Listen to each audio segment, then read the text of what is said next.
The night sky was covered with thick black clouds, obscuring the stars. Lightning thundered against the buildings. From the loudspeaker came the news that the Galaxy phone store was closed, and therefore all new phones would be discounted. The guy sitting inside the building is hoping that at least someone will buy a new phone. He's complaining about not selling a single cell phone this month. The guy's musing, eating watermelon. At the same time, the news reports that young girls are going missing in their town. Is there a maniac in town? Women should not go out alone at night. The Bureau of Investigation will reward people who provide evidence. The guy urgently needs to call Wang Wei. Moments later, the kid calls the girl. A warm smile appears on his face and he asks if she is at work. The smile instantly disappears when the girl says they need to break up. Li Xinhe doesn't understand why. She explains that the guy hasn't made anything at his store in the last 3 years, so they should break up. Li Xinhe doesn't let the girl go so easily and is asked to give some time. He'll find the money so he can buy a house. The girl talks him out of it and says they should just get over each other. The young man continues to plead with the girl and wants to say something else, but now the caller is out of range. He only hears a dial tone. Our hero is all alone in an empty building. He stares thoughtfully through the glass of a shop window. A storm is raging outside at this time. Heavy rain is pouring down, and sparkling lightning continues to wriggle in the sky. Not hiding his anger, Li Xinge shivers in his hand, clutching his phone, and says that Wang Wei will regret it yet. He desperately shouts that in 3 years he'll make a lot of money, he'll have enough for everything. And if he doesn't, he'll take a lightning strike. And then, a moment later, the kid gets a strong discharge. The lightning strikes right at him, as if taunting him.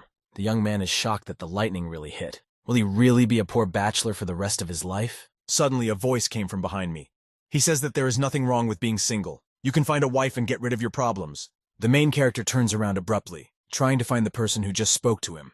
He is clearly tense and surprised. Li Xinhe called out to the person who had just spoken to him. He was incredibly scared. Finally, Li Xinhe notices a gray-haired man with a thin beard in front of him. He is wearing a strange robe and dark glasses. The unknown man introduces himself as the immortal god of thunder and wonders if the guy dared to call out to him. Our hero doesn't trust this, for he feels that Thor should look a little different. Li Xinhe abruptly jumps forward to the unknown man and asks what he forgot in his cell phone store. The mention of cell phones brought excitement and interest to the gray-haired man's face. The unknown man starts looking around interestedly.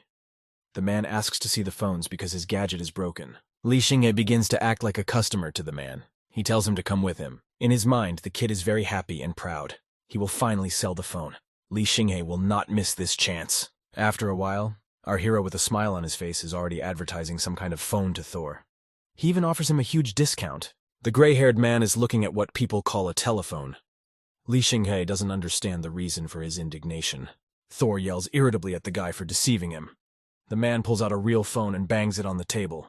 Seeing such an old copy of the phone, Li Xinge was taken aback. Do immortals really buy phones from museums in the 90s? He goes out in a puff of smoke and says he has a lot to do today. The man adds that he will buy a cell phone from him in the future.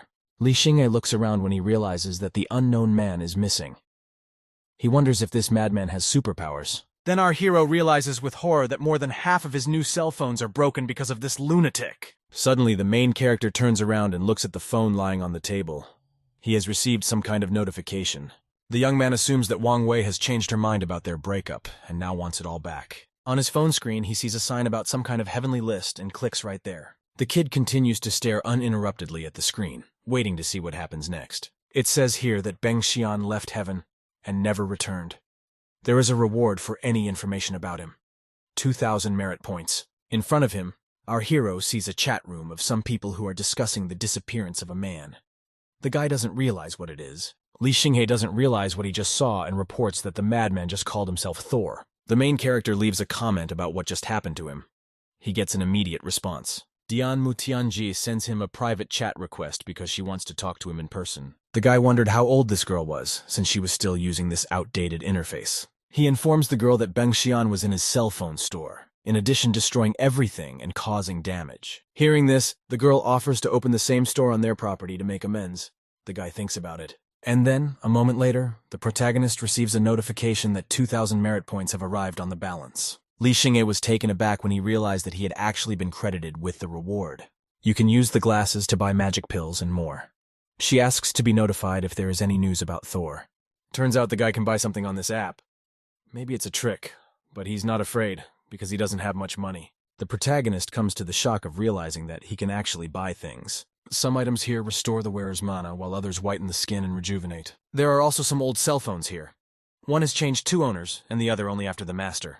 Li Xinghe is surprised that antique phones from the 90s are so expensive. He can get rich working here. Suddenly, a golden pill catches our hero's attention. It instantly increases strength, and its value is exactly 2,000 merit points. The kid, without any second thoughts, decides to buy this pill and give it a try. He agrees and clicks yes on the screen. The young man did all the right things, but he didn't realize if he had bought the item he wanted. Suddenly, Li Xinghe's hands went numb and his phone started vibrating. The guy felt extremely strange, but after a moment, the boy noticed that something had appeared in his hand. It was the same golden pill. The protagonist came to an extraordinary delight when he realized that the pill could actually be bought. It glowed in the palm of his hand. A notification appears on the screen that the pill has been successfully purchased. The payment has been processed. Then the kid decides to smell the pill. The smell is very similar to that of a rural pigsty. The smell of pigs. Such a horrible odor made our hero vomit right on the spot. How should he take the pill if it stinks so badly? The smell is disgusting, but smelling it makes Li Xinghe feel better. After noticing this, a look of surprise appeared on his face. He becomes more energetic. It seems to really work, and there are changes in the body. The guy was excited about it, of course, but his goals were too ambitious. Suddenly, the main character hears a man's voice. Someone is discussing some girl and how good she is. The crowd of men are sure that the girl will go this way. She's the head of Yilan Company and always walks here. Recently, there has been an increase in the number of missing girls in the city. If a guy provides evidence, he will receive a reward of 100,000 yuan. Li Xinghe realizes that it will be quite dangerous, but he has a chance to get rich, and he has no right to refuse it. For as long as he can remember, he's been looking for riches and danger. Rich people are as stupid as dogs, so the guy is confident in his abilities. Our hero followed the group of men. He hid from the villains around a corner. He had a knife with him as a defense. When the scoundrels do the deed, he'll just take a picture of it and call the police to collect the reward. The blonde is nervous that the information is not reliable. If the girl doesn't show up, he threatens to kill his brother. A few seconds later, a girl comes into view. The same girl the rogue brothers were waiting for. The villains surrounded the girl from all sides, not allowing her to pass. They started harassing her and asking what she was doing here alone. The girl screamed and asked them to leave her alone. Li Xinghe definitely won't help her because there are 4 of them and he's the only one. We should just take pictures and call the police. The girl's voice sounds very familiar. This girl went to the same college as Li Xinghe. In the 3 years since they had not seen each other, the girl had become even more beautiful. She tried to defend herself by saying that her personal guards would be here soon, but none of the villains believed her. Suddenly, one of the villains grabbed the girl to immobilize her. He kept laughing from her non-existent bodyguard. But much to the men's surprise, a voice was heard from behind them calling out to Miss Yu. It was our hero. Li Xinghe apologized to the girl for being late. The guy decided to pretend to be her bodyguard and help the unfortunate girl. The protagonist confidently approaches Yui, but So says it's okay and asks her to leave. She doesn't understand how he knows her name. The men began to glance around nervously. The blonde was very angry with his brother and was ready to chop him into mincemeat. Our hero, as if nothing had happened, bowed slightly and extended his hand to the girl. He smiled softly and invited her to return home. The girl stutters with fear but agrees because this guy looks clearly better than these 4 villains. The male criminals frantically and nervously begin to apologize for this misunderstanding, trying to get away as quickly as possible. They leave in a hurry because if the bandits realize that Li Xinghe is not a real bodyguard, they will easily kill him. Suddenly, one of the villains notices that the guy was a regular cell phone salesman. He had them wrapped around his finger. The girl asks the guy how he knows her, but the guy just wants to get out of here as soon as possible to avoid unnecessary problems. Suddenly, our hero received a strong blow right in the back. The girl let out a loud scream of fright. It was the same blonde guy. He pinned him to the ground with his foot and started mocking him about his profession as a phone salesman. The criminals started punching and kicking the lying guy until he couldn't even get up, let alone fight back. He took all the blows. Miss Yu began to cry bitterly. She was screaming about how the guy wasn't her bodyguard and she didn't know him. Miss Yu wanted to help. Li Xinghe paid for his deception, but he didn't give up. Can't he even protect a girl? Then what can he do? The blonde guy gives the girl an ultimatum. If she stays with them, they'll let this poor guy go. Then, one of the thugs grabs the girl again to look directly at the act of beating up the protagonist. Suddenly, out of the young man's pocket rolls the very golden pill he had recently acquired. The girl kept desperately screaming and crying, trying to stop the villains. At that time, the guy noticed the pill. The protagonist remembered that this pill could increase the strength of the owner. This was his chance for salvation. The boy realizes he has to get stronger. Determination boiled in his veins, coursing through his entire body. Li Xinghe can't let these scumbags abuse a defenseless girl. He decides to take the risk and drink the pill. Suddenly, the boy felt powerful. The previously strong kicks turned into a light tickling sensation. Our hero feels this unusual power raging throughout his entire body. The protagonist advanced forward with lightning speed, making a swing to strike. He wants and needs to unleash this power. Li Xinghe punches the blonde straight in the chest. The big man clearly hadn't expected this from someone who had just been writhing in pain on the ground. Our hero loves this feeling. It's awesome. His punch sends the scumbags flying back a few meters. The girl is restless and scared. She doesn't understand what happened to the guy, because a second ago everything was different. The guy tells the girl not to hesitate and to call the police. When they heard this, the men got scared and started threatening the guys with violence. But the protagonist didn't have an ounce of fear. If they wanted to kill him so badly, let them try it first. The scoundrel got scared and started begging for mercy, but Li Xinghe warned him not to touch the girl. The young man proceeded to teach the scumbags a lesson while they begged for mercy, promising it wouldn't happen again. A short time later, the police arrive on the scene. The captain of the criminal bureau thanks the boy for his bravery. The man says he'll let him know when he finds out. The guy is disappointed that he didn't get the reward. The girl giggles cutely behind his back and praises him. It would be nice to have a man like our hero guarding her. Li Xinghe offers himself as a bodyguard. They'll think about it later. But for now, he volunteers to walk the girl home. She apologizes for not remembering the boyfriend. He notices that she covers her mouth with the palm of her hand and assumes she is feeling ill. Miss Yu awkwardly admits that there is some strange smell coming from the main character. After a couple moments, she adds that the smell is very similar to that of a pigsty. The guy is extremely embarrassed to hear this. Li Xinghe is getting ready for bed and thinks that maybe Wang Wei just got mad at him and they broke up completely. Suddenly, he hears a notification sound on his phone. He assumes that Wang Wei has texted him. But the expectations were not true. It was Liu Shun. The guy reported that Xinghe had something to see. A picture of a blonde girl clasping hands with some handsome brunette appears on the screen. They look to be in love. Our hero realizes that the couple in the picture is Wang Wei and Zhang Xiaojun. They used to be classmates. The guy gets furious and wants to teach these two a lesson, but suddenly calms him down, because it's not worth wasting your time on a woman like that. But even after saying that, he can't calm down. The reunion is scheduled for tomorrow, and the guy can meet them there. The main character admits that he wants to let go of the past insanely badly, but no matter how hard he tries, he can't. It gnaws at him from the inside. But what's stopping the guy is the stench that's coming off of him. He can't go to the meeting looking like that. He needs to get rid of the smell. The guy decides to ask the gods in the comments how he can get rid of this foul odor. The Monkey King asks a counter question. If Li Xinghe is a deity, why does he need the golden pill? He did not get an answer to his question. Instead, the gods began discussing him and suggesting that he was fabulously rich. Is life in heaven really so boring? Suddenly, a new notification arrives on his phone. Our hero opens it hopefully and reads it. Tan Senzang reassures him, for the stench is a side effect for mortals. The odor will go away on its own in a few days. If you need to get rid of the stench sooner, you can buy an odor pill from Heaven's List. The guy wants to know the price. The deity tries to remember the price of this unusual pill and replies that one piece seems to be worth 100,000 points. When Li Xinghe hears such a large sum of money, he's stunned and desperate. It's too much and he can't afford it. Merit points can be gained by having a magical weapon for sale. The kid is desperate. He doesn't have any magic weapons, but only phones that no one buys. After a moment, he quickly jumps up from his seat. He seems to have had a brilliant idea about the telephones. Li Xinghe picks up the phones and starts looking at them. It's still worth trying to use them. He's putting up an ad to sell a cell phone. The price is 100 grand, but he's willing to trade for a pill of smells. This message is answered by the flower fairy.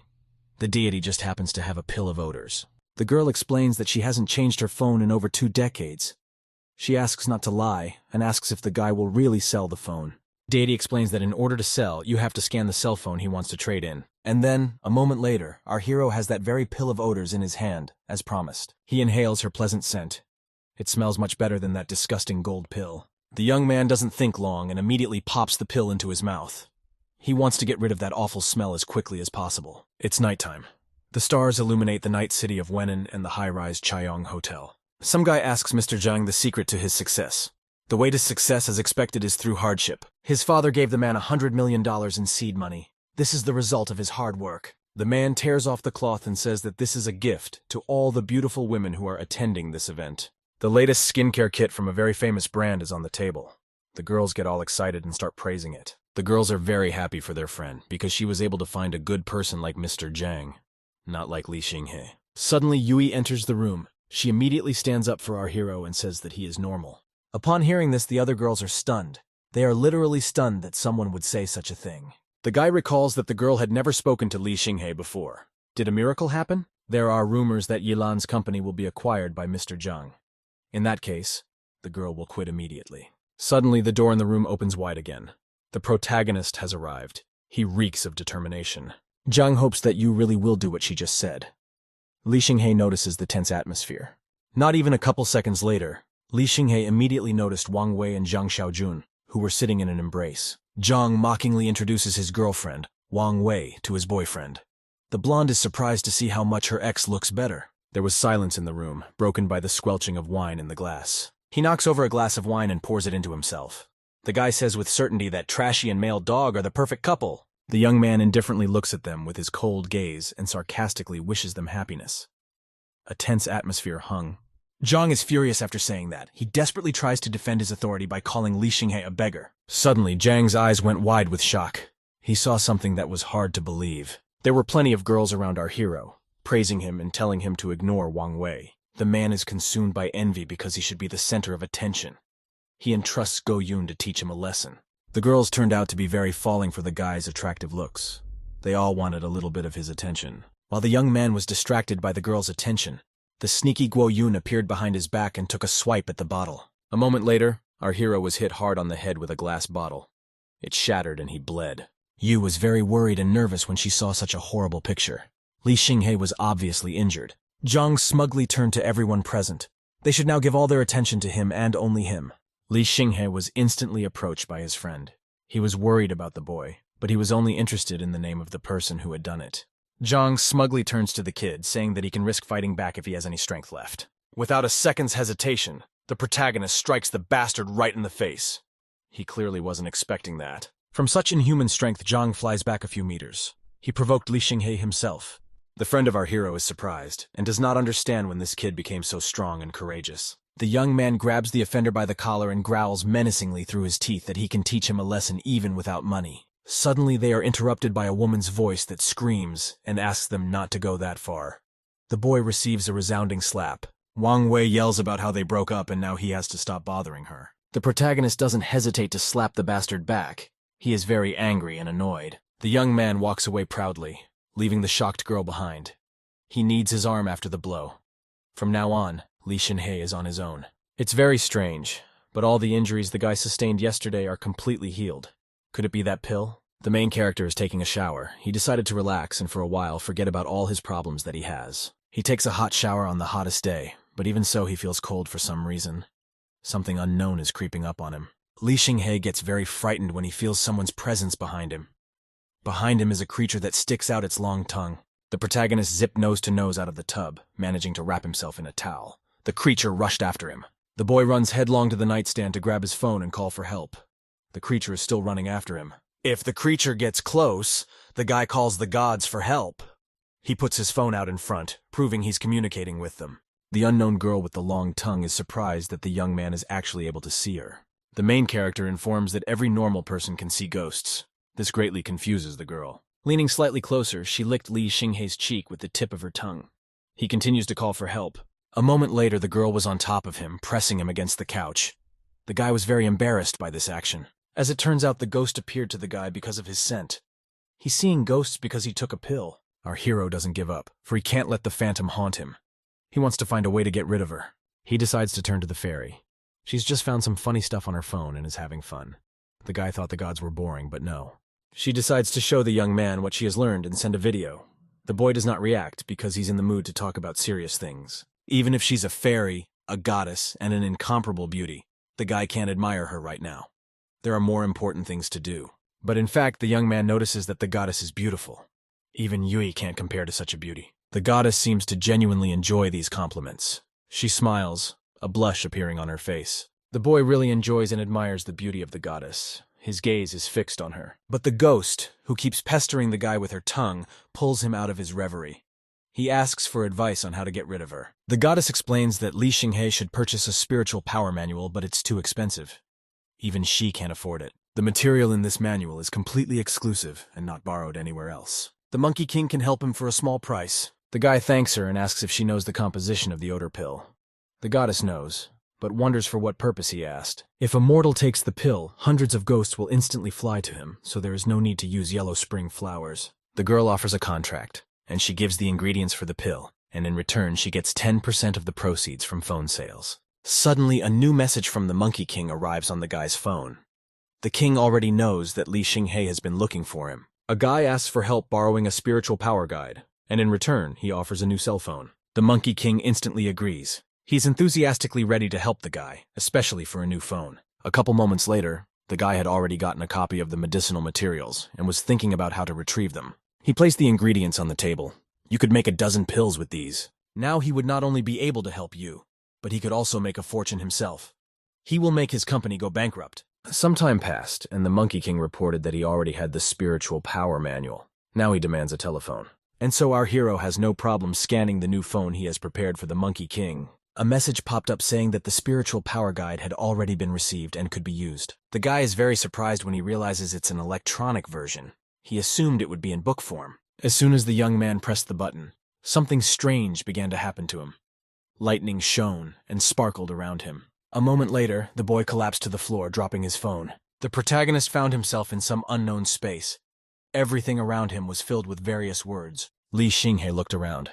He didn't understand what the words meant and decided to touch one of them. When he touched the word no, it glowed a bright blue color that made the guy cover his face. A moment later, some kind of patterns appeared under our hero's feet, like a funnel or the crackling of glass underfoot. The young man only managed to scream loudly. He opened his eyes wide in fright, for he did not know what would happen to him next. But suddenly the guy is back in reality. He thinks he fell asleep, but he doesn't understand the reason for the strong headache. The protagonist looks at his phone screen and sees a message that the first level of practice has been completed. Li Xinghe used to think it was a lie and it wouldn't help him, but now he feels more confident and better. The weather outside is beautifully sunny. A tall multi-story building is illuminated by its rays. The kid makes a phone call and tells someone he's already at the entrance of their comp. There are voices coming from the study. He has changed his mind and is now asking to purchase absolutely all of the property. Mr. He says in a shaky voice that he didn't count on this. Zhang reminds him that the company is about to go bankrupt and this is the only option. A look of utter horror appears on the man's face when he hears such merciless words. It is as if they cut the heart. A secretary enters the office and informs me that manager Yu Wanchu wants to meet, because she has an important matter to attend to. Mr. Hai turns around from angrily yelling at the female employee. They're having an important conversation right now and he tells her to wait, but she's already here. A girl enters the office with Li Xinghe. She says he has an effective product that can save the company. Zhang recognizes this guy. It's the girl's classmate. The boys are surprised to see this scoundrel Zhang in front of them. The scoundrel begins to nitpick and humiliate Li Xinghe, bringing up that he's poor and talentless. He puts him down in Mr. Hai's eyes. The guy calmly and confidently replies that his store is running fine. It's just that the customers have changed to other customers. The young man suggests trying a formula that will definitely not fail. Zhang continues to be rude to them and discourage Mr. He. Finally, Mr. He's patience comes to an end, and through gritted teeth, he loudly shouts at the two of them to get away. The guy is confident in his product, but if this company won't try it, he'll find another. He says goodbye to the girl. The girl looks at the guy in her wake with her big blue eyes and smiles sweetly, waving her hand. A marvelous and magical view of the city at night opens before my eyes. The multi-story buildings stretch closer to the moon. The boss of this company is the truest idiot if he doesn't realize that such a good product can make a profit. Unexpectedly, the main character received a phone call. He was even more surprised when he realized it was the flower fairy calling. She explains that some of her friends are interested in the new phones, so he should be ready to provide the goods. The boy with undisguised enthusiasm and joy agrees he remembers the promised interest. Suddenly, the guy is pulled out of his rainbow thoughts by an elderly man who collapses to the ground. The main character is horrified when he realizes that some elderly man has fallen and possibly hurt himself. The boy rushed to the old man's aid without a second thought. He picked him up and wanted to help him up. But some woman approached him. She advises him not to mess with this old man. He's got some strange clouds over his head. The young man sat his grandfather down on a bench and asked him how he was feeling. He said he was fine. He asked if the man could hear conversations when no one was around. The grandfather was horrified by such a question. The elderly man can't understand how the guy knows this. Some kind of creature appears over his head. He tells me that his son's company was in trouble. Some man had ruined its reputation. From despair and hopelessness, the elderly man asks for help from our hero, of course, for a fee. He replies that helping others is a duty, and they will decide about the money later. First, they need to get the old man home. Inside, Li Xinghe was very happy that the elderly man had promised a reward. He better get to the bottom of this matter. And so, the gray-haired man accompanied by the protagonist went to his house. The door in the building swings open and a man appears on the doorstep. He yells at his father for leaving alone again. Mr. He is very surprised to see Mr. Lee in front of him, and the latter in turn is surprised to see Mr. He. The elderly man is surprised that his son also knows the little god, meaning the guy. He is surprised at such a nickname. The kid asks permission to look around, and the older man lets him do whatever he wants without further question. Our hero is scrutinizing everything around him, and also noticing the smallest details. He senses something strange. The protagonist turns to something unknown and says it can't hide here. He's completely calm. Suddenly, Li Xinghe points 2 fingers to the side and asks the power of heaven and earth to help destroy the evil. He launches an attack. Some unknown and a grim dark blob with a wide-open maw appears in front of our hero. This horrible creature also launches an attack and heads straight for the guy, but he manages to dodge the blow in time. The guy turns around and realizes that the blob is coming from the head of an older man who doesn't understand what's wrong. Grandpa's glasses are flying off his face and he's taking on a Grimm's rage. He yells to the bloody priest to mind his own business. Seeing something amiss, Mr. He approaches his father, trying to help, but the man pushes him away with his clawed hand. Li Xinghe calms him down and tells him not to hurt people. The old man is possessed by a ghost and needs to find out what happened. The old man smirks evilly and says he's doing the right thing. He points to his son, who is said to have killed a young girl. Tears appear in the man's eyes and then run down his cheeks. He trembles and realizes that he's talking about Guo Wei Wei. 6 months ago, Mr. He drove drunk and killed a girl. He used nefarious means and got away with it. The man justified himself by saying the girl was crossing at a red light. He also lost money and his family was not lucky. The ghost of a girl in an old man's body blames everything on Mr. He. Now she wants him and his whole family dead. Our hero screams and tries to stop the ghost, but he grabs him in his dark entanglements. The ghost threatens the guy with death. The ghost screams loudly and desperately, wishing death on absolutely everyone.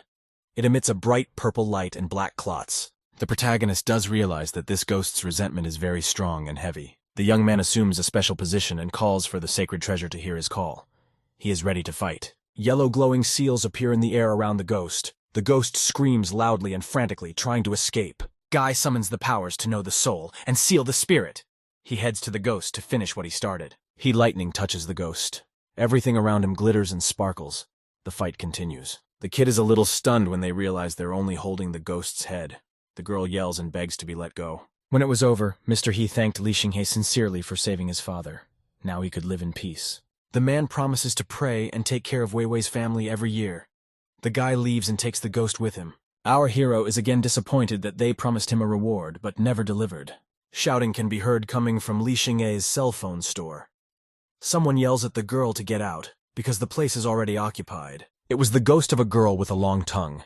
She shouted at Wei Wei and chased Wei Wei away, for she came to the master's house first. She is in charge here. Wei Wei wanted to quickly run away, but the other ghost's hands grabbed her without giving her a chance to escape. The girls clearly turned against each other. The ghost with a long tongue kept chasing the girl away and threatened to fight. Ghosthead complained to the owner about her new neighbor who was bullying her. The ghost with the tongue made excuses. Suddenly, the protagonist slapped his palm sharply on the table. His nerves were on edge. Girls specifically annoyed him. He yelled loudly at them and ordered them to be quiet. His shout made the girls scatter apart. They had not expected to see his anger. His spiritual power is weak, so he can only hold them back for a while. He must think of something more effective, or the ghost will drive him crazy. The guy decided to seek help from other deities and asked what to do if a ghost got attached. Zhang Tianxi offers him a defense kit that can seal souls and the dead. In return, he wants the phone immediately. Our hero agrees without problems and immediately scans the new cell phone. The immortal does not even realize that there are plenty of them. A moment later, he receives a notification that he has been sent a set of 5 yin contemplation array. The guy immediately decides to use the tool. Although Zhang Tianxi is greedy, he can be trusted in transactions. As soon as the guy pressed the button, an enclosure appeared around the ghosts, as if it were for animals. They didn't realize what it was. The ghost girls immediately tried to get out of there, but only crashed into the walls of this enclosure. The next morning has come. Our hero is still sleepy. He yawns sweetly and lightly covers his mouth with his hand. When Li Xinghe enters the building, he is surprised to see Mr. He. The man came very early. The man came to thank the guy. He remembered his offer of cooperation, which he himself had rejected yesterday. Our hero thought about it and didn't answer right away. Yesterday he was kicked out, and today they are inviting him back. It smells of hypocrisy. Mr. He offers his deepest apologies to the protagonist. He seems to be truly sorry for what happened. The man came to that conclusion based on last night when the guy helped them. Now he's trustworthy. The young man doesn't want to get stuck focusing on the past and says it doesn't matter anymore. He calmly, confidently walks past the man. Meanwhile, in Yilan's company building, there are loud shouts and threats that if they continue to trust this man, bad things will happen. The guy holds out a piece of paper with his recipe written on it. He instructs me to find someone to make a sample. Mr. Hai takes the recipe with curiosity. He is really interested in this recipe and wants to talk about it. Suddenly, Zhang, with a vicious grimace, abruptly snatched the paper from the man's hands. He mischievously, and with interest, he began to read the recipe from Li Xingye, who he thought was a loser. But a moment later, the man threw the paper away, saying that even his toilet paper was better than this one. Our hero pointed at the man and ordered him to remove his legs, because this recipe is worth at least hundreds of millions of dollars. Zhang decided to challenge Li Xingye. If this silly recipe really worked, the guy would get $1 million from Zhang. If he loses, the guy will have to apologize on his knees and leave town for good. And in case Zhang himself loses, he has to run naked down the street. The boy smiles self-consciously. The man immediately agrees, because he is absolutely not afraid of our hero. He will not allow himself to be humiliated. After these words, a smug wide and acerbic grin appears on the protagonist's face. The contract is concluded. 4 hours have passed, but nothing has changed. The man's wry remark about howling seems unfaithful. It's worth practicing asking for forgiveness. Suddenly, everyone in the study hears a knock on the door. The men start to get nervous. Mr. Hai gets excited and Li Xingye is completely calm. Miss Yu walks into the office holding a small box and announces that the sample is ready. They examine it, and the man sadly notes that it doesn't look like a cosmetic. The guy won't give up. You need to take 100 grams of ginseng powder and 50 milliliters of warm water. You can recognize the effect at the first application. Li Xingye prods Zhang, saying it's still cold outside and he can stay indoors. But the man informs him not to get excited.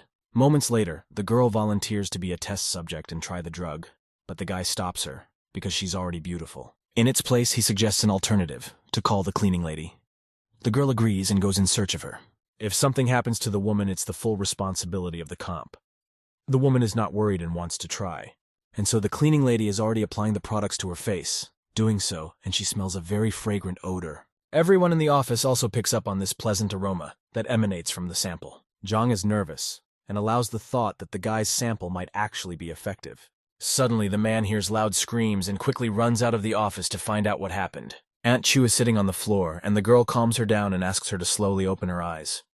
Is there really something wrong with the sample? The man was frightened and clearly nervous. He ran up to the woman and started to apologize. I promise that the company will compensate for the damage. But suddenly the girl turned to him and with a wide smile on her face and sincerely thanked him. She was glowing with happiness and beauty. Everyone present was literally dumbfounded when they saw Aunt Chu. Mr. He admitted that this product was amazing. The man began to rejoice, for the company was saved. He rejoiced so much that the girl even thought he was mad. Meanwhile, Zhang, who had also seen the effects of the drug, began to deny it, saying that such a thing was impossible. The man seemed to feel sick and his eyes went black. He became dizzy and fell down. But the guy caught him, for he must first pay him $1 million, after which he must fulfill the second part of the bargain. Remembering this, the man storms away in a rage. He curses our hero for being right and winning the argument. Just a moment later, the guy's phone receives a notification that his card has been replenished. The balance has been increased. The protagonist comes to the most genuine delight when they realize that he has been transferred $1 million. Now he and the man are jumping and laughing joyfully together, dreaming of his future wealth. Soon night fell and Zhang ran naked down the street after all. He was even chased by the police. Some time has passed, but the kid is still insanely happy that he was able to get $1 million. It's like a dream or a dream. Our hero ponders where he can spend the money and realizes he can buy more phones. But after a moment, he slaps himself in the face to come to his senses and return to reality. It's not much, and he'll spend that money quickly. His main income will be the cream he offered to the company. The main thing is to understand how to increase sales.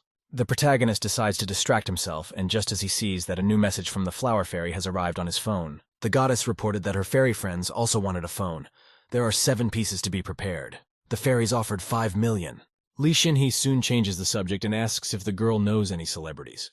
He really needs help with publicity. The goddess advises to just post the video on the internet and it will definitely go viral. She can't help you with anything else. Some time passed and a phone call rang. It was Liu Shun calling. A friend calls to invite Li Xinhe to celebrate his birthday. He calls him to a blues bar where there will be girls. Our hero objects. Liu Shun deserves much more than a blues bar, so the guy suggests we go to the diamond bar. Liu Shun is greatly surprised after all. This is one of the most expensive bars in the city, and he doesn't have the money to pay for it. And so the guys have already arrived at the bar. Everyone around them is dancing, having fun and relaxing. The deafening music is beating a rhythm in their chests. Liu Shun is outraged that the cheapest bottle of wine in this bar costs $680. He is approached by some stranger who tries to humiliate him in front of the girls, telling him that he shouldn't pretend to be rich. This cocky blonde then approaches the girls, complimenting, winking, and flirting with them. Hearing this, the girls start to get indignant and complain that apparently Liu Shun really doesn't have any money. We have to wait for Li Xinghe. The same stranger introduces himself as Cao Hen and invites the lovely ladies to move to their table. All expenses are on him. The girls are very disappointed in the guy. If they knew he was such a liar, they wouldn't even talk to him. All the kid has to do is keep quiet, chains in his teeth. He is very scolded at his friend for not coming yet. After a while, our hero still comes and asks his friend where the girls have gone. Todd immediately rushes to him and complains. He's very sad and hurt by what has happened. Liu Shun points to a nearby table and says that the girls have gone there. They are already having fun with that stranger. E's protagonist got serious. He realized that his friend's girlfriend had just been taken away. Suddenly, a bar employee announces that table number 66 has won the most expensive bottle of wine. The girl is immediately surprised when she hears this number. She glances toward the table. The kid apologizes to his friend for coming in so late. He left his card in the car. Li Xinghe yells at the waiter and asks him to bring the prettiest girl to the table and get Mr. Liu drunk. The girls who walked away from this table a couple minutes ago are in complete shock at what's happening now. Moments later, a very attractive girl approaches Liu Shun and is about to give him wine from a glass. She flirted with him. The girl winked at him and giggled, making the guy stiffen. One of the girls runs up and slaps the stranger in anger. She sends her away, for the lady has left and is about to return. The kid explains that he's the one who invited all these beauties. If someone doesn't have enough room, they can't sit on his lap. The three girls who had just approached the table were slightly startled and embarrassed. One of the girls walked up to Liu Shun and started making eyes at him, apologizing pitifully. The boy was embarrassed. Inside was very happy and satisfied. He had no idea that he had such a good friend. They had already rested in the bar and were about to go home. Our hero put the girls in a cab at the request of a friend. Suddenly, the guy was approached by the same stranger from the bar who started threatening him. The main character smugly grinned when he recognized this guy as Cao Heng. He calmly replied that he didn't have time for this. Then one of the stranger's thugs ordered the others to kill our hero. They rushed toward him as ordered. The Umbalas flanked him on two sides and prepared to attack. They thundered their noses at the boy, but he was ready. Li Xinghe easily repelled the blows of these thugs and was able to stand up for himself. They flew away screaming. The thugs started backing up and called the police station. Lying that they were being beaten up, they needed help urgently. Without waiting for an answer, the kid punches the bastard right in the face. He's not going to let himself get hurt. The blow of our hero was so strong that the man flew off and broke his glasses. Wear and tear bled and the phone flew out of his hands. Soon the police arrive. The young man explains to the policeman that he never starts a fight. He was provoked. When the guy replaces the dark clots over the officer's head, he asks how the man is doing at home and how he's feeling. The man denies it, saying it doesn't matter. He's just upset that the girl's missing persons case is still unsolved. Li Xinghe should think of himself now, because Cao Heng would definitely sue him for such injuries. Meanwhile, one of the beaten men calls Mr. He and complains that they were beaten even though they work for his company. Mr. He wondered who dared to do that. After all, no one in the city would dare to cross his people. The man immediately replies that it was an ordinary cell phone salesman named Li Xinghe. Hearing this, Mr. He formally and briefly tells Chen Xiaotian that he is fired as of today. A new day had arrived. Li Xinghe was on the phone with Mr. He, who was apologizing for yesterday's situation. The man reported that he immediately fired Chen Xiaotian. Mr. He hopes that our hero was not hurt. The protagonist immediately warns the man that he's not going to pay for their medical work. He doesn't have to worry about that. Suddenly, like thunder, a shapely blonde bursts into the store and loudly places her bag on the table. The girl asks in a stern voice if the guy is Li Xinghan. Her eyes are hidden under black glasses. The protagonist agrees. It is indeed Li Xinhe in person. The girl takes off her glasses, removing the visual barrier. A blonde woman introduces herself. Her name is Tang Xiaoxi. She's heard rumors that the guy can exorcise ghosts. The main character instantly melts at the sight of such an attractive girl. Her figure and appearance are just perfect. The kid coughs, trying to banish those thoughts and wanting to know how the girl got that information about him. The stranger explains that she learned about it from Mr. He, who is the father of He Jian of Yilan. The guy denies it, but Tang Xiaoxi tells her that her grandfather has been sick with something for a long time, but they don't know what it is. At the end, she adds that if our hero really knows how to exorcise ghosts, she is willing to pay a round sum for the job. Li Xinghe was immediately interested in the matter when he heard the reward. There seemed to be a lot of rich people turning to him. Soon, the girl added that she was willing to pay 10 million for the job. I didn't expect to hear such an amount. She adds that after completion, the guy will be given some stock in their company and another 10 million. The blonde doesn't understand why this strange guy is so excited. After all, 10 million isn't that much. Li Xing had jumped up and started to get ready, but Tang Xiaoxi that it could be dispensed with since this place was in Wenan City. The girl didn't understand what was wrong with this guy. He was overly enthusiastic when he heard about the reward. But the blonde is a little wary, and so he asks to demonstrate his strength. At first glance, the guy doesn't look like a master, but the guy agrees without too many questions and feels pretty confident. He approaches the girl and smiles broadly. The blonde pushes him away and tells him not to touch her, because he just touched his underwear and now he's touching her. After a moment, the young man proceeds to demonstrate his powers. He makes strange gestures and calls the ghost to him. Tang Xiaoxi becomes slightly uncomfortable with this. The ghost already behind her is already chuckling contentedly while the girl is nervous. The guy asks if the girl feels a shiver, but the girl assumes he just turned on the air conditioner. Then the thought of showing the blonde's ghosts comes into Li Xinyi's mind. He thinks about it for a long time. Eventually, he decides to use the mental mirror technique on her. Eyes of heaven that do not see spirits. He tells the girl to look around. That is getting uncomfortable, and she warns him that if he does anything to her, he will get what he deserves. Having said that, Tang Xiaoxi starts to look around and sees a ghost head behind her back. She is horrified by what she sees. The girl starts screaming in fright and tries to chase these creatures away, but the guy snidely says there will be more of them later. Soon there are tears in the girl's eyes as the ghost girl with her tongue starts to climb closer to her. Tang Xiaoxi screams loudly and desperately, trying to defend himself and chase these creatures away. But it doesn't help. Moments later, she starts to run away, but the guy warns her to be careful. The girl didn't hear and ended up crashing into something before falling and passing out. Looks like the ghosts overdid it. After a while, the guy receives 10 million yuan on his card balance from the same girl. The girl looks disheveled and tired, and Li Xinyi offers her a shower. He just has hot water. The blonde sharply and flatly refuses, calling our hero a real pervert. She informs him that she will be waiting for him at the intersection in 5 minutes in a red Ferrari and is about to leave. The main character is mad at himself and grumbling because he doesn't realize what he did wrong. He only wanted to take care of the girl. But a moment later, something else is on his mind. His eyes go wide with surprise and shock. He screams loudly and happily when he realizes that he already has 20 million on his card. He has made a fortune. The blonde sighs and remarks that this kid is a regular curmudgeonly pervert and doesn't understand how Grandpa could recommend such a master. A man in some strange cap with a sword in his hands asked for help from the heavens, the sun, and the sacred earth. It seems this stranger was practicing sorcery. He asked the higher powers to help him destroy the evil. He closes his eyes and lifts his head up to activate the desired technique. There are a lot of people watching. They're all Tang Xiaoxi's relatives. Mercantile people are already starting to think about what and who will get what after the old man's death. They don't care at all about his health. That old man was invited by the other brother. He must have spent a lot of money. The old man will always remember this kind of care. Another man was in the way. As long as there was even a ghostly hope of saving them from their father, any money would be chump change. While the relatives are discussing the further fate of the grandfather, the master continues to read the spell. The men ask the master if he will be finished soon.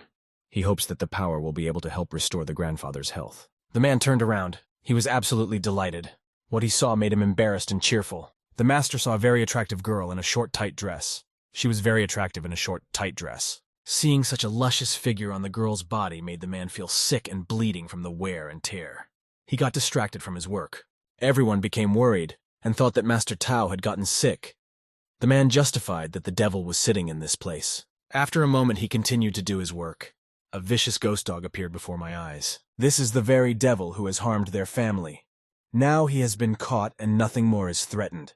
Everyone began to thank the master, but he, in turn, warned that the rest depended on the doctors, because the elder's body had weakened. Suddenly, the same blonde and our hero bursts into the room to all present. They ask to wait. The master immediately becomes nervous when he sees the two unexpected guests. He looks in their direction. The girl's father is freaked out, but it explains that it brought the same master who cured Grandpa Hai. Li Xingye praises Master Tao for his acting skills. A few tricks and sleight of hand, and for that he is admired. Everyone in the room starts whispering and starting rumors that Tang Xiaoxi knew about the master's deception. He did it for the inheritance. A man turns to the pseudo-master in anger and asks him to explain everything that is going on. He could lose his reputation. Master Tao claims that Li Xinghe is trying to fool them. He just caught that devil with his own hands. The boy approaches the very devil that Master Tao supposedly caught.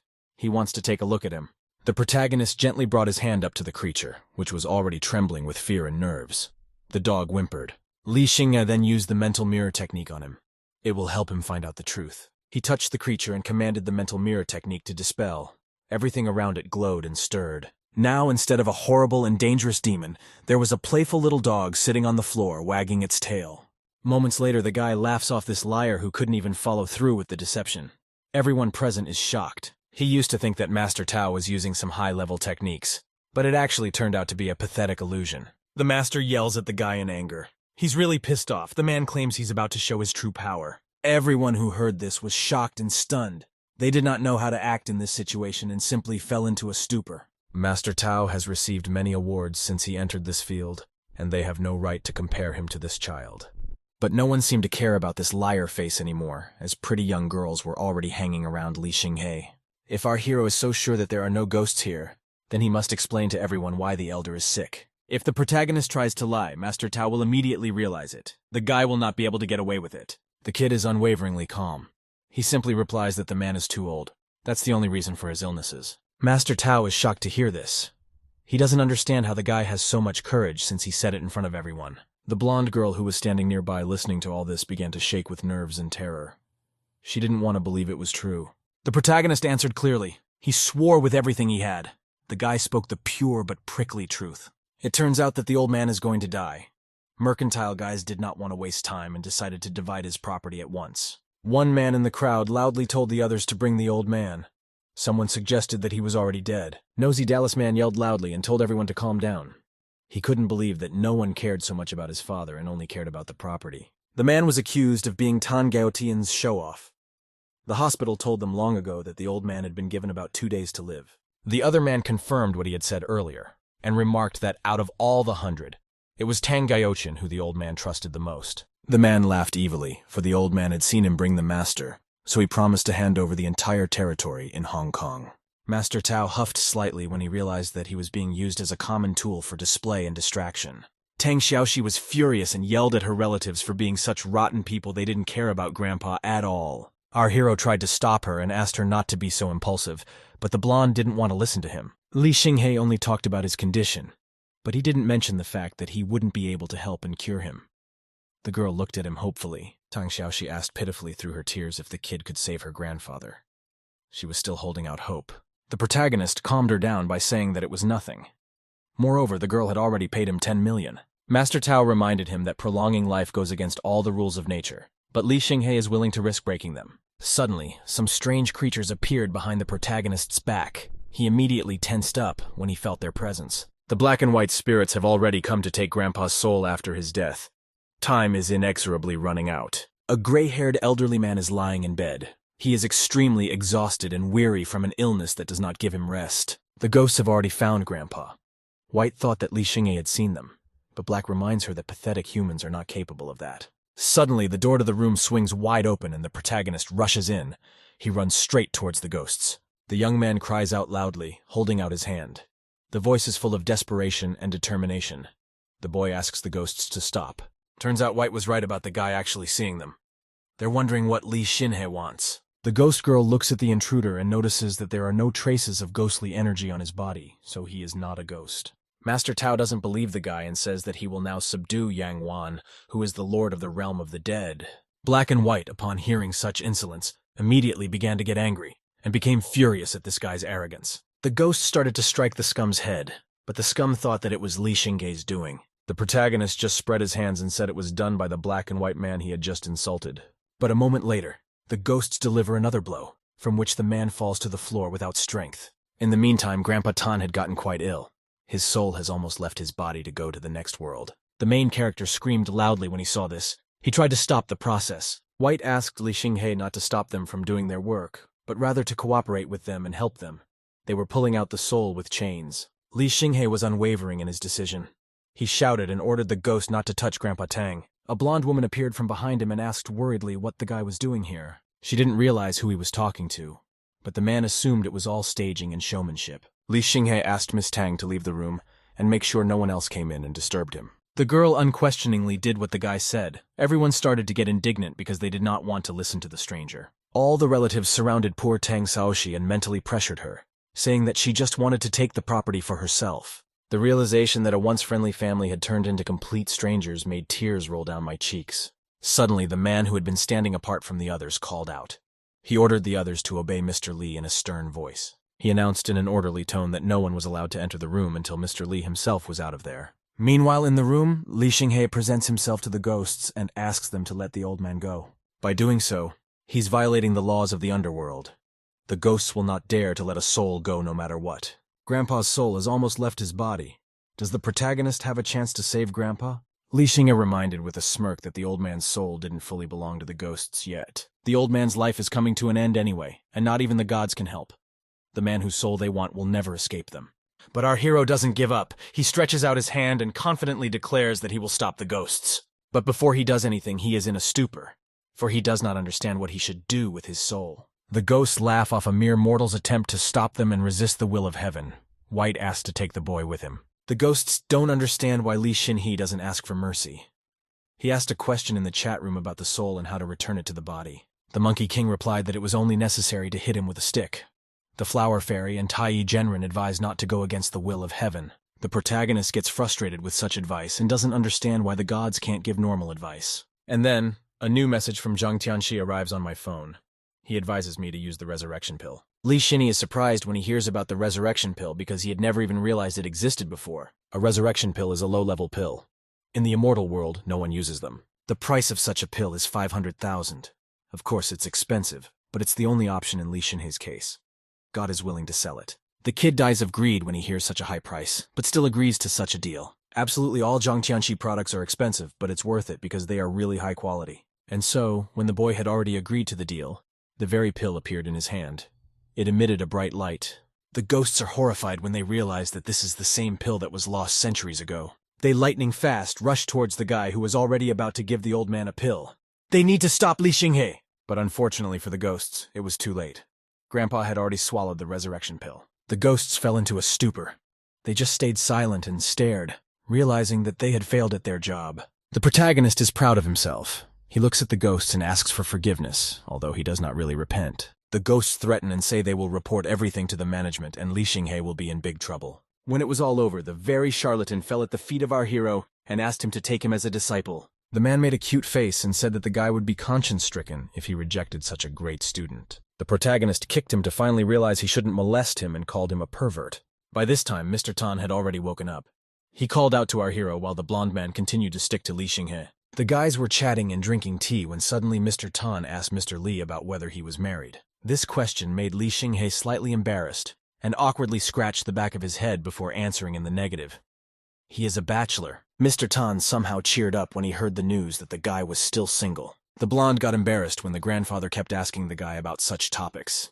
You just have to pay the guy the remaining amount. Suddenly, the awkwardness in the room was interrupted by a phone call that came from the kid's pocket. The protagonist was shocked when he saw that he had received a notice from Wan Chu. She wrote about being grabbed and held in some black car. The girl is very scared and asks for help. After reading this, the main character immediately jumped up from his seat, apologized to everyone, and said he had to go right away. The old man told Tang Xiaoxi to give Mr. Lee a ride since he was in such a hurry. The girl rushed after him, and so the guys are already rushing along the highway, lighting their way with headlights because it's nighttime outside. The blonde remarks that the guy was very anxious and suggests that this Wanchu is very dear to him. Guy and Wanchu's relationship is similar to their relationship with Tang Xiaoxi. The young man doesn't understand why there are such strange questions. The girl tried to justify herself by saying that Li Xinghe was greedy and lustful, and she was worried that he had divorced the unfortunate girl. Suddenly, some black car swept by the red Ferrari with lightning speed. Its speed was too high. This car caught the attention of our protagonist. His eyes opened wide at what he saw inside. Inside the car was a frightened and bound Wang Chu. Some menacing bald man was sitting beside her. The red Ferrari swerved to the side, nearly hitting the SUV. They need to catch up with that black car! The main character yelled loudly and said that the blonde should be more careful. She was going too fast. Tang Xiaoxi didn't see who was sitting in the interior of that black car. Was the guy sure that Wan Chu was there? Li Xinghe explained that he had perfected his body, so all of his physical stats, including his eyesight, were at their best. The blonde was embarrassed, as dirty thoughts about the guy's body began to creep into her head. She got distracted and let go of the steering wheel. After a while, the guys were able to catch up with that black car with Wan Chu inside. The guy rushed towards her. Our hero sharply yanked the door and opened the car, but there was no one inside. The interior was completely empty. Tang Xiaoxi looks around and assumes they are in that house. The boys go to check it out. The girl is a little scared because she thinks it's trespassing. The boy bursts into the house, swinging the doors wide open. The blonde stands fearfully behind him, feeling safe beside him. There's no way she expected to personally accompany a guy looking for his girlfriend. Suddenly, off to the side of herself, on the floor, the girl notices some stuff. She happens to touch it with her foot. Feeling some touch with her foot, she begins to scream loudly in fright. Our hero takes out his phone and starts to light up the dark space with it, calming the girl down. But she asks him to look at the floor. The kid shines a flashlight on the floor, and they notice a lot of stuff scattered all over the place. Shirts, bras, and skirts. Guys don't understand what these women's things are doing here. Maybe it has something to do with that missing girls case? Suddenly, the couple hears some strange noises. They immediately tense up and listen. Moments later, they find themselves surrounded by a crowd of men who are clearly hostile. They do not let them leave. One of the men, with a scarred face and a bestial grin, orders the guy killed and the girl captured. The blonde offers to distract the men with herself while Li Shinhee runs off and calls Grandpa, but the guy doesn't need Grandpa's help. The young man is not going to back down. He shouts loudly, and a moment later the thugs are upon them. One of the creeps who had gotten close to Li Shinhee from behind is contributing a baton and preparing to hit the guy in the head. The protagonist fights off this scoundrel blindly without even turning his head and hits him right in the face. The young man then bravely strikes another thug, knocking out several of his teeth. He wriggles through the struggle as if in a dance, dealing the criminals blow after blow without giving them a chance to win. He feels like a fish out of water. A couple seconds later, with the bout already won, the young man lands on his feet. He doesn't have a scratch on him. Some man with a bestial grin through clenched teeth remarks that the guy's skills are very good. The one who said that was already standing behind Li Shinhee's back. The scumbag was smiling broadly, pointing the muzzle of his gun at our hero's back. The man leaned the muzzle of the gun against the back of the guy's head. But the guy only asked where they hid the girl they had kidnapped recently. The scumbag doesn't answer. He points the guy to his seat, saying he has no right to ask questions. Tang Xiaoxi is scared. She screams and asks Li Shinhee not to take any risks, because otherwise they might all die. Then the protagonist throws up his hands and offers this creep a deal. The villain seems to be interested. The guy makes his own terms. He gives them Tang Xiaoxi, and they have to give him Wanchu back in exchange for the blonde. The girl, hearing this, is startled and confused, not realizing if the guy is serious about these deal terms. Moments later, our hero slaps the blonde's ass sharply, ordering her to shut up and not to interrupt. The guy feels sorry that he himself didn't have time to enjoy her figure and cute face. Tang Xiaoxi sobs in fear upon hearing this. If Li Shinhee wants to save his life so badly, 2 girls won't be enough for the villain. The muzzle of the gun is still pointed at our hero's head. He asks what the scoundrel wants more of. The scumbag suggests Li Shinhee to join their organization because his skills are very good. This way he can get rich and save his life. The main character happily exclaimed that it was his dream, but he never had the opportunity to fulfill it. He has no problem agreeing to it. The young man turns sharply toward the man, his eyes full of happiness and vigor. He is ready to serve this scoundrel. Tang Xiaoxi, who sees all this, finds it very disgusting. She doesn't understand why the guy would do such a thing. A moment later, the scumbag broke out into a vicious and ringing laughter, calling Li Shinhee smart. Suddenly, the protagonist grabs this scumbag by the arm, pointing his gun in the other direction. Li Shinhee pointed the gun directly towards the blonde girl who was already trembling with fear. Li Shinhee advised him to try this. The protagonist squeezed the villain's hand hard so that the man couldn't move it. He was trapped. The kid sharply twists the creep's arm to the side, and he pulls the trigger, firing a loud shot. The man doesn't realize what Li Shinhee's intentions are. He points the gun at the guy and shoots him in the shoulder. Tang Xiaoxi is startled when she sees that the young man is injured. She quickly runs over to him, hoping to help him in some way. Suddenly, another man from the organization bursts into the room and informs them that they have been discovered, and the cops have arrived. "We gotta get out of here!" The kid asked what they should do about that kidnapped girl upstairs, but there was no time for her. The girl grumbled, but the guy explained that he wouldn't give her to the creeps who wanted to sell them. It was for distraction. In revenge, the girl lightly tapped Li Shinhee's injured shoulder, but it was quite painful. He threatened that if she hit him again, he would die, but before that he would be sure to sell her. Now it seems that Tang Xiaoxi looked at our hero from a completely different perspective and realized that he wasn't so bad. The guys went upstairs and Li Shinhee kicked the door to one of the rooms with his foot. They were looking for Wanchu. When they opened the door, they did indeed see the girl lying on the floor bound and immobilized. They ran up to her and freed her, untying the strong ropes that restrained her movements. Wanchu, upon seeing the boy, immediately rushed into his arms. She was very scared and happy at the same time. She clung to him and cried, for she thought she would never see him again. The main character comforted her. The blonde was slightly embarrassed as she watched this. Honestly, the girl felt superfluous here. By this time, the police had already arrived. Even though Li Xinghe called the cops, they didn't have time to capture that bandit group. Judging by all the evidence and the crime scene, these could be the people connected to the kidnapping of girls in the city. The kid noticed that the fog over Mr. Zhang's head was getting darker and thicker, which meant that something bad was brewing. Meanwhile, Tang Xiaoxi approached Wan Chu to get acquainted. The blonde complimented the girl on her looks. Wan Chu scrutinized the stranger carefully. She had snow-white skin, a perfect figure, and stunning looks. Yu is not going to give up and give Li Xinghe to that blonde. Wan Chu prodded the blonde with the fact that she was too vulgar. Tang Xiaoxi immediately realized that it was a play on words, but she wasn't going to give up either. Who would be the winner? The girl confidently replied that she could not hide her beauty, which was inherited from her parents.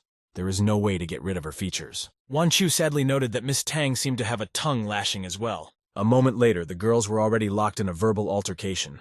Each one of them was making a fool of herself and trying to humiliate the other. After a moment, the blonde admitted that Miss Yu was a worthy opponent. The girl said the same towards Tang. Meanwhile, our hero was lying on the ground writhing in pain. If no one helped him, he would soon die of blood loss. Finally, it was all over, and the protagonist was finally admitted to the best hospital in Wenan City after all. The man explained to the boy that the doctors had already removed the bullet from his body. Zhang had already reported everything, and they wouldn't have an interrogation. Li Xinghe asked the man where the two girls who brought him to the hospital were now. The serious man replied that the girls had some urgent business to attend to and had left in the morning, seeing the lads sweetly asleep. Before leaving, the nurse added that the young man should stay in the hospital for at least 3 days. Rest well and take it easy. If Li Xinghe tells doctors that he can recover overnight, he will be considered a crazy alien. After a little thought, the protagonist came to the conclusion that it is better to pretend to be sick, so as not to attract attention. The kid was lying in bed and resting, but suddenly a new notification came to his phone. He immediately concentrated. All 7 fairies have enough merit points to buy phones. Now the kid's gonna get them ready for sale. The protagonist realizes that he can't leave the hospital, and so he needs the help of a friend, Liu Shun. He called a friend and asked him to go to his store and bring 7 phones to the hospital. After that, he went back to bed and started to relax and watch TV. The news was talking about a girl that the whole internet was going crazy about. The protagonist did not understand which girl we were talking about. He was not aware of the events taking place. There was a news story about a video authored by Li Xinghe. Now he's called the god of PR. The girl in the video was beautiful and danced beautifully. After this video, a new style of dance called fairy style appeared. The main character falls into a stupor and doesn't even believe at first that he has become an internet celebrity. Everyone is wondering who this girl is and who is the god of PR. Many companies are already ready to sign a contract with this girl, but they can't find her. A girl named Angela Baby appears on the phone screen. She's going to show off all the fairy costumes. Li Xinghe is even more shocked when he realizes that even the most popular stars have begun to imitate them. The whole internet was just talking about this mysterious girl. Even celebrities often mentioned her. The kid knew the goddess looked ravishing, of course, but he didn't think she would cause such a furor. The guy below the video had tons of comments about the fairy who got lit up there. Everyone was talking about her beauty and praising her.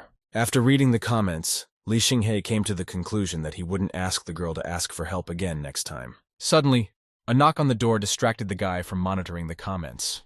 Liu Shun, who had come running in from the phone store, entered the room. A friend walks up to Li Xinghe with a smile on his face, holding a small box containing phones. The guy's face changes when he sees his friend in the hospital bed. He thought that someone had beaten up Li Xinghe and wanted to avenge his friend. The kid awkwardly scratches the back of his head and reassures his friend, making excuses that he just fell into a hole last night. Liu Shun recalls that they had a demolition in their neighborhood. It seems they still haven't gotten around to installing the lights. Our hero offers a friend some work if he's having trouble with it now because of demolition. Suddenly immediately interested when he heard that. The guy informs me that Yilan has just recently released a new product and is short of a sales manager. At this time, some young girl is carefree and walking down the corridor and rejoicing that little Yue Yue will be discharged tomorrow. The girl looks very happy. Her eyes literally glow with joy as she thinks about Yue Yue's discharge. But then, all of a sudden, Liu Shun runs towards the girl and then crashes into her, and the girl screams in pain. The kid awkwardly apologizes to the girl who fell on the floor and says he's in a big hurry. The girl doesn't seem ready to accept a simple apology and wonder what he would do if she called the police. Moments later, the girl pulls out her phone and complains to someone about how little Yue Yue literally just got knocked down. She naively cries that she is very badly bruised. Messages and threats appear on the screen to whoever did this to the girl. Liu Shun is beyond worried about the girl who caused the harm. The guy offers to take her to a doctor. The girl then abruptly turns her phone over to the guy who wanted to help and shows everyone who just hit her. Meanwhile, while no one is home, the ghosts decide to have some fun and watch a ghost movie. But the ghost girl with the language to think that they will be bored watching a movie of this genre. After all, they are ghosts themselves. But soon, the girls decide to turn on the horror movie after all. They get ready to watch it and watch the screen carefully. Suddenly, a ghost appeared on the screen and started climbing out of the TV screen. The girls screamed loudly in fright. A moment later, they were clinging to each other and trembling with fear. The ghost they had seen was very scary. Meanwhile, the guy in the hospital is trying to justify to everyone that it was a pure accident. Threatening and judgmental messages from the guy keep coming to the girl's phone. Everyone calls him pathetic trash. The girl presses her pity, saying that it's past time for her to see a doctor, and if they really feel sorry for little Yue, they can pay her medical bills. The kid freaks out when he realizes it was the hypocritical girl who used him to get attention. Little Yue only laughs. I don't understand how a fool like him could even guess this. The guy rushed to the girl in an attempt to get the phone and clear things up with people. She's playing the innocent sheep. Liu Shun grabbed the girl, but the girl started fake crying and screaming about being molested, even though it wasn't true. Moments later, the guy who was trying to assert his rights got a mop right in the face. A crowd of people gathered around the guy and stared at him with judgment. The cleaning ladies thought he was a common pervert. Liu Shun wanted to defend his honor and somehow justify himself to the crowd, but someone gagged him with some object. Some man in a skirt and stockings came up to the cheating girl. He was very happy to see little Yue. As it turned out, it was a real fan of hers.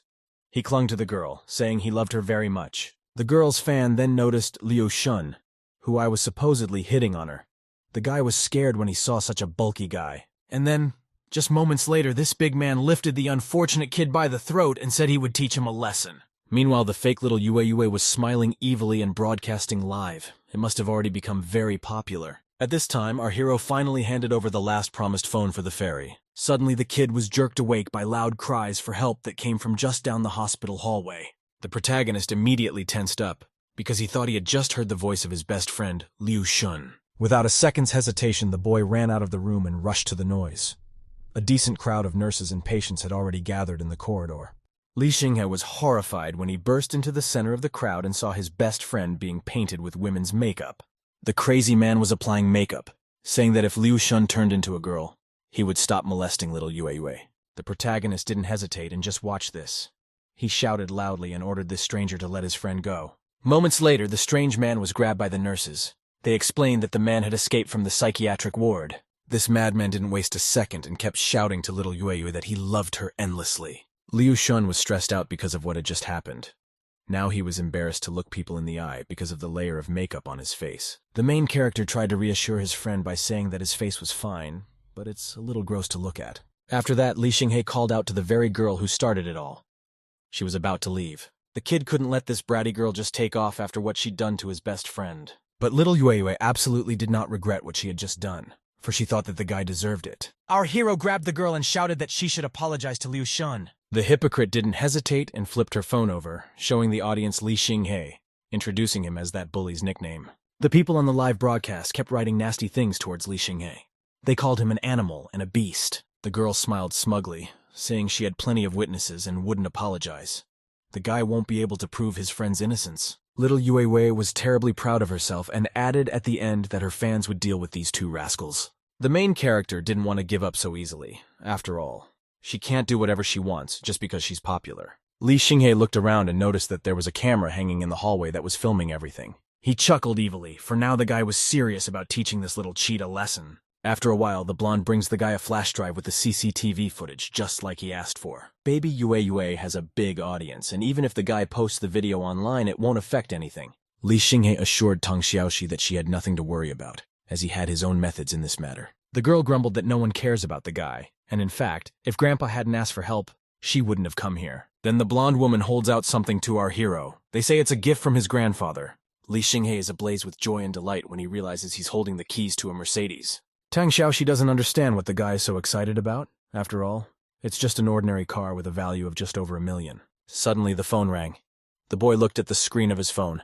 He instantly picked up the phone, for his best friend Liu Shun was calling him. The young man shouted into the phone about Li Xinghe's smartphone store being completely destroyed. At this time, Black goes elsewhere to study the techniques of exorcists in Western countries. The girl said with tears in her eyes that when the moon shone, he would have to remember her. She did not want to let her brother go. Black only replied with a warm smile on his face that he would never forget her, for she was his little sister. Soon 2 long years passed and the brother came home. The ghost girl came running to meet him. The young man was very serious and said that he was no longer called brother, he was called brother. And in fact, it should now be called death. Hearing this, the girl fell down laughing. Upon hearing this, our hero became furious and screamed loudly, trying to find out who the culprit was. The reason for this was Yueyue's angry fans. They're all crazy. The scumbags are breaking Li Xinhe's store. The protagonist is furious. It seems that these bastards think they are immortal because they think they will go unpunished. Little Yueyue really went overboard. The kid's not going to just sit there and keep quiet. He'll defend himself. Li Xinghe puts a message on the internet about being a god of PR.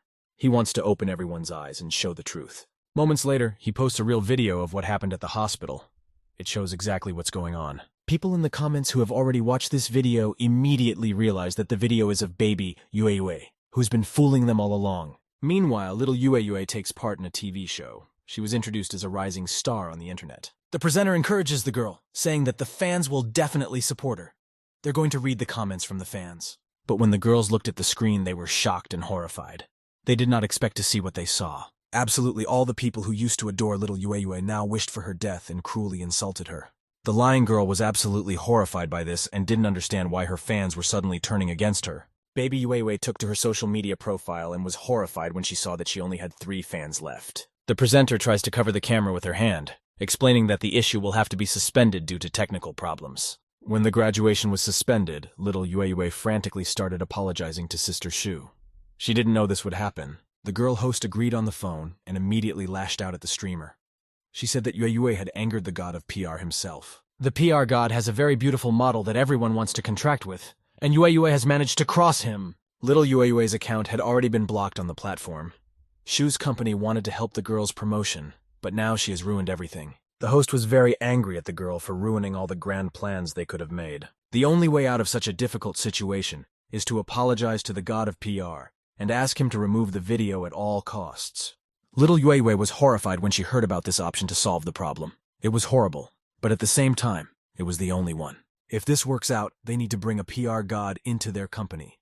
Then he will be able to promote the girl a lot and raise her in the world ranking. Little Yueyue was very angry at this rascal who had so easily blown her career. The girl is not going to give up. A moment later, the girl has already found the page of the very god of PR in social networks. The girl is ready to go all the way. A few hours passed, and night fell. There was no light in the windows of the building. Only the moon and the street lights illuminated the street. The protagonist at this time is lying in a hospital bed in his room. The young man decided to rest and take a nap. At this time, a nurse enters Li Xinhe's room with a tray that apparently contains medication for the guy. The girl slowly enters the room, and our hero instantly notices her beautiful figure. His eyes study every curve. The nurse takes the thermometer and says she needs to take Li Xinhe's temperature now, and he continues to stare at it unabashedly. The protagonist is encouraged by this, but doesn't understand why she wants to take his temperature when they did without it yesterday. Yesterday is still yesterday, so don't pay attention to it. What if Li Xinhe's temperature is up today? We should take a measurement. Suddenly, the girl stumbles and falls right to our hero, who actually doesn't mind this pleasure. The girl immediately pulls away and apologizes for her clumsiness. The girl seems to feel a little awkward. The guy notices that the nurse's voice sounds quite familiar. He decides to check it out and rips off her mask. The girl bounces back in fright. The protagonist is very surprised when he realizes that little Yueyue has been hiding under the mask all this time. Little Yueyue, realizing that she had been exposed, did what she came for. She apologized to the god of PR. The guy is silently watching this. The girl is very embarrassed and clearly embarrassed, as a blush appears on her cheeks. She apologizes to the god of PR. The protagonist is drooling over how beautiful and adorable little Yueyue's figure is. He studies every curve. Moments later, little Yueyue leans in front of him, ending up on top of him. She promises that she would do anything for forgiveness. The kid looks directly at the girl's breasts that happen to be in front of his eyes. The little girl's sin is small, and he decides to forgive her. Suddenly, Li Xinghe remembers that he has Wang Chu. The young man comes to his senses when the girl is already sitting on top of him. The protagonist's face instantly turns serious. He is furious when he notices what is on the nightstand. There is a bottle standing there with a small camera on top of it. He realized that the sneaky little Yueyue intended to frame him. Li Xinghe grabs the camera and demands an explanation from the girl about what he has discovered and is now holding in his hands. The girl is amazed that the guy found this little camera. The girl starts crying because she just wanted to take a couple of intimate shots in order to blackmail the guy and make him delete the video. Now the protagonist doesn't need that lying girl's apology. He can easily call the police and file a report against her. Little Yue started brazenly pushing pity and blackmailing that if the guy didn't delete the video, she would just kill herself. But the guy's as tough as ever. He won't listen to her. And for all the horrible things she's done, he'll never forgive her. Li Xinghe suggests taking a couple pictures of baby Yue in this costume. That way, she'll definitely become popular on the internet. The protagonist boldly points the camera at a girl who stands helplessly in tears and bows to justice. Suddenly, the tense moment is interrupted by a phone call. Someone was calling little Yue, temporarily saving her from embarrassment. The girl asked to wait until she answered the call. At that time, Shu's sister Shu had just called her. Sister Shu called to find out where Yue was now. But the girl lied that she had been sleeping at home for a long time. Shu yelled at her and hurried her to apologize to the god of PR. She reminded him that his father was in debt, his mother was in the hospital, and his brother needed money to study. The woman shouted loudly that if little Yue couldn't get him to delete the video, she might not contact her again.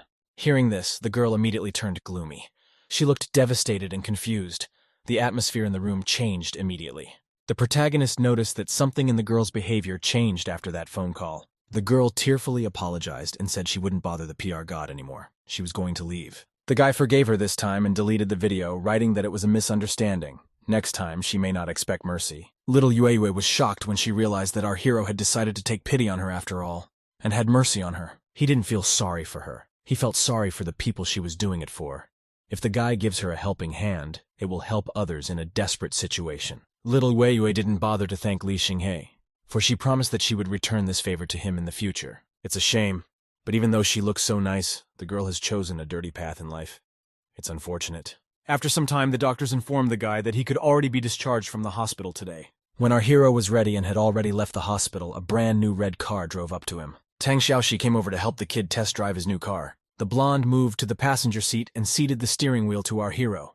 It seems to her that the guy sat behind the wheel for the first time, but he denies it. The girl looks at the guy carefully, trying to find any hints on his face, but he can't embarrass himself in front of her. A moment later, the hero's head struck the gas pedal at point-blank range, and the car went forward very quickly.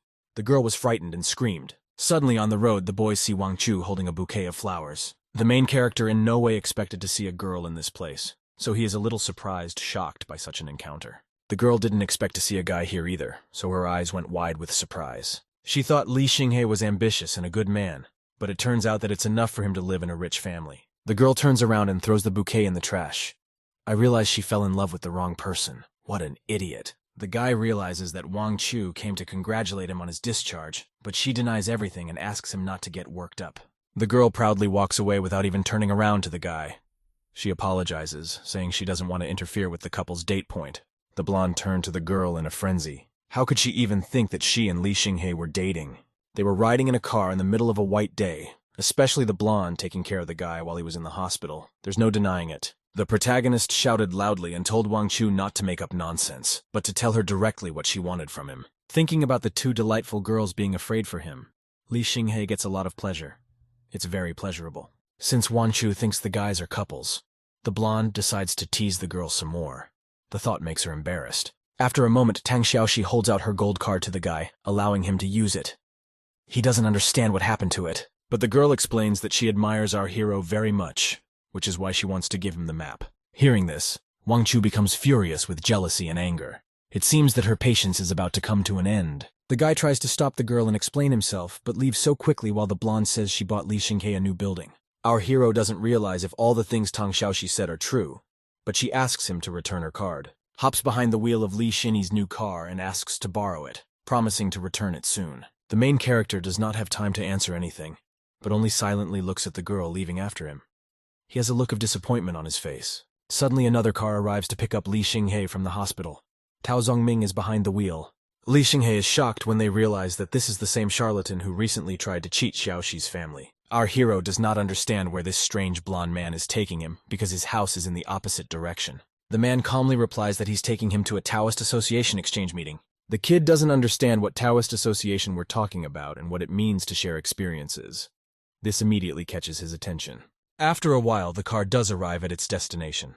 A distinguished gentleman has also arrived here. A leader of the Wenanya Taoist Association named Guigong Yuan invites Taoist Master Dui Zhenren to go inside. They also invited Tao Xingming, but it was a mistake, for their people were not aware enough of what had happened.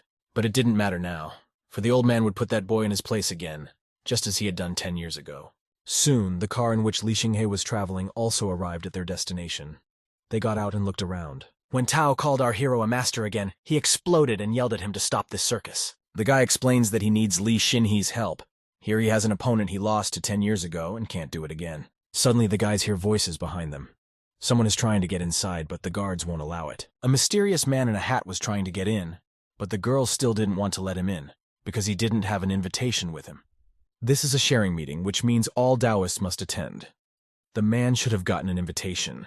The girl can't check if the stranger has power, then the man decides to demonstrate his power. A moment later, the girl's eyes go wide with the sharp and tugging pain she suddenly experienced. The employee felt as if someone was sitting on her back.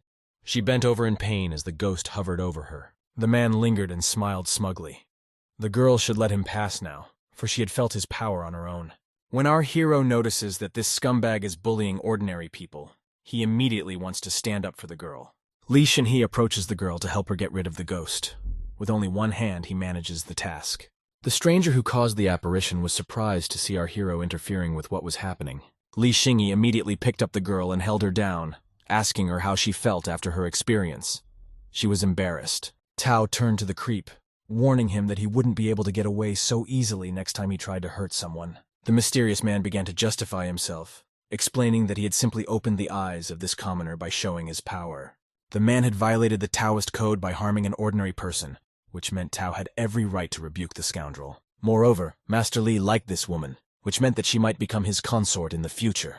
The kid immediately started awkwardly making excuses and denying everything he said while the girl embarrassedly asked if it was really true. The stranger recognized that Taoist Li Xinghe was really young and romantic, but the guy was actually just protecting the girl from bullying. Suddenly, a middle-aged man with a thin mustache appeared behind us. He asked what was going on here. After a moment, he ran up to Master Tao and quietly, almost in a whisper, asked who the two guys beside him were. The boy replied with pride and a smile that the man was his master Li Xinghe. The men were shocked by what they heard. Tao then shifted his gaze to that mysterious man in the hat, and grumpily informed him that he didn't know the scumbag. The man darkened and introduced himself as Wu Hai.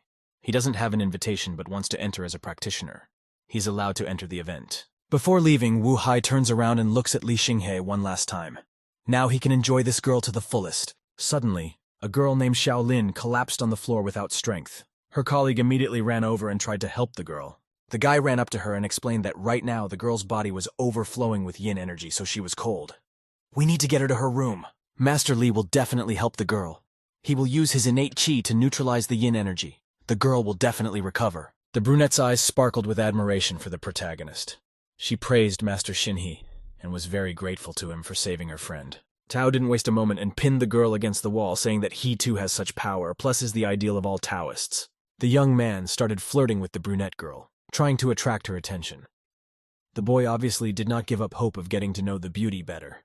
But just a moment later, the cocky Tao was punched in the face by a girl who was screaming and calling him a freak. Meanwhile, our hero laid the poor exhausted girl on the bed and began leisurely undressing her. He had read in martial arts novels about taking off one's clothes in order to transfer one's ki.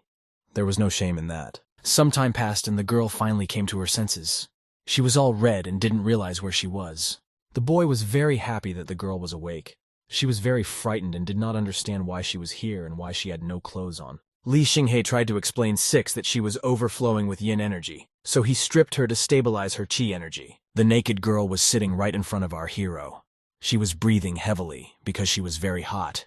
She was burning. It was unbearable. It was only temporary, as her body began to release hormones in huge amounts. The girl was unstoppable and crawled towards the defenseless Li Xinghe like a cat. Xiaolin hung onto the protagonist's neck and sincerely wanted to thank him with her body. The young man was very embarrassed. Tao stood around the corner and watched this, admiring his master. This is a great way to win a girl over. Noteworthy. Suddenly, a man approaches Master Tao from behind, asking what he is doing here and where his master is now. The kid seems to be caught off guard. He doesn't know how to respond to this and quickly tries to come up with some excuse to avoid giving Li Xinghe away. Xiaolin was already on top of our hero and embarrassedly asked for help in getting undressed. It was obvious that the girl was now out of her mind because of Yin's energy. The young lady wasn't going to back down, and with every second she leaned closer and closer to the protagonist, who didn't know how to resist. Suddenly, Tao knocked on the room with Kui Gongyuan. The man wanted to examine the girl because he had heard that she was injured, Li Xinghe asked him to wait for a while and not to enter the room yet.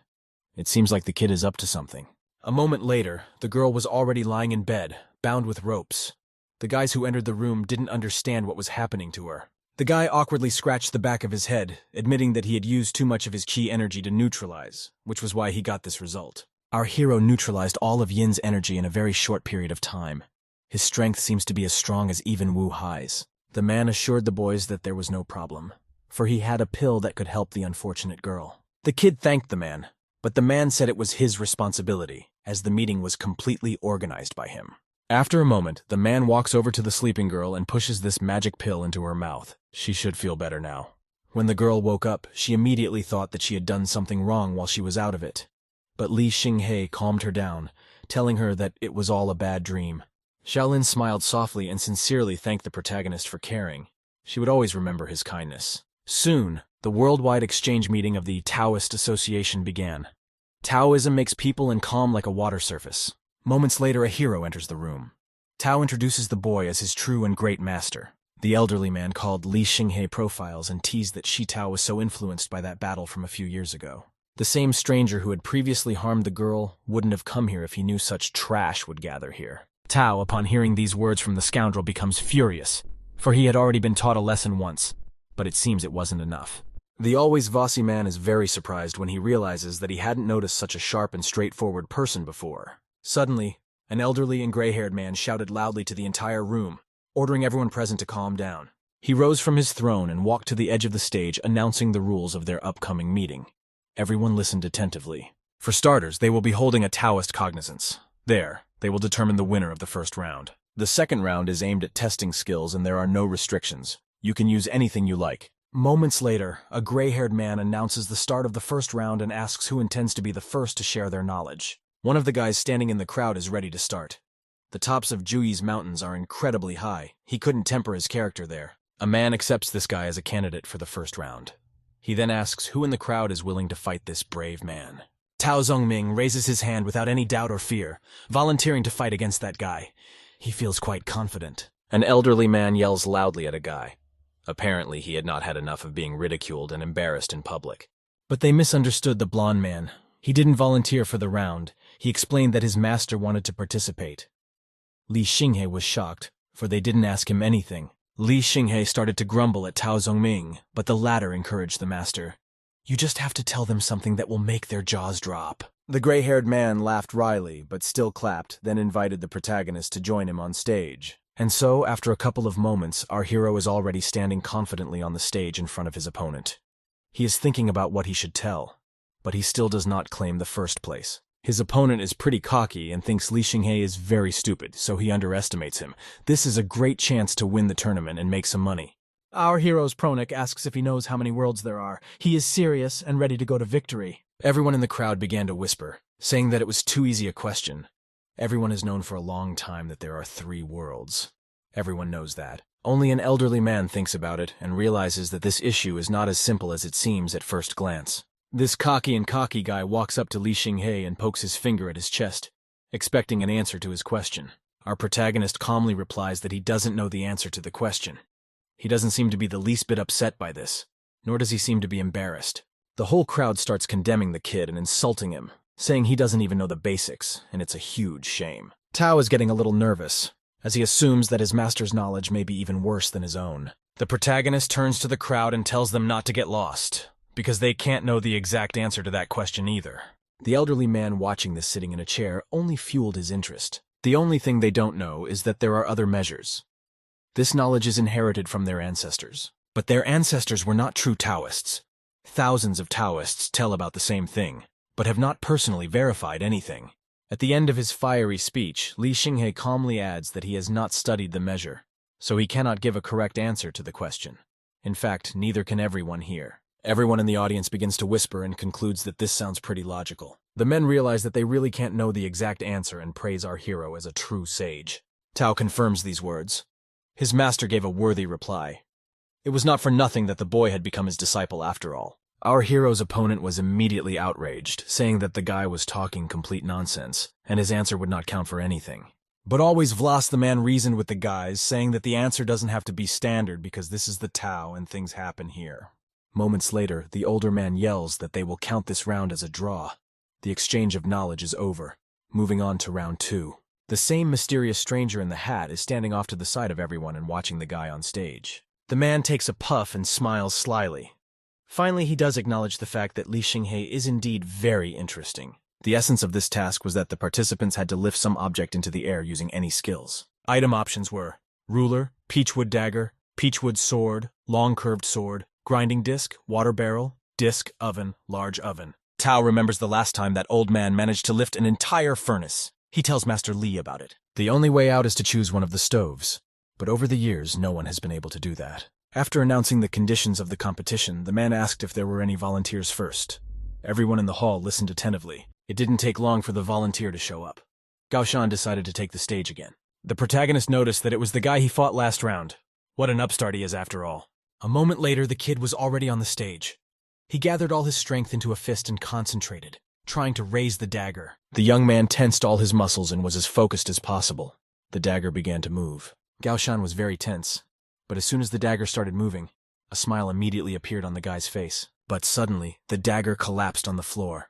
The referee said that Master Gao Shan had almost managed to lift the peachwood dagger. People watching the kid's performance have commented that he's pretty good, and it's a good result. The kid was pleased with the result, bowed, and reported that he wasn't experienced enough, which was why he couldn't lift the dagger. Then the man asks who else wants to show their strength. This time there are many more people. One guy in the crowd fearlessly takes the stage and tries to raise his sword while casting some sort of spell. After him, a bearded man enters the stage. He tries to lift the disc. The contestant is more concentrated than ever. Then a middle-aged man enters the stage. He encourages the others to praise him because he was able to lift such an incredible weight. Thus the boys one by one go on stage and show their capabilities. But now no one will dare to challenge it. Only great masters will dare to continue this fight. Tao gives his master a sly look, urging him to volunteer, but Li Xinghe immediately refuses. He's already sick of this silly association. And so soon, when no one else dares to take the stage, a man with a thin mustache is about to announce the champion. Suddenly a hoarse male voice is heard. The stranger in the hat is calling everyone here pathetic weaklings. The man, who had a smile on his face a second ago, became furious. Who dared to insult the great masters? The stranger in the hat didn't even falter. He doesn't think these guys are masters. The long-haired man smiled smugly without letting the cigarette out of his mouth. Ants and beetles are strong. All the people present were furious when they heard this. They urged him to get involved and not just throw words around. The mysterious stranger walks onto the stage without any hesitation, standing in front of a large stove. He is too sure of himself. Master Tao gets furious when he sees a cocky bastard like Wu Hai. Li Xinghe is 100 times stronger. Suddenly the stranger springs into action. He immediately concentrates and becomes more serious. And now, a moment later, this huge and heavy furnace was hovering in the air, with a light scarlet smoke around it. Everyone who saw it could not believe their eyes at first. It was hard to believe that this hobo had actually lifted such a heavy weight. Our hero seems to realize that something is wrong here. He uses the power on himself to understand the reason. So, the young boy sees that the creep is using the spirit. But it's cheating. The boy realizes that the spirit can't take that. A moment later, the furnace drops abruptly to the floor, making a loud, unpleasant sound. The stranger in the hat is finished speaking. He waits for those willing to contradict him, but the crowd is silent. Since there are no takers, the judge decides it's time to announce the winner of today's competition. The guys in the crowd are very hesitant, and no one seems to be going to contradict him. They are all terrified. Li Xinghe and his disciple are absolutely calm. They stand silently and wait for events to unfold. The scumbag stood in the middle of the stage and addressed everyone in attendance, calling them pathetic trash. A moment later, the scoundrel is addressed by an elder. His voice is full of seriousness. The older man has a look of determination in his eyes. He says he'll take a chance and try to beat him. Even though the man is no longer of the same age, he will prove to this brat the true power of Taoist association. Tao shouts from the crowd, cheering the old man on and reminding him that he can only lose to his master Li. Elder calms down and promises not to let up. Now he's going to show what he can really do. The old man stands in front of this furnace and orders the immense smoothness of the law of this world to soar. Everything around him begins to sparkle. An elderly man stretches his arms forward, struggling to lift such a heavy object. He doesn't give up until the last one. Everyone in the crowd starts to whisper in a frightened manner. They come to the conclusion that the old man won't be able to lift it. Master Tao sadly noted that 10 years ago, the man would have easily lifted it. He used to be much stronger. Suddenly, the furnace actually slowly begins to pull away from the floor. The old man is overjoyed. A moment later, the furnace was already flying into the sky, and the guys in the hall cheered as they continued to believe in the elder. But it didn't last long. For a second later, the furnace collapsed to the floor with a clang and rattle. Actually, the old man also collapsed on the floor, panting. He seemed to be in a lot of pain. Master Tao was immediately frightened when he saw the elder in such a terrible state. The boy rushed over to him. The gray-haired man had already been approached by his assistants to take him off the stage. Hu Wei noticed six that he was no longer the same person he used to be. The cocky creep then took center stage, asking if there were any others who wished to challenge him. The protagonist's face was brimming with seriousness as he listened to all the garbage pouring out of the stranger's mouth. Tao was furious that this scumbag was allowing himself to be so disrespectful to them. Suddenly, Li Xinghe grabbed his disciple's shoulder, trying to calm and stop him. Li Xinghe calmed the kid down, saying that he would take a chance and try to challenge this scumbag. Our hero proudly steps onto the stage and walks straight to the large furnace. The stranger watches him silently. The people in the audience began to be indignant and outraged that some dairyman was defending the honor of the Taoists. In a spiritual power manual, the guy read that one should pour all the true QE through the fingertips into the object. After a moment, the protagonist decided to try it out and channeled his power towards the furnace. But absolutely nothing happened. There was an awkward silence in the room. The boy was very ashamed and embarrassed that he had failed. It was a real shame. Everyone in the hall began to shout indignantly at the young man and chase him away, saying that he had no place here with such skills. Only one guy asked for the insults towards him to stop, because Li Xinghe was trying to help. Tao yelled angrily at those guys, saying that they didn't know the true strength of his master yet. It was very embarrassing for Li Xinghe, because he really doesn't know how to do this. But Tao still continues to support him the most. Wu Hei called the kid ignorant, but gave advice. First you have to concentrate, and then you have to lift. You have to change the trajectory of the object rather than immediately trying to pick it up. You have to visualize him holding it. Li Xinghe thought about it and tried to visualize grasping this object. Suddenly, there is a hint of understanding in our hero's eyes about what is required of him. He sees the texture. His crimson eyes reflected the same large furnace. Now he finally understood and could do it. The protagonist stands in front of the object. First, you have to feel the whole object.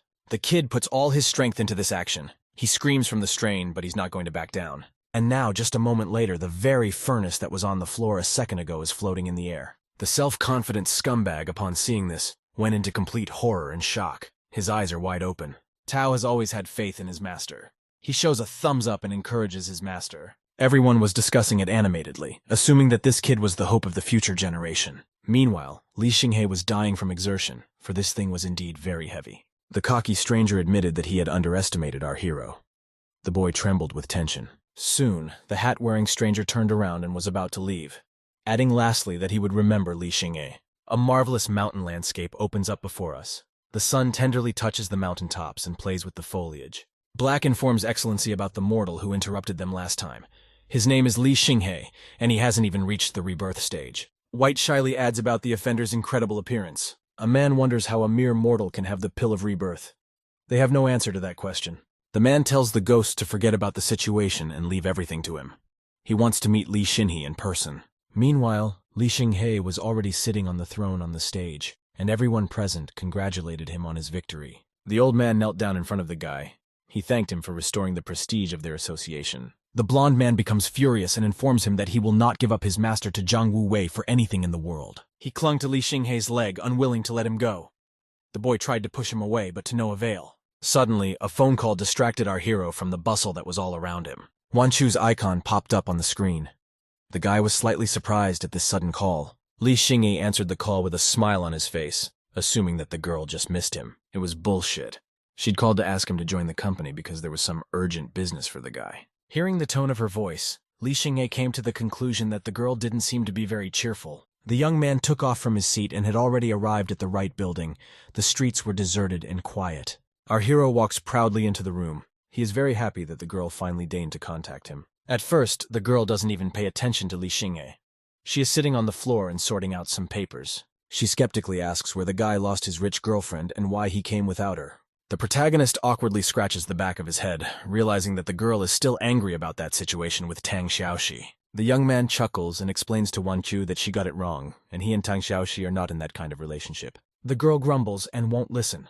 She doesn't need the guy's explanations anymore. Still, they are too different. Soon, she sat down at the table and told him she'd invited him over today to talk about work. The protagonist took the papers that the girl handed him and began to study them. It said that the company wanted to get a contestant To promote a new face cream, they partner with agent Lu Kui to create a talent show. The guy is invited to be a judge. Li Xinghe grumbles that the girl agreed without asking him. They also invited Ouyang Haochen to cooperate. Our hero is looking at pictures of this guy. The photo shows a handsome blonde man with green eyes. The young man remembers that Lu Kui is little Yuiwei's agent. He also doesn't understand who Ouyang Haochen is. Meanwhile, a bright red car drives down the street. A girl named Lu wants to meet Li Xinghe. Our hero is a PR god and the hottest internet star at the moment. They need to win his favor. The blonde had had fun with many girls, but he hadn't had any famous fairies yet. Thinking about it brought a smirk to his face. The girl warned him that there would be a lot of promising girls in the contest, and that guys should behave modestly. You can't date them! At this time, our hero informed the fairy that the video of her and the other 7 fairies had gotten very viral on the internet. They got a lot of fans. The fairy is glad to hear it. Mortals judge by beauty, but the old loners in heaven compare her to an old witch. Li Xinghe turns the topic to phone sales. He wants to make as much money as possible and buy new things from the secret list. The girl assures the young man that there is no problem with that. Many Celestials wouldn't mind getting a smartphone. Suddenly, their sweet conversation is interrupted by a girl who has just entered.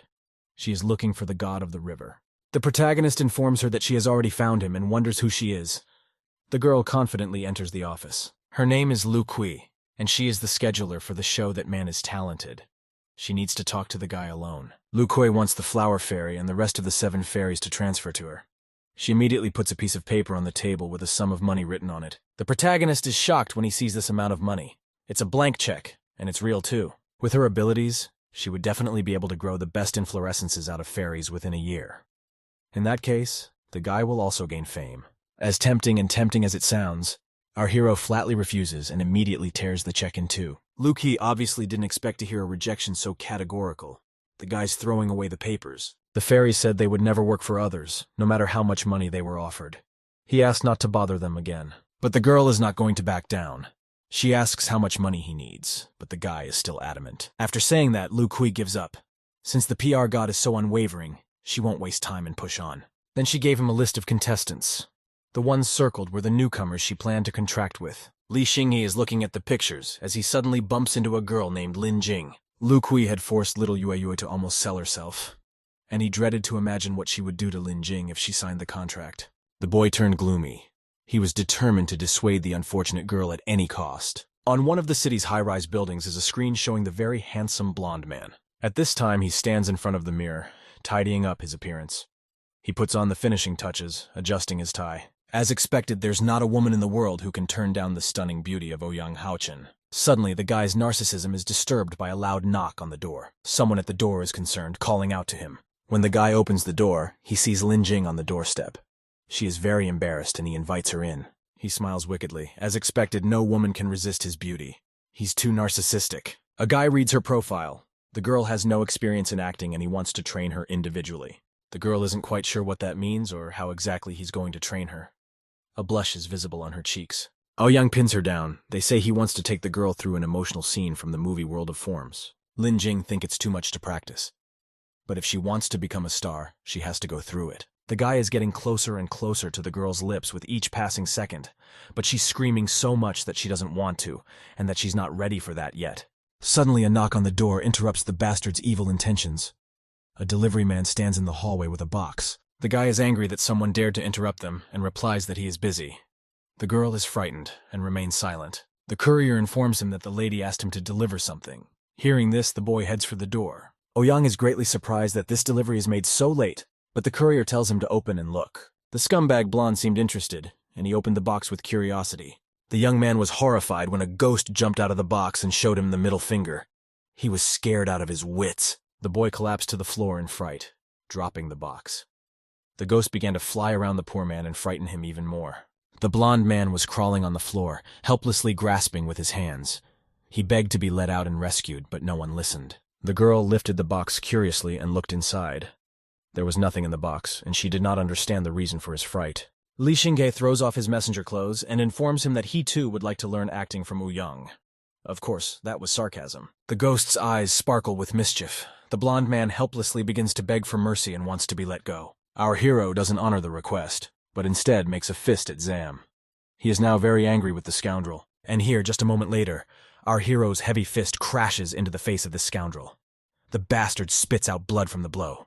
When the scumbag does manage to get up, Li Xinghe offers to play an action scene, but he refuses, saying he doesn't know how to play them. The kid didn't even let this scumbag catch his breath, and after a moment he flew a few meters away from the kick. The young man was as tough as ever. Now he was going to teach this scumbag some more interesting tricks. Ouyang is very scared. He crawls away from the guy, inform him that he was hired for a high price, and he has no right to beat him up. Finally, the protagonist introduces the god Reki and orders the creep out of here before he pisses him off completely. The blonde guy, hearing this, runs out of the room lightning fast. At this time, the guy explains to Lin Jing that he is also the judge of this competition. Moments later, the girl throws herself into his arms and thanks him for saving her because Ouyang had scared the hell out of her. The girls wondered what Ouyang had seen so much that he had come to freak out. But the guy lied that he had just done a little magic trick and only Ouyang could see it. After finishing the performance, Li Xinghe informs her ghost that she is now free, but she complains that she didn't have enough fun. Lin Jing is horrified when her boyfriend advises her to withdraw from the contest, as she has already signed the contract and is now legally responsible for the withdrawal. Li Xinghe will try to help. After all, she will be a judge. But for now, she needs to stay here for a few more days. She's worried about Ouyang. The girl grabs our hero by the arm and asks hopefully if she can stay at his place. The guy thinks it's a bad idea for the judge and the contestant to live together, but the girl doesn't understand his fear. She snuggled closer to him and shouted that she believed the river gods were good people now. The young man hadn't even touched the girl after what happened last time, which meant he could be trusted. Li Xinghe was eaten up with doubts. He tried to talk himself out of taking her home. They wouldn't be able to sleep in the same room anyway. Meanwhile, Ouyang rushed to the mirror, scrutinizing the impact site. Our hero had almost ruined the blonde man's beautiful face. But suddenly, from behind him, a male voice called out, telling the guy to calm down and stick to the plan. The young man immediately pulled himself together, bowed slightly, and obeyed the man. We must be careful and cautious. Li Xinghe decided to take the girl back to his house after all. She promised that she wouldn't be a freeloader in his house. A girl can be useful. For example, she can help with laundry, cleaning, or even cooking. The kid racked his brains and came to the conclusion that it was a pretty good deal and there was no reason to refuse. Suddenly, his phone rang in his pocket. It interrupted the conversation between the guy and Lin Jing. It was Wanchu who was mad at the guys because he went to a bar to party. Li Xinghe denied it, saying he was at the phone store the whole time. The guy started imitating that he was talking to one of his visitors, and at that moment was counseling him. Wanchu didn't respond to this in any way, and just listened silently. The girl was very serious and didn't know whether to believe the guy. The young man laughed awkwardly and apologized, saying that there were a lot of customers in the store today. He moved off the subject and said goodbye to the girl. The protagonist followed Lin Jing, who seemed to be a little embarrassed. He apologized to the girl for the situation. The girl looked a little upset. She realized that the protagonist already had a girlfriend and said he could care less. Meanwhile, everyone in the hall was eagerly waiting for Hao Chen. The female fans were shouting and cheering loudly. A banner with his image was hanging above the red carpet. The young lady host greets all the executives, their viewers, and her media friends. The young lady seems to be charged with positivity. The judges of the competition were ready to begin. The main character sat next to Wanchu, and Lu Kui sat on the other end of the table. The guy wonders why Wanchu didn't answer his call yesterday, but she grumbles and says she's not interested at all. The serious businesswoman told the couple to shut up, for she had come here today to listen to Ouyang Haochen sing. The host announced that Ouyang Haochen was finally there, then invited the guy to the stage to sing for everyone present. The girl proceeded to announce the kid while everyone in the audience eagerly awaited his arrival on stage. The fans all started to get indignant. If he doesn't show up here, fans will never buy Yilan products again. The girl was furious when she realized that there was a possibility that the guy might not show up on stage. Lu Kui approached Mr. He, pointing out how their Yilan company disrespects their customers. Mr. He tried to justify himself somehow, not understanding why Mrs. Lu was saying such nonsense. After all, it wasn't true. Last night, another very important guest from Yilan Company had severely beaten up Ouyang Haochen, which was why he wouldn't be able to attend today. Having said that, the businesswoman proudly walked away, leaving Mr. He to deal with it all by himself. The man immediately became nervous. He turned to Li Xinghe, trying to find out the details of what had happened. All the fangirls were furious. They were demanding that they get their Ouyang Haochen back. The girls were especially angry. Mr. He begged our hero to do something about the situation. Wanchu doesn't understand how Li Xinghe can help in the situation, because even the gods are powerless. But the protagonist is just thinking of asking the gods for help in solving this problem. They will definitely be able to help him. The young man wrote to the fairy and asked if she had any elixir that would make a man sing like a nightingale. The girl giggled and asked why he wanted it. Li Xinghe has no time to chat, so he asks for help. The guy can buy such a potion at the Shunying Cloud Palace store. Hearing this, our hero sincerely thanks the fairy savior. He immediately found this store and bought the elixir. A moment later, in the hand of our hero has already appeared the right potion that can save this difficult situation. Wan Chu and Mr. He didn't understand what Li Xingye was doing. The boy didn't say anything to anyone, but simply took the elixir and drank it in a gulp. The angry crowd of fans were about to leave, for they didn't expect to be at the fun. They complained about Team Yilan, saying that they wouldn't trust them anymore. But here, after a moment, Li Xinhe takes the microphone, taking the situation into his own hands. He loudly tells all the fans not to disperse. Our hero quickly attracts the attention of girls because they really like his appearance. They all think he is handsome. The main character introduced himself to everyone as the River God. He revealed his desire to perform a song for all those who came. Soon, Li Xinghe began to play a song. When Koga Wanchu heard his beautiful voice, she noticed that he seemed to have changed a bit. All the listeners were immediately enthralled by such a pleasant voice. To see the god of the river live with your own eyes is a great honor. No one expected Li Xinghe to be so charming in real life. They all cheered and couldn't take their eyes off him. The kid throws his finger up in the air, announcing the song he's about to perform. He introduces the song to the audience. I want. Mr. He and Wanchu began to whisper, trying to remember how he used to sing in his school days. A bear stepped on his ear. A moment later, the kid started singing. The room was filled with Li Xinghe's voice. By the way, his childhood dream was to become a singer. The beautiful voice of our hero filled every corner of the room. It mesmerized all the listeners, and they could think of nothing else but the song. Absolutely everyone present was as if enchanted. The fans froze, afraid to miss any detail. The song sounds much better than the original. The main character keeps singing. He puts his whole soul into this performance, feeling every note and letting the music flow through his body. Wanchu is also mesmerized by this voice. She doesn't understand why Li Xinghe's singing is so beautiful. She can't believe it's his voice. The guy's voice is clear and ringing, but with a tinge of sadness. It reminds Mr. Hai of the times of his youth, so he starts to cry. Everyone in the audience continues to shout and applaud. The audience asks our hero to come out for an encore. Now the river god is their idol. Today's press conference was very successful and everyone was crazy about it. Mr. Hai suggests that the driver take Li Xinghe home. Suddenly, Wanchu volunteers to personally drive Master Li home. Master Li has worked so hard that he deserves to be sent to rest. The protagonist tenses up at this, for he senses that Wanchu has no good intentions. After a while, they arrive at their destination. Li Xinghe heads to his home, saying that it's time for them to split up. Wanchu doesn't seem like he's going to leave so easily. The girl is surprised because she expected the young man to invite her inside. Our hero does not understand what the girl means. It is too unexpected, and he is not ready for this yet. Wanchu didn't understand why the guy couldn't invite her inside. She thought he was hiding women inside, but he denied it. But instead of women, he has 2 female ghosts in his house. He has to be careful that they don't give him any trouble. But the girl entered the main character's house without any doubts or questions. She herself will check if he was telling the truth. The girl ran inside, after which she called out loudly to Li Xinghe. She looked very angry and furious. Our hero, hearing this, immediately ran to the screams. It seems that the girl had found something she was not supposed to see. There was a Korean drama on the TV even though no one was home.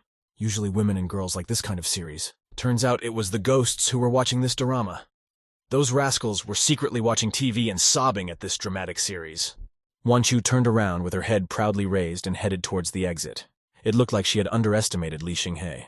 The guy stopped the girl and tried to explain to her that it was a misunderstanding, but Wanchu had absolutely no desire to listen to him. Meanwhile, the ghosts discuss their master's romantic crisis. They realize they must figure out how to help their master. It's a marriage made in heaven. The pink ghost doesn't realize if they even need help from the 2 ghosts. You gotta think ahead.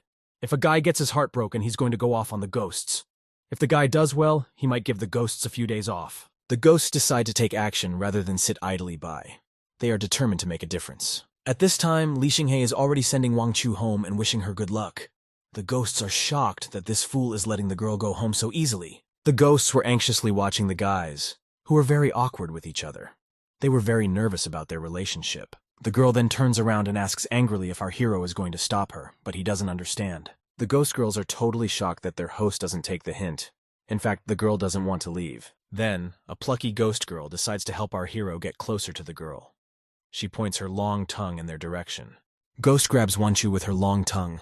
It holds her upright by her leg, squeezing her tightly. The girl is horrified to feel some kind of touch on her leg. The tongue continues to hold her leg. The ghost girl started to act. She moved her tongue and pushed Wan Chu to meet their master. And so, the girl stumbled, falling right on top of our hero. They were so close to each other that they could feel their breath. A moment later, their lips locked in a soft, tender kiss. It was unexpected, and they were embarrassed. Soon, they crashed to the floor. The girl fell on top of Li Xinghe, and it greatly cushioned the impact on the floor. The girl was very embarrassed, and the main character began frantically apologizing to her for what had just happened. A moment later, Wan Chu was already rushing towards the exit of the house. She promised that she would never forgive the guy. The ghosts became nervous, for they thought that now their master would blame them for what had just happened. The guy does stop the girl and invites her to sit down. The young man continues to apologize, after which he offers her to stay a little longer. Suddenly a phone call comes from Wang Chu's purse. It breaks the awkward silence and stillness in the room. The girl picks up the phone and is shocked by what she hears on the other end of the line. In an instant, the atmosphere in the room changes. Li Xinghe asks what happened. The girl is silent, not knowing how to start this hard conversation. It was too sudden. Moments later, she, all frightened and trembling, reports that all the participants are missing. Fear had conquered the body. It was already nightfall outside. Master Li urgently called Captain Zhang to report that all the female participants were missing. Police have already received a report of a suspicious silver vehicle heading toward Bull Mountain. The kid was obviously nervous. He knew he had to do something before it was too late. The protagonist sends Wang Qiu home, wishing him good luck. He himself decides to go to the Bull Mountain. The girl tells him to be careful. Meanwhile, police officers who were just searching for the missing contestants found the very same car in the woods. Officers inspected the scene in the car, but unfortunately there was nothing inside. There were no footprints on the ground. It was as if they had just vanished. But suddenly the man slumps to the ground and notices a drop of blood on the grass. He is horrified by it. Another officer, a couple meters away from Captain Zhang, notices the same drop of blood on the grass. Something bad seems to be brewing. They begin to examine the area more carefully and soon find another drop of blood not far from the other drops. After walking around some more, the officers find another drop of blood, illuminating it with a flashlight. A total of 9 drops of blood were found, which formed a non-angular pattern. The distance between 2 drops was 100 meters. It seems to have been done on purpose. It was definitely not the remaining blood from the escape, because even the distance between the drops was the same. And if the old sage's guess is correct, the blobs form a 9-star array. He draws parallels and makes logical connections. But the police officers don't understand what it's all about. They want to find out exactly what this array of 9 stars in the sky is doing. For example, what they see now could be fake. Only by hacking into the array will they see what's inside. Now it's no wonder why they can't find any trace of them. The policeman asked the elder how to destroy the array, but he sadly replied that it was impossible. Suddenly, some red car parked behind the guys. The driver called out and said he wanted to try to do it. The main character stepped out of the car. He raised his hands, showing that it was him and that he didn't need to be shot. Everything is under control. The old man is surprised when he sees that Master Li has somehow ended up here as well. Worry appears on his face. The cops wondered what the guy was doing here. One of the kidnapped guys was his friend, and he was obligated to be here. In order to destroy this array, one must be at the level of the innate realm. Then it is possible to destroy this formation. These words made our protagonist think. All thoughts were filled with this innate level of the realm. The guy decides to give it a try. The policeman resents the guy's self-confidence. He assumes that Li Xinghe is just delusional. The elderly man yelled at the policeman. He may doubt the old man, but he has no right to doubt Master Li. Meanwhile, the protagonist continued walking deep into the forest all alone. Only trees and bushes surrounded him. Li Xinghe asks for advice from Tianxi. The latter replies that there is one way to get to the innate realm, but you have to pay good money to do it. He offers him an imperial spirit pill. It is a great pill for self-improvement and an indispensable thing for traveling. When it came to discussing the price, the old man immediately became furious. He brazenly demanded 3 million merit points from our hero. Upon hearing such an exorbitant price, Li Xinghe was horrified. This impudent old man was trying to profit from someone else's misfortune. But since the kid has no other options, he is forced to agree to this terribly unfair deal. Tianxi is glad that his plan worked. A moment later, the pill is already in Li Xinghe's hands. Will he really be able to break through to the realm of the innate? Master Li decides not to hesitate, because every second counts now. Soon he swallows the fabulous pill without any hesitation. The young man realizes that something has begun to change. Spiritual energy seems to be really gathering around him. The main character screams loudly from the strength and power he had gotten so suddenly. It was too much. Everything around Li Xinghe began to sparkle. A bright orange light emanated from the boy, illuminating the dark forest. After a moment, the policeman notices that his surroundings have indeed changed. All thanks to Master Li. The guys have to hurry. Li Xinghe looks around and suggests that criminals and victims may be hiding inside this cave. Soon they enter the cave and smell the horrible odor of blood. One of the boys, smelling it, almost throws up. A group of rescuers are walking deep into the cave when suddenly one of the guys steps into some kind of puddle, assuming it's just water. The guys shine flashlights and are horrified when they realize it's not water at all, but scarlet red blood. They are absolutely terrified. They are gripped by fear. The group doesn't understand where so much blood came from. One of the guys notices something on the ceiling. Everyone looked up and was horrified by what they saw. People hanging like cocoons with their heads down. Blood was dripping from them. The main character couldn't believe what he was seeing. It was vile and frightening. It seemed to be the curse of a bloody soul. The group is still in shock at the cruelty they have seen. They sadly realize that it is useless to try to save them. They are already dead. Li Xingye is in complete shock when he realizes how many tragic screams there are here. It's scary to imagine how many innocent souls have been trapped. Only if the curse of the bloody soul is broken will these unfortunate souls be able to free themselves. But the guy doesn't know how to solve this problem. The blood soul curse is an evil ancient spell. It uses the blood and souls of young girls. It is used to advance into the realm of the born-again. Li Xinghe asks Tianxi for advice on how to wipe out this problem. The old man even agrees to tell him about it for free to restore justice. Tianxi is usually petty and greedy, but it's nice that he's now willing to selflessly help for the sake of restoring justice. The boys look around frightened and suddenly hear some sounds. They look around nervously, realizing that they are not alone. The group sees a mysterious stranger in a cloak. Our hero immediately rushes after him. The rest of the boys immediately rushed after him. The policeman marveled at the speed of the strangers who were being chased. How can people run so fast? Suddenly, the old man stopped. There are 3 entrances in front of them, but they don't know which one the protagonist ran to. Captain Zhang suggests we split up. They will run the left cave and the old man will take the middle cave. The remaining 2 staff members will take the right cave. Meanwhile, our hero, without waiting for any of the guys, continues his chase after the stranger in the cloak. He keeps up with him. Suddenly, they find themselves on the edge of a cliff. Even so, the brave stranger throws himself down the cliff. Li Xinghe is horrified, for it seems to him that this was not intentional. Is it possible that the stranger just stumbled and fell? But the guy doesn't hesitate and decides to jump after him. He does it quickly, and without regrets. There is no fear in his body. After a moment, the young man deftly lands on his feet and looks around, trying to see if anyone else is here. Suddenly, Li Xinghe hears a muffled mooing.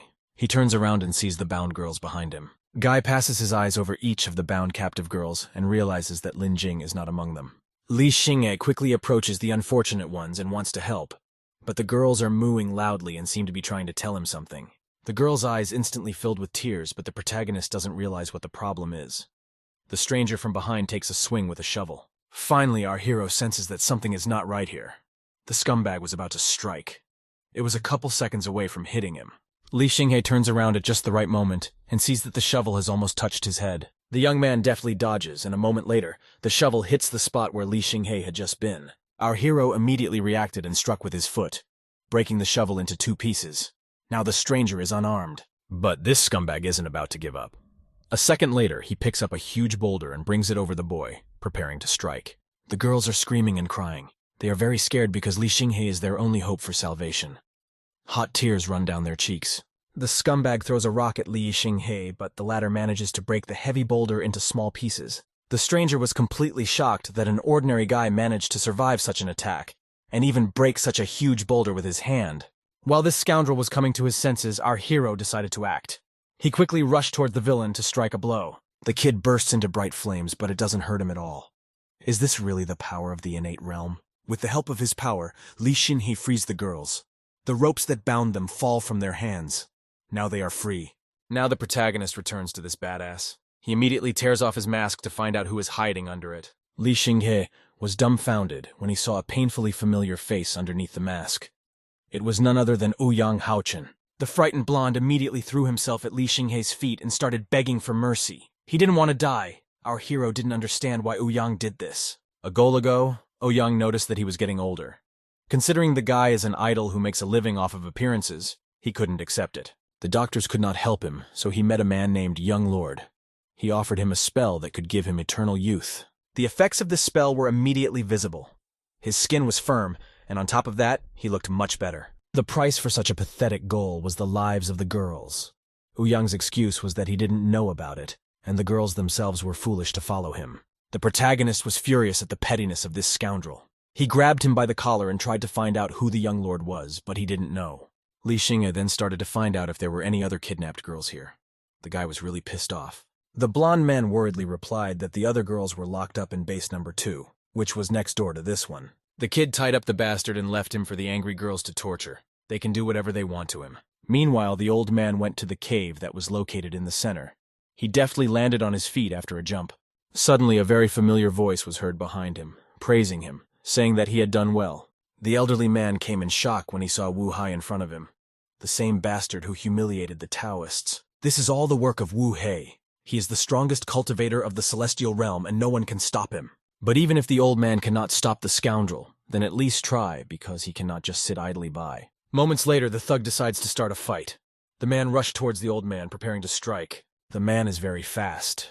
There's a reason he's so close to the heavenly realm. The gray-haired man blocks the blow. The stranger with the cigarette in his mouth declares that no one can stand in his way. If anyone does risk it, they will die a painful death. Out of nowhere came our hero. He kicked the scumbag in the head with his foot. He didn't see that coming. From such a strong blow, the man flew several meters away. Li Xinghe is ready to stand up for the elderly man. The long-haired man is utterly horrified when he sees the protagonist in front of him.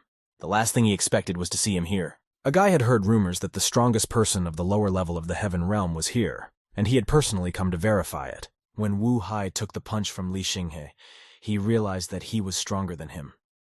Since the old man is also here, he won't win. We should get out of here quickly. The stranger turned to Li Xinghe in a brazen manner. He asked to be allowed to finish the bloody soul curse. The guy would repay him generously in the future. The protagonist is in no mood to negotiate. He wants to find out if this scumbag has caused any cruelty to those girls. But the boy doesn't wait for an answer. A moment later, he swung his fist, channeling all his power into that blow. But the stranger is not as simple as he seems. He's ready to defend his life and stand to the end. The bastard fights back. This scumbag was able to defend himself after all, and seemed to do so quite easily. He hardly put any force into it at all. But the bastard rejoiced too soon, for Li Xinghe had yet to show all that he was capable of. Don't underestimate your opponent! A moment later, the protagonist's fist powerfully docked with the face of this criminal, emitting a thud. The elderly man couldn't understand whether Master Li had really broken through to the realm of heaven. He asks about it in a straightforward manner. Wu Hai is lying on the ground with no strength. It was very painful, and he seems to have accepted it. Suddenly, the guys hear screams coming from somewhere behind them. Li Xinghe and the old man immediately withdrew, trying to figure out what had happened there. They anxiously glanced in the direction of the screams. But Hu Wei did not back down. Even if the guy is at the heaven realm level, he still wouldn't be able to catch him. A moment later, Hu Wei disappeared without a trace, but the guys decided to go back to the badass later. First, they rushed to their friend's shouts. It seemed they needed help. When they ran out of the cave, they saw a group of guys. Police officers had already freed the girls and were helping them regain consciousness. Li Xinghe looked around the crowd and was very happy when he saw Lin Jing among the girls. He was glad that the girl was all right. The girl thanks Master Li, but he is embarrassed that the girl addresses him in such a businesslike manner. It's better just to be called by your name. Suddenly, Li Xinghe's attention is drawn to the guy writhing in pain. Leon's brother who shot him last time. He's already dead. The guys hear shouting and turn around. A police officer shouts loudly and tries to bring Captain Zhang to his senses. When the police came here, they saw 3 guys trying to move the girls. They started a fight and opened fire on the enemies, but the captain was wounded. The boy examines the captain's body and realizes that there is no breathing. In such a situation, even doctors cannot help. But our hero does not despair and decides to use the Tom method of communicating with spirits. Perhaps they will have a chance. Li Xinghe instructs an employee to take everyone outside, but in the meantime he will stay with Zhang and try to find a way to revive him. The guy saw the doubts in the employee's eyes, but he immediately pushed them away. He trusts everything Master Li says. The captain's soul must be driven back, then filled with spiritual energy so that soul and body merge. It's the only way to help. The protagonist has never tried such practices before, but now he's willing to take a risk to save the captain's life. After a moment, the kid begins to perform the ritual. He channels all the power into the ritual, forming a gathering of souls. Suddenly, some stranger appears, who doesn't understand the purpose of the guy trying to arrange a defiance of fate. Shouldn't he be afraid of death? This strange girl levitates right above our hero's head, because of which he cannot immediately notice her. She advises him to give up, because the consequences of a change in fate are not something that a mere born cultivator like Li Xinghe can bear. This stranger is most likely not a living stranger, for she is too arrogant and looks down on even born cultivators. A mysterious stranger wonders who this dead man is to the guy. Zhang is a very good man, and the guy has to save him. But the stranger wonders if there are any good people in this world at all, for she has never met them before. Then the girl moves closer to Li Xinghe and whispers a question in his ear about who the kid himself is. He doesn't understand how the stranger knows his name. The girl pointed out that nothing he does in the world of the living will escape her eyes. The protagonist assumed that the mysterious stranger came straight from hell, but there tells him not to talk nonsense. At this point, the girl realizes that she has been exposed, but tries not to give any sign and change the subject. Our hero realizes that if he could attract even creatures from hell, then the soul-collecting form really works. It's worth increasing the power. Seeing that the guy wasn't going to stop, the frightened girl immediately rushed towards him. The guy could be struck by lightning. The stranger runs closer to our hero and begs him not to ignore her, but to say a word. But the protagonist stubbornly stands his ground and continues to ignore the girl. She takes offense and grumbles, saying it's not her problem.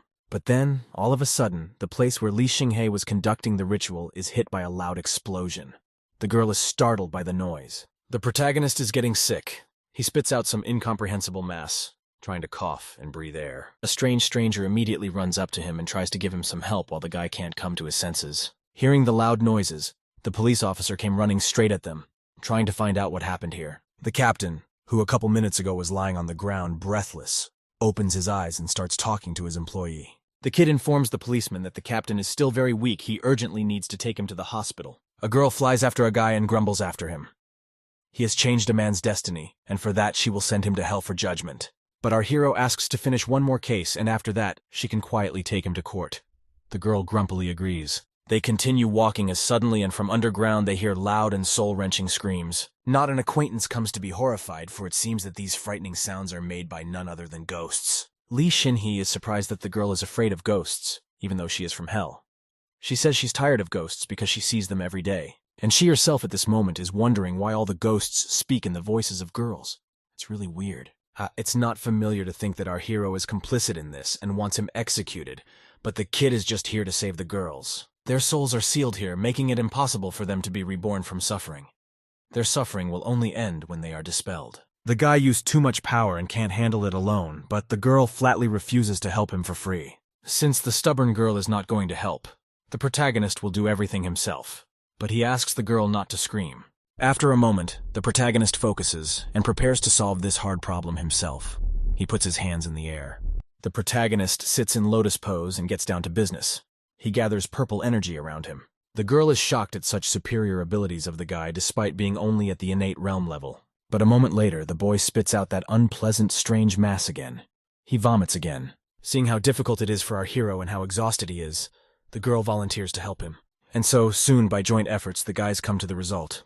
They were able to free the unfortunate souls of the girls. The girl will take the girls' souls to hell and make sure they are reborn into the best families. After that, she'll come to the guy to socialize. But when it's time to say goodbye, Li Xinghe wonders what this beautiful and strange stranger's name is after all. The girl laughed knowingly at the fact that he only asked the question when she was about to leave. Turning around one last time, she smiled softly and warmly, saying that her name was Qin Wei Wei. She would be looking forward to their meeting. When everything got better and the guy returned to the car, the spiritual master threw himself at his feet and started begging him to take him as a disciple. A few seconds later, the car started to move. The mysterious stranger in the hat was standing on the rock. He was watching the car with his eyes. The man was furious with our hero. He swore to himself that he would do anything to make Li Xinghe suffer 10 times more. Some time has passed. In Li Xinghe's cell phone store, there are pleas for someone to be accepted as a student. It was the same old man. He didn't give up trying to be the guy's apprentice. The man even agreed to pay gold, silver, wealth, houses, cars, models, everything. As soon as the protagonist heard such attractive options, he immediately thought about it, and it caught his ear. The old man's sincerity hooks the kid, and he agrees to take him on as an apprentice. The old man can't believe his ears. Tao, hearing about this, immediately became sad. In that case, the master should point out that he is the older apprentice, and the old man is the younger one. Unexpectedly, our heroes received a notification on the phone. It was a phone call. An icon of an elderly man with glasses popped up on the phone screen. He looked very kind and positive. It turned out to be Li Xinghe's dad. The boy was immediately frightened because he thought something had happened to his dad. The elderly man was not at all cheerful. He called to tell him the sad news. His mother's illness was worsening. A concerned man sits beside a bed on which lies his beloved who is not feeling well. Hearing this, the protagonist is horrified. Everything inside him collapsed, and he immediately decides to go to his mother. A dad asks his son to take his girlfriend with him. This will help the mother feel better, and even contribute to her recovery. The kid was caught off guard. His parents still don't know that he broke up with Wang Wei. If he tells the truth, his mother will definitely feel worse. The main character's apprentices whisper and decide that they must help their master. It seems that Tao already has a plan. Suddenly, an elderly man informs the master that he urgently needed to step away. He bows and leaves. Suddenly, Wan Chu enters the room. Li Xinghe didn't expect to see a girl here so suddenly.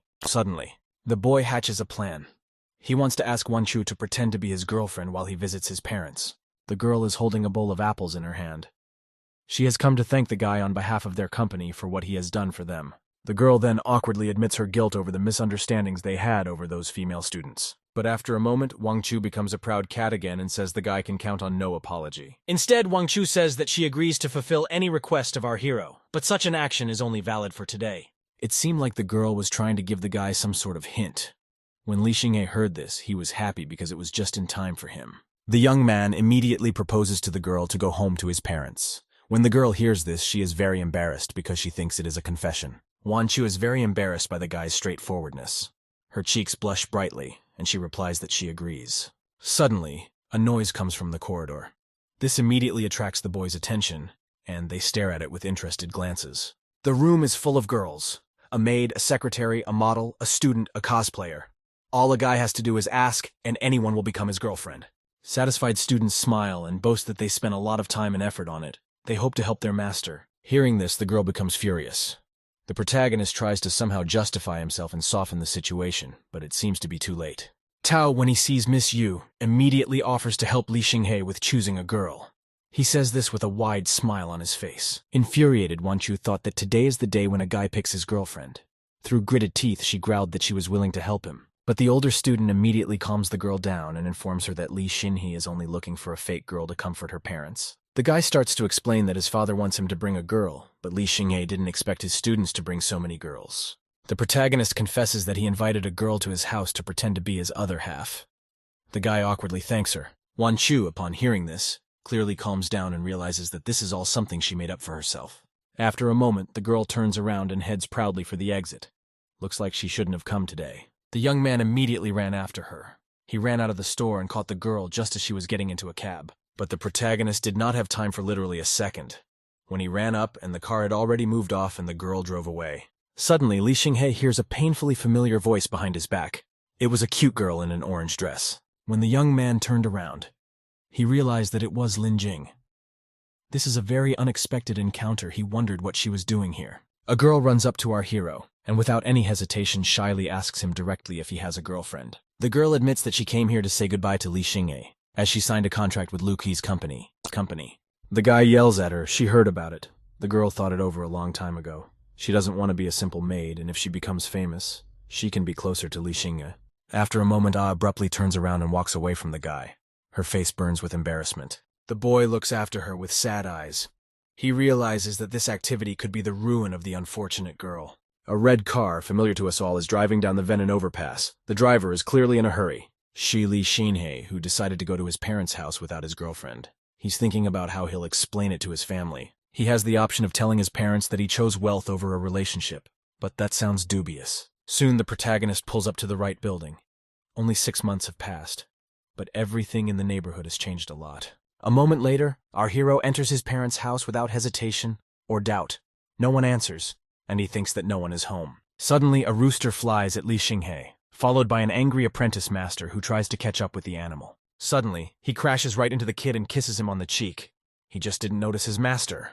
The blonde apologizes and says he didn't mean it, but Li Xinghe only seems to care about what Tao Ziming is doing here right now. But the older student doesn't explain anything and invites the guy in. He informs him that he is not alone here. When our hero enters the room, he sees his friend and a younger student sitting at a table arguing about molding dumplings. Tao reports with a smile that it was his idea, as they couldn't let their friend go home all alone. A moment later, the blonde man quietly informs that Yu Wanchu is also here. Hearing this, the guy fell into a stupor. A girl sits with Li Xinghe's parents in the kitchen drinking tea.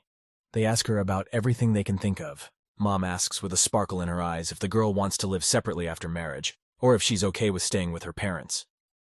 Wanchu informs her that Li Xinghe has the final say. The woman then goes straight to the topic of children and asks what the girl thinks. Wanchu awkwardly informs her that they will decide about it later. The protagonist is very surprised that his parents actually treat Wang Chu as their daughter-in-law. Moments later, the parents are whispering and discussing the girl. They come to the conclusion that she is a perfect match for their son.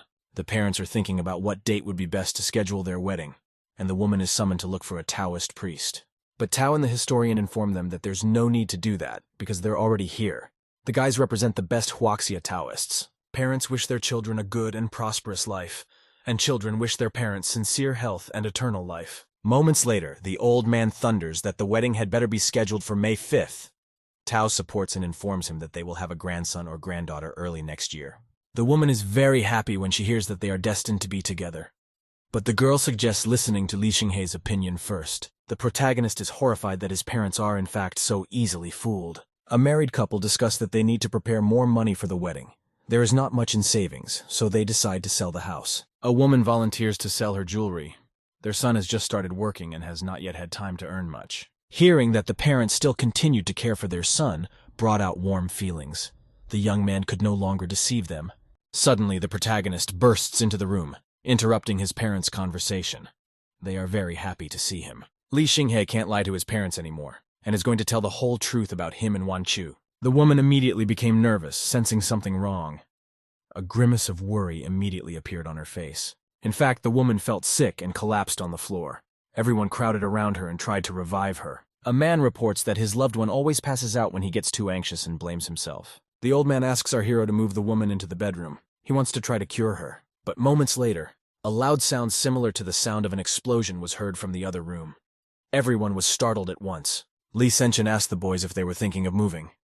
Xian shouted that they also owned part of that land and so they could interfere with things. The terrified guy recalled that they had agreed that they would move if the price was right. Suddenly, a girl they didn't know intervened in their conversation and asked what must be their aunt. Li Senchen was already very angry, causing her to yell at the girl for interfering in their family's affairs as a stranger. The girl introduced herself. Her name is Yu Wanchu, and she is Xinghei's girlfriend and also the future daughter-in-law of the Li family and the future mistress of this house, so she is not a stranger. The guy noticed that Miss Yu is playing her part so well that even he can't tell if she's telling the truth or not. Senchen shouted and told the girl that since she was a member of the Li family, she should be honest with Yu. Xian started shouting, waving his hands that this project belonged to powerful people and even if they called the police, nothing would happen.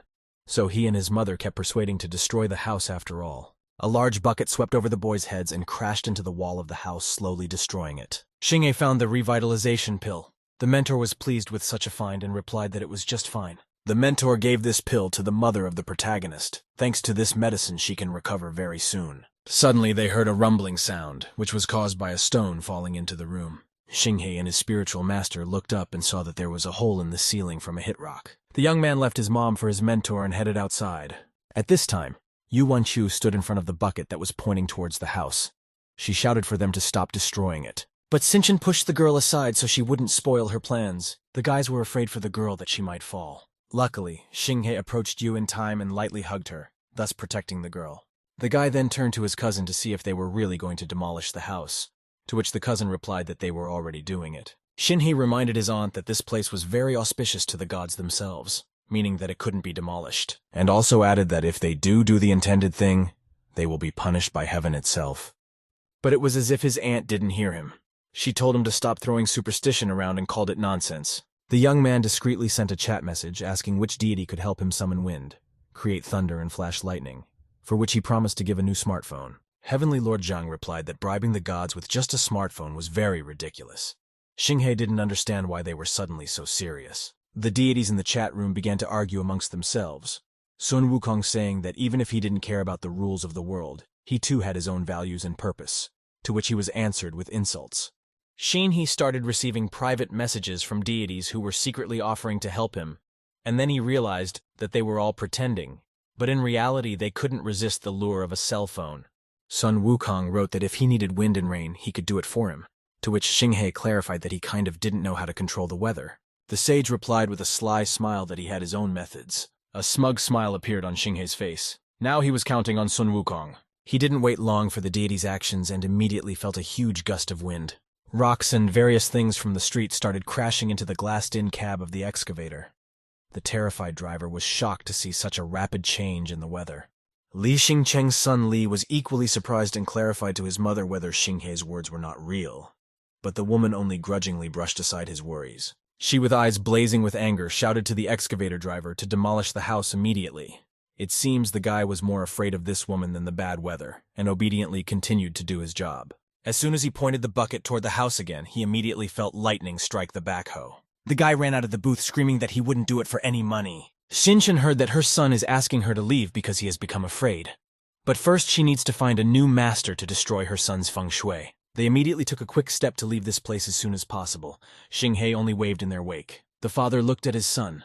He realized that he hadn't seen him for a very long time and didn't even know what he had been doing all these years. He felt as if a completely different person was standing in front of him, but still he was insanely happy to see him and proud of his son. Xinghei brought his parents to the lobby of the hotel and offered to stay here since their house was in ruins. The guy then went to the front desk and booked a room for 4 people. But then he heard the girl's voice behind him. It was Yu Wanchu who suggested they take a separate room since his mom might suspect something. Xinghei was shocked at the realization that he would have to share a room with Yui, with the assumption that something might happen today. The young man swung open the door to the room he and the girl would be staying in temporarily. Yui told him that she would sleep on top and he would sleep on the bottom. A vulgar thought immediately arose in Xinghei's mind. He was struck by the realization that Yu Wanchu looked like a modest girl, but was actually quite different. But his joy didn't last long at all. He was dumbfounded when Yui threw the mattress on the floor for him. Xinghei said with an annoyed look that it turns out she meant that he would sleep on the floor, and the girl asked with a disgruntled face what he thought about her words. Yui warned her that she was going to go take a shower, and asked her not to come in while the guy tried to come to terms with the idea of having to sleep on the floor. But Xinghei said to himself with a sly smile that it wouldn't be a big deal if he stopped by to see her. He was about ready to confess his feelings to her with loving eyes, but in a panic, he immediately ran away from the door that led to the bathroom. The young man understood that he should stop daydreaming because Wang Chu was not like this and would not fall for his gamble. He sat on the bed going over his options on how to calm down, and decided he needed to ask one of the deities for help. Xinghei asked Tianxi for help, asking him to give him some kind of pill to calm down and act like a Buddha, for which Tianxi asked for a new cell phone. After receiving the pill, he thanked his mentor and asked if he could send him a phone 2 days in advance, as he didn't have one right now. The guy suspiciously picked up a pill that didn't look very effective, but still swallowed the pill with water. Wang Chu was quietly taking a hot shower at this time. Thinking back to the moments that had happened during the day, she noticed that Xinghei didn't look very happy. Had she been too cold to him? The girl thought about giving him a chance after all. After a moment, she dismissed the idea without realizing how such a thought had even occurred to her. Xinghei felt a mad rush of heat, wondering why it had gotten so hot so abruptly. The pill didn't calm him down at all. On the contrary, he became even more horny. He immediately asked Zhang Tanxi if he had definitely given him the right pill. But the master replied that he wouldn't give him the right pill without giving him a cell phone for it. From what he had read, a wave of aggression came over the guy, and he shouted asking what he had given him then. Tanxi explained that he had given a Reno pill that energizes the yin and yang in the body and acts as a pairing for a good night. Xinghei immediately realized it was Viagra and headed to flee the room with the fear that he wouldn't be able to control himself. If he stays, he'll make an irreparable mistake, so he needs to run now. Wang Chu looked out the door open to the street and the fleeing Xinghei and shouted that he could sleep on the bed since she thought it was because of her. But there was no sign of the guy. The girl didn't understand why he ran away so quickly. The young man stopped in the park then when he finally released all his energy and finally felt calm. Suddenly he heard a familiar voice and looked out from behind the bushes to see what was going on. I think it was his cousin Li Shincheng who spoke. Li Shincheng and his mother kneeled in front of his uncle and apologized for wanting to demolish the house. Xinghei watched them without making any unnecessary sounds. His 2 disciples seemed to have dealt with everything. His father asked them to get off their knees and forgave them since they were family, but gave a warning that he would not be so merciful next time, despite the fact that they were relatives. Sinchen thanked his uncle for his kindness. He and his wife smiled with the words that it was getting dark, so they sent them off to rest. The deities laughed amongst themselves at the situation, and wondered if the master would be grateful to them this time. When Tanxi said that there was no need for the master to be grateful, a satisfied Xinghei immediately appeared behind his back. The mentor immediately asked why the boy was here since he should be spending time with Wan Chu right now. One of the mentors scoffed at him for coming so quickly, but Xinghei didn't really pay attention, and only grudgingly gave them a reward. As a reward, the guys received an innate pill. The deity's eyes immediately lit up with admiration. After a while, Wang Chu shouted out Xinghei's name to wake up since they were in trouble. The young man, sleepy-eyed, asked what was wrong. It turned out that the uncle, aunt, and 2 Taoist priests had left, which made Xinghei very angry. He immediately picked up his phone and saw a message from his father, who wrote that they had decided to stay out of their way and leave them to rest. So they left for Wenan.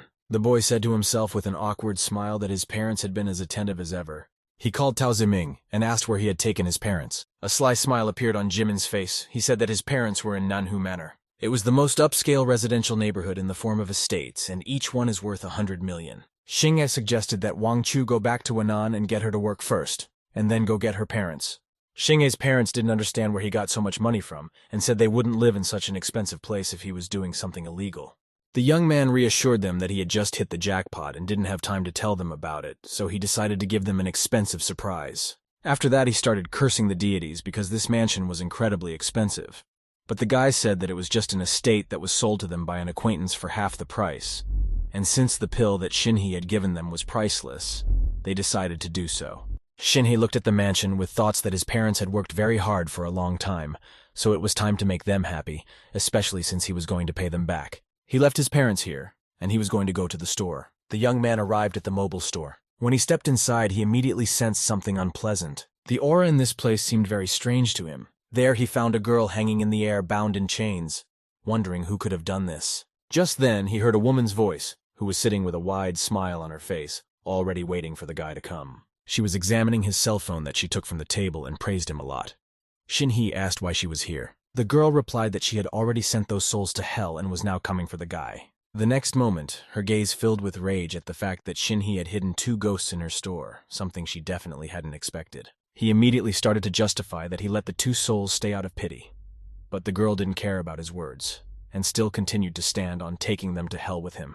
But Shinhei said that souls don't want to follow her. The girl made a shield in front of her and shouted that it wasn't up to them. A large dagger formed in front of the young man, which he conjured to protect the souls. She said if she couldn't take those 2 souls, then she'd take him. The girl chained Shinhei to the ceiling, and the guy decided to wonder if she really enjoyed tying everyone up that much. Wei Wei looked very powerful, and Shinhei realized that it was better not to escalate the situation, otherwise it would be very difficult to eliminate the conflict with her. The guy offered her a deal in which he would give her a cell phone and teach her how to use it, and the girl would let the souls stay with him for a while longer. She agreed to his proposal. Shinhei explained to her what Zakat and TikTok were, where they could chat and add each other as friends. The girl asked him to download the land list and add each other as friends, but Shinhei asked him to explain what the list meant.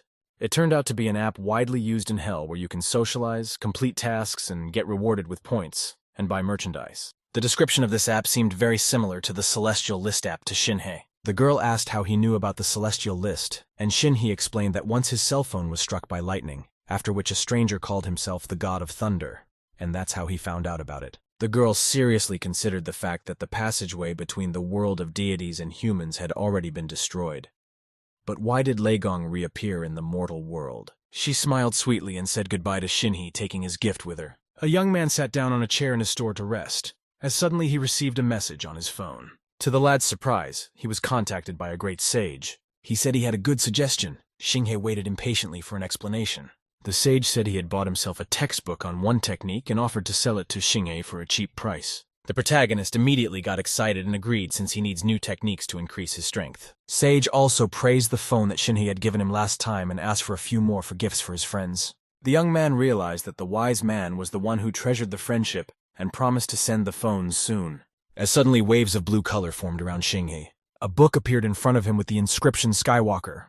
On his phone, he saw a message that someone had died an unrighteous death in Wenin City, and that person's soul had disappeared without a trace. So we need to investigate the cause. But the soul information seemed very strange to Shinhei. The young man immediately accepted this assignment to investigate. But his application was rejected as the job was already taken by a black and white man. Shinhei was furious that even in the world of the dead, there was such competition. He picked up his sunglasses. After putting them on, and with a confident look, he headed to Wenin City to find out what happened there. After a time, he was standing in the right place in front of a tall building. There was a foul odor coming from the dead body of a girl near him, which smelled strongly of alcohol. Examining the body more closely, Shinhei found that there were no wounds on her at all. All of the girl's organs were in perfect condition, and there was not even a sign that she was dead. Just then, a shocking thought popped into the guy's head that maybe it was all related to Wu Hai. After that thought, several paper cranes flew near him. Shinhei walked towards the bushes where there were a bunch of those paper cranes. He shouted to the stranger to come out, unless of course he was a coward. But as he looked around, he realized the man had already left. The next instant, he felt someone take a firm grip on his leg. It turned out to be a rope trap that pulled his leg up, and Shinhei hung in the air. Shinhee turned to the one who had done it with words that he couldn't be taken by a normal rope just like that, and this stranger was just underestimating him. But inside, his heart was pounding hard with panic, screaming for this unknown person to show himself immediately. Suddenly he heard a woman's voice. Shinhee shouted in a low voice of desperation as the girl and guy stood in front of him and discussed whether or not they had caught the right person, to which the stranger replied that this person had cost him a month's salary last time, so they wouldn't let him escape this time. Shinhee realized that standing in front of him were a black and white man who apparently mistook him for an assassin. White admired the rope the black man had given her, for it worked very well, and she wanted to take the captured Shinhee for herself as soon as possible. To which her brother replied that very soon the boy's soul and body would separate, and then they could take his soul. Shinhei felt dizzy as this rope was indeed very powerful. White panickedly told her comrade that it was against the infernal law to take the soul of a living person, but Black kept convincing her otherwise. White flew up to Shinhei and looked greedy, saying that they would send him to hell soon, but the guy asked to send one last message as a sign of last words. The girl released him from the trap and told him to do his business quickly. Shinhei was glad to be able to pick up the phone again and began to fiddle with it. Just like that, a white person turned to a black person saying that someone had posted a message on the land list. They glanced at the chat room and saw that another mission had been posted there. But the message said that white and black make you separate the soul of a living person from the body. This shocked the guys. The creatures immediately began discussing this information in the chat room. Black grabbed the phone in his hands and started yelling that he needed to delete the message immediately before it reached King Yan, or else they would be finished. Shinhei walked over with a wide grin and admitted that he did it. White began to question how he had access to the land list. The guy offered to let him go since he was not the culprit, and in return he would explain to everyone that it was just a misunderstanding. The black man still decided to believe him this time. The next day, Shinhei was sleeping sweetly in his bed.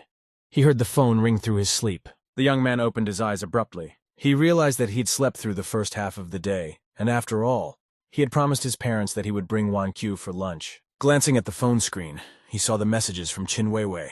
The girl was furious. She threatened to hurt Wang-Chu if Xinghei didn't listen to her and talk to her tonight. The young man realized that there was an urgent need to find a way to protect Wan-Q and asked the deity if there was a treasure to protect a person from the mortal world.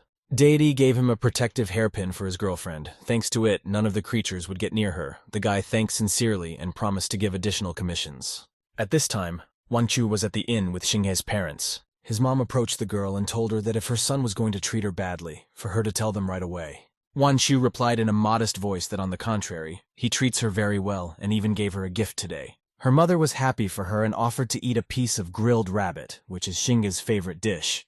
But Wan-Chu refused with horror in her eyes as she doesn't eat small rabbits.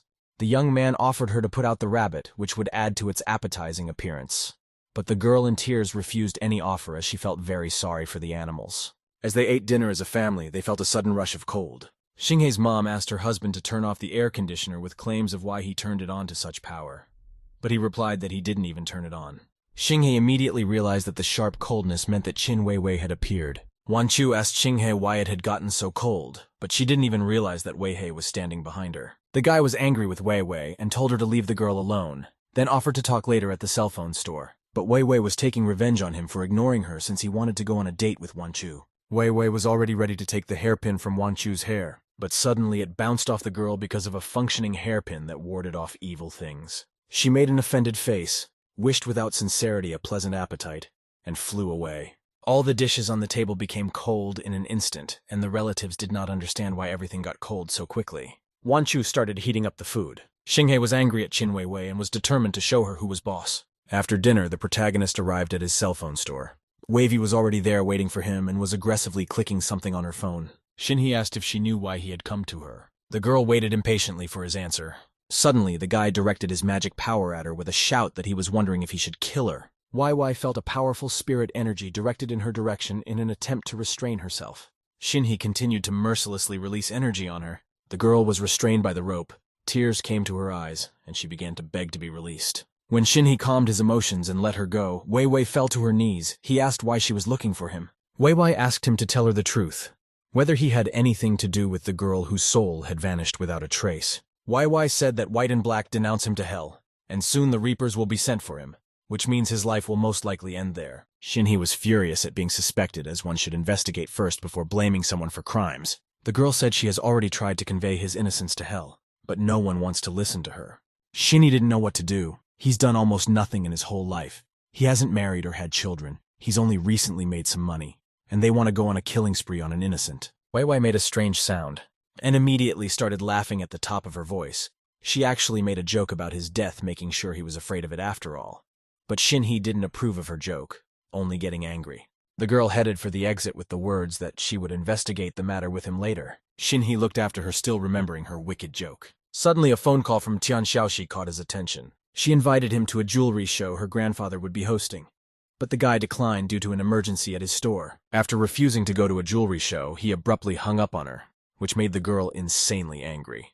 Xingye saw an incoming message from Captain Zhang. He wrote that someone had informed the Bureau of an investigation that might be related to a previous case and set up an appointment. After a while, Shinhee stopped in front of the tall office whose address the captain had discounted to him. When the young man entered one of the rooms, he saw several policemen there who were interrogating the girl. The stranger said she was very nervous at the time, so she couldn't remember the face. Captain Zhang asked his comrades to take her home, and they would do the interrogation later when the girl came to her senses. She clutched her hands to her stomach and swayed nervously from side to side, repeating that she was afraid to be at home. Xingye asked Captain Zhang what had happened. The one explained that this girl and her co-worker who was on the case were attacked by someone after work, but she has no way of remembering what the perpetrator looks like. The girl recognized that in front of her was the very guy that even the police were afraid of and wanted to mess with him herself, by all means. She took his hand and told him she wanted him to be the one to send her home. Captain Zhang asked her to take the matter more seriously. Shinhee was fine with doing what she wanted, and besides, watch the place for clues. The captain agreed with him. The two of them walked out into the hallway heading for the exit. The girl smirked and asked if he wanted to linger at her house. Shinhee replied that that was what he was going to do for the investigation. Shinhee pushed the girl and she fell on the bed. The girl was slightly embarrassed, but didn't show any sign that she was quite okay with it. Shinhee asked her not to move. He just needed to ask her one thing. He motioned the girl closer to him, leaning over her to ask if she remembered what the suspect looked like. She made herself out to be a victim who doesn't remember anything from that day because of the intense fright. But really, she was being sly and was sure the guy wouldn't do anything to her, whoever he was. Shenhei decided to act differently and unleashed his spirit energy on the girl, thanks to which he would take control of her body and soul under himself. He placed 2 fingers on the place of the girl's solar plexus, and she reluctantly began to call him master and ask him what he wanted. The hypnosis that Xinghe had picked up in the volume of communicating with spirits was quite useful and valid. He ordered the girl to draw what she had seen that day, and she obediently set about doing so. After a couple minutes, she handed him the drawing sheet. It showed a picture of a guy wearing a hat. Xinghe immediately realized it was Wu Hai, whereupon he left the room with a loud slamming of the door behind him. He took his stern gaze aside. This spiritual energy he felt was very powerful, but the guy didn't understand where it was coming from. He saw a sign in the window that had information about the United Jewelry Show. The young man immediately dialed Madame Tan's number to find out what time the jewelry exhibition starts. There were loud sounds of applause coming from the building where the exhibition was being held. The presenter spoke into the microphone, where he told about the exhibition in all colors. Miss Tan's grandfather came to the exhibition in person, as it is related to the general election of the Jewelry Association. 2 important people want to take the position of the head of the Jewelry Association, but whether they can become the head already depends on the jewelry they provide. She scrutinized the 2 individuals. Suddenly she was approached by some girl who was apparently an acquaintance of hers. These were He Rongrong and Wei Zhenzhen. Tang Xiaoxi didn't say anything back to them and took another sip of wine. The girls immediately approached Shinhee as they recognized him from social media and even remembered what name he's represented there under. Tang Xiaoxi introduced the girls to the guy, calling them socialites in Wenin City. The girls immediately asked that she must have business problems since she invited a YouTuber to the exhibition. Xiaoxi replied that all those beautiful girls who appear in Xinghe's videos can't wear He Rongrong's trash, unlike her expensive and gorgeous jewelry. The girls started yelling at Tang Xiaoxi and proving that their jewelry would be much better. They began to argue among themselves and figure out whose jewelry was better. Xinghe didn't want to observe the quarrel and silently left to search for the outgoing spiritual energy. He walked past the He family's wares, which was very energetic. Suddenly, one of the jewels caught his attention. It was a large azure-colored ball that was filled with spiritual energy. He immediately put his hands forward to absorb as much of such dense energy as possible. Xinghe felt great after the large amount of spirit energy that had passed through his body, and his strength had reached a late innate level. Suddenly, the guy heard He Rongrong's voice asking in an aggressive voice that did he really want to steal their treasure. No sooner had she attracted someone else's attention with a scream than the young man covered her mouth with his hand in a sharp motion. He asked her in a calm voice not to yell but to listen to him. Xinghe explained that he had heard their family's jewelry was very exquisite, so he came over to take a look. The girl asked in incomprehension if he wasn't with Tang Xiaoxi, to which Xinghe replied that there was no such thing, and started praising Rongrong. The guy said his heart started beating like crazy when he got to the exhibit and asked if she wanted to know why. Rongrong listened admiringly to his speech where he said he had feelings for her and thought she was an incredible girl. But suddenly, Rongrong couldn't stay on her feet and fell to the floor. She said she'd met plenty of guys like him and wouldn't fall for his few corny pickup lines. Rongrong moved in close to the guy and said she'd probably let him go if he kept saying things like that to her. But their discussion was interrupted by the presenter, who announced the start of the exhibition, and the first show of the collection would be the Wei family. Xingye wasn't done absorbing energy yet, so he would have to continue praising Rongrong. He immediately set about executing his plan, his words making the girl flattered. After a couple more phrases, the girl did forgive him and was filled with positive emotions. Xingye had no choice but to do as she asked. When he managed to break free of the intrusive girl, he exhaled with relief. At this time, they were already announcing the display of a painting from the Tang Group collection, which belonged to the famous painter Wu Daozi of the Tang dynasty. The two girls took out the painting for inspection, telling some interesting facts about it, saying that Wu Daozi personally observed the painting every day, and finally entered it after 100 days. The protagonist realized that if the painting was real, it must be very valuable. It depicted the artist Dao Tzu, who according to legends sealed himself in this painting. How suddenly the artist in the painting abruptly opened his eyes. Most of the guests were of the opinion that this picture was a fake, since the real picture of the Ascension exists only in legends and no one has seen it, while others contradicted them. Xingye suddenly felt the spiritual energy surging in his body without calming down. The next instant, something happened that scared the guy incredibly. He suddenly found himself in an unknown place in a clearing in bright, warm sunshine. When Xingye looked back, he saw Wu Daozi sitting on the ground and realized that his consciousness had been transported into the painting. The master pronounced that after all these years, he had finally met someone who was walking the same path as him. The elder offered Xingye to stay with him in this incredibly beautiful place and cultivate in peace and quiet. But the boy refused him as he was quite content with his life in the mortal world. The man was amazed. Did this guy really think he could come and go here whenever he wanted? He immediately released the energy that kept Xingye from escaping. Xingye realized with horror that this old man was trying to seal him in the painting, so something urgently needed to be done. In his eyes was the reflection of the old man with his sharp gaze, as if he would not leave him alone again.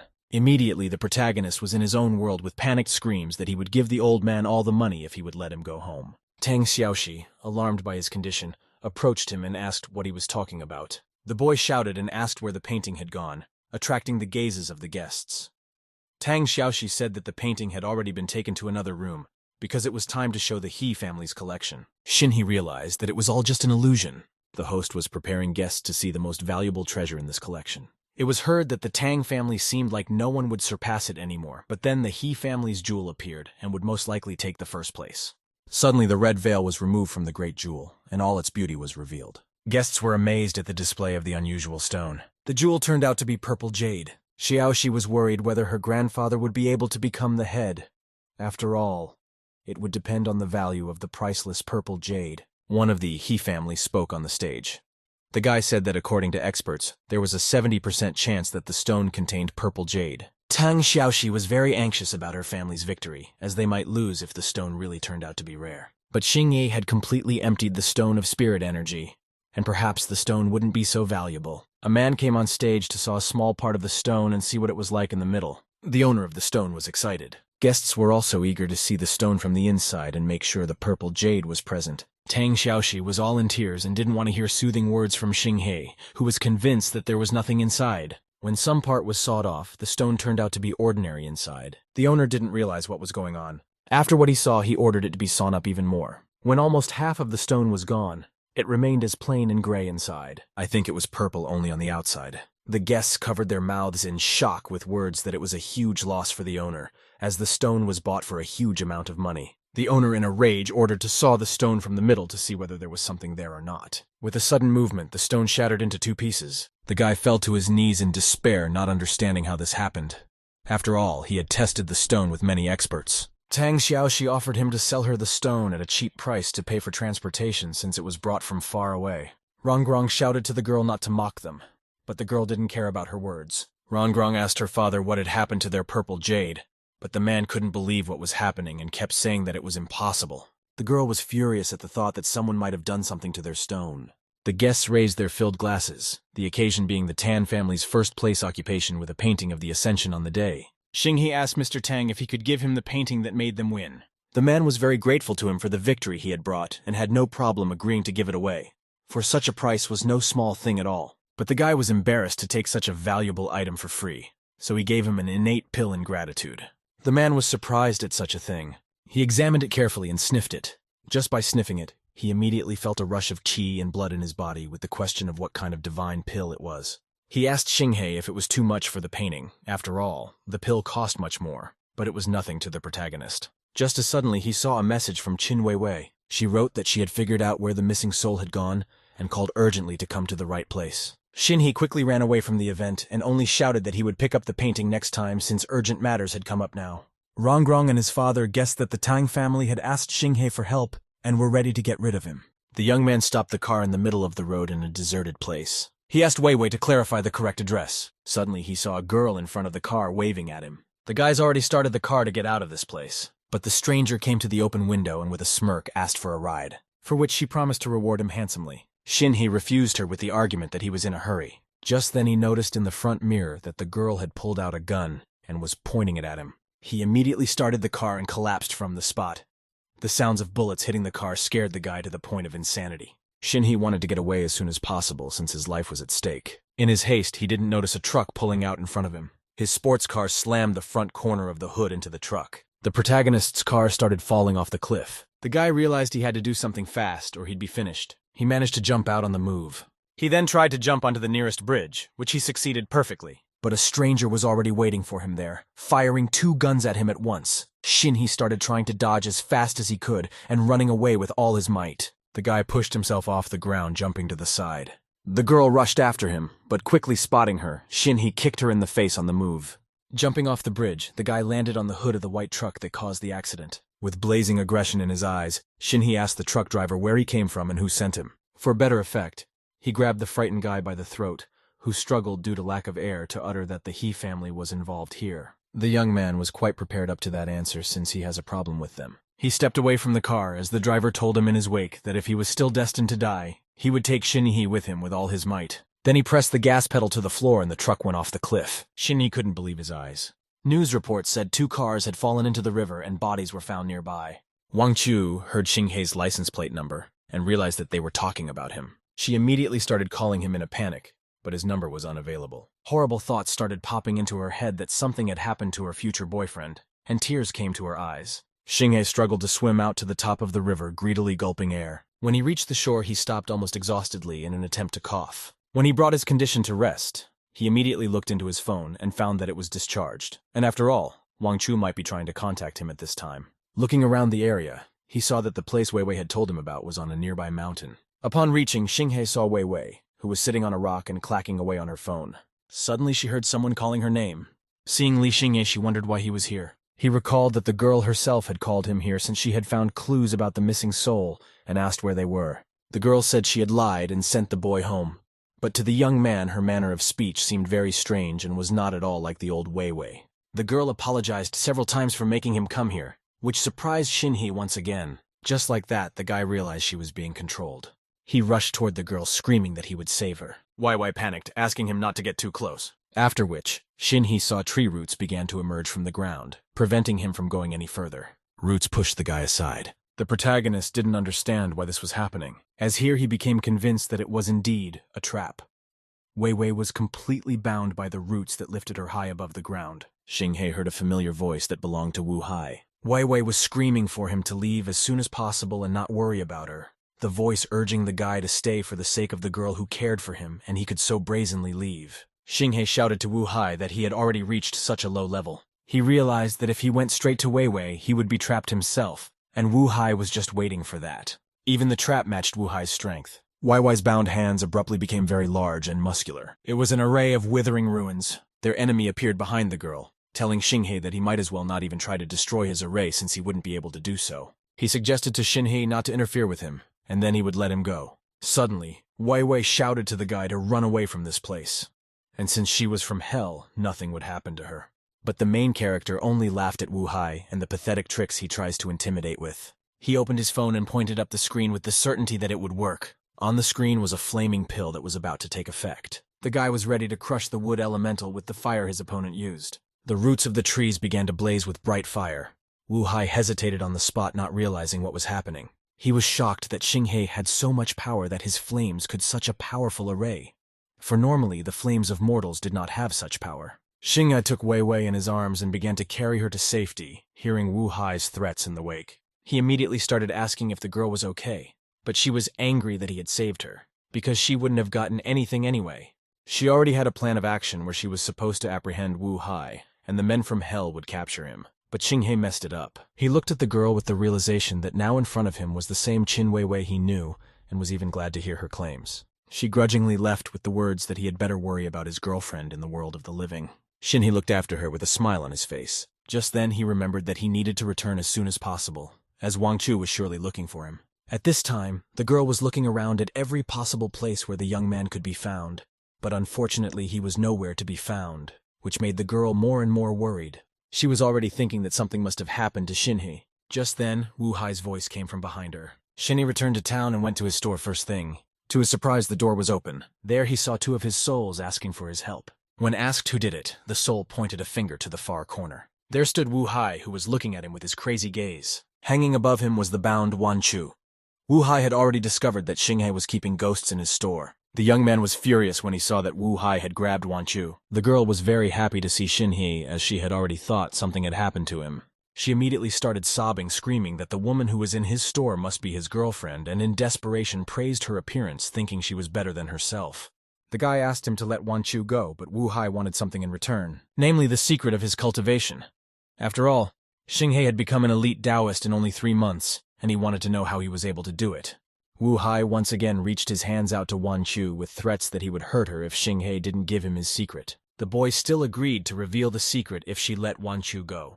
But the girl tried to talk him out of it, because if he became even stronger, he would destroy more people. The guy showed the phone screen on with the words that all his secrets were in it. Wu Hai didn't believe his words at first and threatened to destroy the guy if he was lying.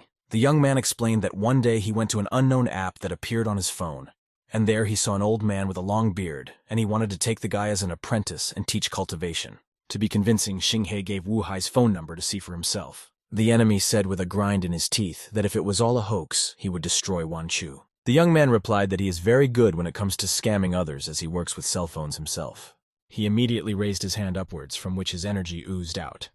Xinghe used the first style firmament. Xinghe ran to save Wan Chu before Wu Hai, who he had pushed away thanks to his strength, could come to his senses. Wan Chu was released from the opponent's force, causing her to fly downwards as she was in the air. Thanks to Xinghe's quick reaction, he managed to catch the girl. Wu Hai was furious that the guy still cheated her, to which Xinghe replied with a wide smile that he usually didn't cheat people when he was doing business. But Wu Hai was a different case. He threatened to end it all today. A black energy ball formed in Wu Hai's palm.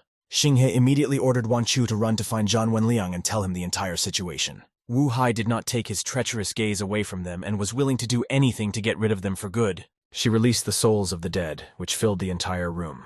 Xinghe was not scared, on the contrary. He was confident that Wu Hai would be the first to leave them today. A bright light of spirit energy appeared from his palm. The guy used the power of the second style firmament, the fury of heaven and earth. A spirit of enormous size appeared in front of him. The guy felt bad for making the spirits fight and apologized to them, but he had no other choice. Xinghe tightly clenched his hand into a fist, then abruptly surged all his strength forward, creating an energy punch. A huge fist pinned Wu Hai to the floor, giving no way to get out. The enemy's eyes read fear and hopelessness as he shouted at Xinghe to stop and listen to her. He reminded that he was from the immortal Wu family. Wasn't he afraid that he would get in trouble if he killed him? The guy replied that he didn't care about some immortals, because he himself came from the heavens themselves, after which he made a final action that destroyed the enemy. After a while, one of the 2-story houses was heard talking about the Hai soul tablet being destroyed. A strange guy ordered his servant named Hai to find out who went against their family. The man obediently accepted the task. Wu Hai was lying on the floor, showing no signs of life. Suddenly, a round-shaped object fell out of her pocket. It turned out to be a bell, which was very precious. Xinghe took it in his hands and thanked Wu Hai for the gift. Painting Zhang, who was brought in by Wands, suddenly ran into the room to help the guy. Xinghe said hello to them and told them to accept Wu Hai's lifeless body. Xinghe and Wan Chu sat down in the hallway to talk. When asked what happened, the girl said she was very scared. The guy hugged the girl to comfort her, but Wan Chu was worried not for herself, but for him. After all, it was only recently that she thought Xinghe had died in a car accident. The young man hugged the girl again, and this time he managed to calm her down. He had promised he wouldn't leave her, but he hadn't even considered that Wan Chu might care so much about him. The girl asked to tell her everything that will happen in the future and not to hide. With a serious look, Shinhee promised that he would never make her worry again. After a couple minutes, when the girl had calmed down, he offered to drive her to work. The girl replied that she'd rather take a cab since Shinhee lost his car. When Wanchu left, a purple-colored mist appeared behind the young man. The guy immediately realized who it was and ordered the unknown person to come out instead of hiding. Wai appeared in front of him and said she was going back to hell and came to say goodbye to him. She stammered and asked if he didn't want her to leave at all. His words that he wasn't the least bit sorry to see her go stunned the girl, for she had expected a different reaction. She threatened to tell everyone in hell about him keeping ghost women. Suddenly she noticed a folded sheet on the table and couldn't overcome her curiosity and reached out her hands to look at the contents. Shinhee shouted for her not to touch him, but it was too late. Wai opened the sheet with a sharp movement, from which a bright light immediately shone out. The clouds above them rumbled and the boys were pulled into them. In the next instant, they were in a green clearing. Shinhei couldn't help himself and fell on top of Wei. She immediately started accusing him of hitting on her. The guy was very embarrassed because it was an accident. Wai tried to throw him off of her. The guy got to his feet and said he wasn't going to play with her anymore and said goodbye. He took the sheet that had transported them to this place and examined it, wondering what secret was hidden in this painting they found themselves in. Just then his gaze filled with fear. Mirrors appeared behind him, and the guy himself fell to the ground. Shinhei saw the artist Daoki in front of him. He greeted the guy and apologized for insulting him last time. Shinhei bowed in greeting and asked the gentleman to explain the secret of this strange painting. The artist said that this painting is called a country map, and during his cultivation journey, his enemies conspired and attacked him during his flight, leading to his death. But if it wasn't for the country map, he wouldn't have existed. Shinhei assumed that the ascension of the day was a misinterpretation of past generations, then asked the old man why there was only a small portion of land in this map, which didn't match the name. The artist replied that there might be another universe hiding inside this painting. Shinhei wanted to know information about how Daozi was cultivating with this painting. But to learn how to cultivate with this painting, one must first become its owner. Shinhei wondered how on earth he was going to do that. To which the man replied that he should give his blood. At this moment, a drop of purple-colored blood dripped from Shinhei's finger, after which the guy immediately found himself in his world of the dead, and did not realize whether from this moment on he was now the owner of the painting. The guy opened his cell phone to dial one of the deities. He called Tan, who just hearing his voice said that he just wanted him to go to the capital. Shinhei was dumbfounded by what he heard. A couple hours later, he was already sitting on an airplane on his way to the capital. His gaze was directed far into the horizon, and in his mind he was remembering how Old Man Tan had persuaded him to get on that airplane. Before going, Old Man Tang had already bought him the tickets himself since the trip was mandatory. But Shinhei didn't understand why there was such a rush. The man explained that Xiaoxi will take over their family's jewelry business in the capital. But the place is very dangerous to leave her alone because of the large number of competitors, so he wants Shinhei to stay with her for a while. At first, Shinhei didn't know whether to accept the offer to be Xiaoxi's bodyguard or not, since he has his own business in Wennen. As Mr. Tang said he would reward him generously. He gave him a business card that spelled out the position Shinhei would be working in. It was the Tan Entertainment Network, which they had just recently introduced, and it was their group's new venture where the guy would be working as CEO. Now Mr. Lee has complete power over him, so he must be careful and make every effort. The guy had already pondered over Old Man Tang's words several times. At the exit of the airport in the capital city, he saw a car driven by Tang Xiaoxi. She greeted the boy. Shinhei sat next to him, after which the girl asked why Grandpa sent him here if he doesn't know anything about the jewels. The guy replied that Old Man Tang invited him to take care of the Tang Entertainment Network. Xiaoxi started screaming in frustration that her grandfather had given the position to Shinhei despite the fact that all the grandchildren wanted to run the new network. The guy shouted back at her to get the girl to calm down. The girl brought him to the place where their branch of the Tang group was located. It was a skyscraper incredibly beautiful in appearance. Shinhei even felt dizzy. Even so, he still expected to see such a luxurious building, because the Tang family were very powerful people who always owned such offices. When they went inside, the girl invited Shinhei to go up to the top where her fifth uncle Tang Gaowen was waiting for them. But as soon as Shinhei stepped over the threshold into the building, he immediately felt the ominous atmosphere despite it being daytime. They entered an elevator filled with people. Shinhei looked around warily. He found it very strange that there wasn't a single person in the corridor, and the elevator was crowded. Just then, he realized that one of the enemies was standing behind him, drilling a glare into the guy's back with a sinister grin. This unfamiliar guy put his hand out in front to control his inner strength. Bright energy waves appeared in the elevator. Shinhei realized that they were ambushed. He immediately clapped his palms to use the spirit communication tome to disperse the negative spirits. Shinhei slammed his fist into the floor. Immediately everything was filled with bright light. The energy took the form of circles of different shapes, within which Shinhee stood. The elevator stopped at the 18th floor, and the door opened. Xiaoxi ran out into the hallway where her fifth uncle was standing, to whom she headed for a hug. The uncle was happy to see his niece and had been expecting her for a long time. The girl asked her uncle if he was okay, to which the man said yes. At that time, Shinhei suspected something wrong again and rushed over to Xiaoxi. There was a large purple-colored dot on the man's forehead. He started laughing insidiously with the words that Xiaoxi had already become so mature.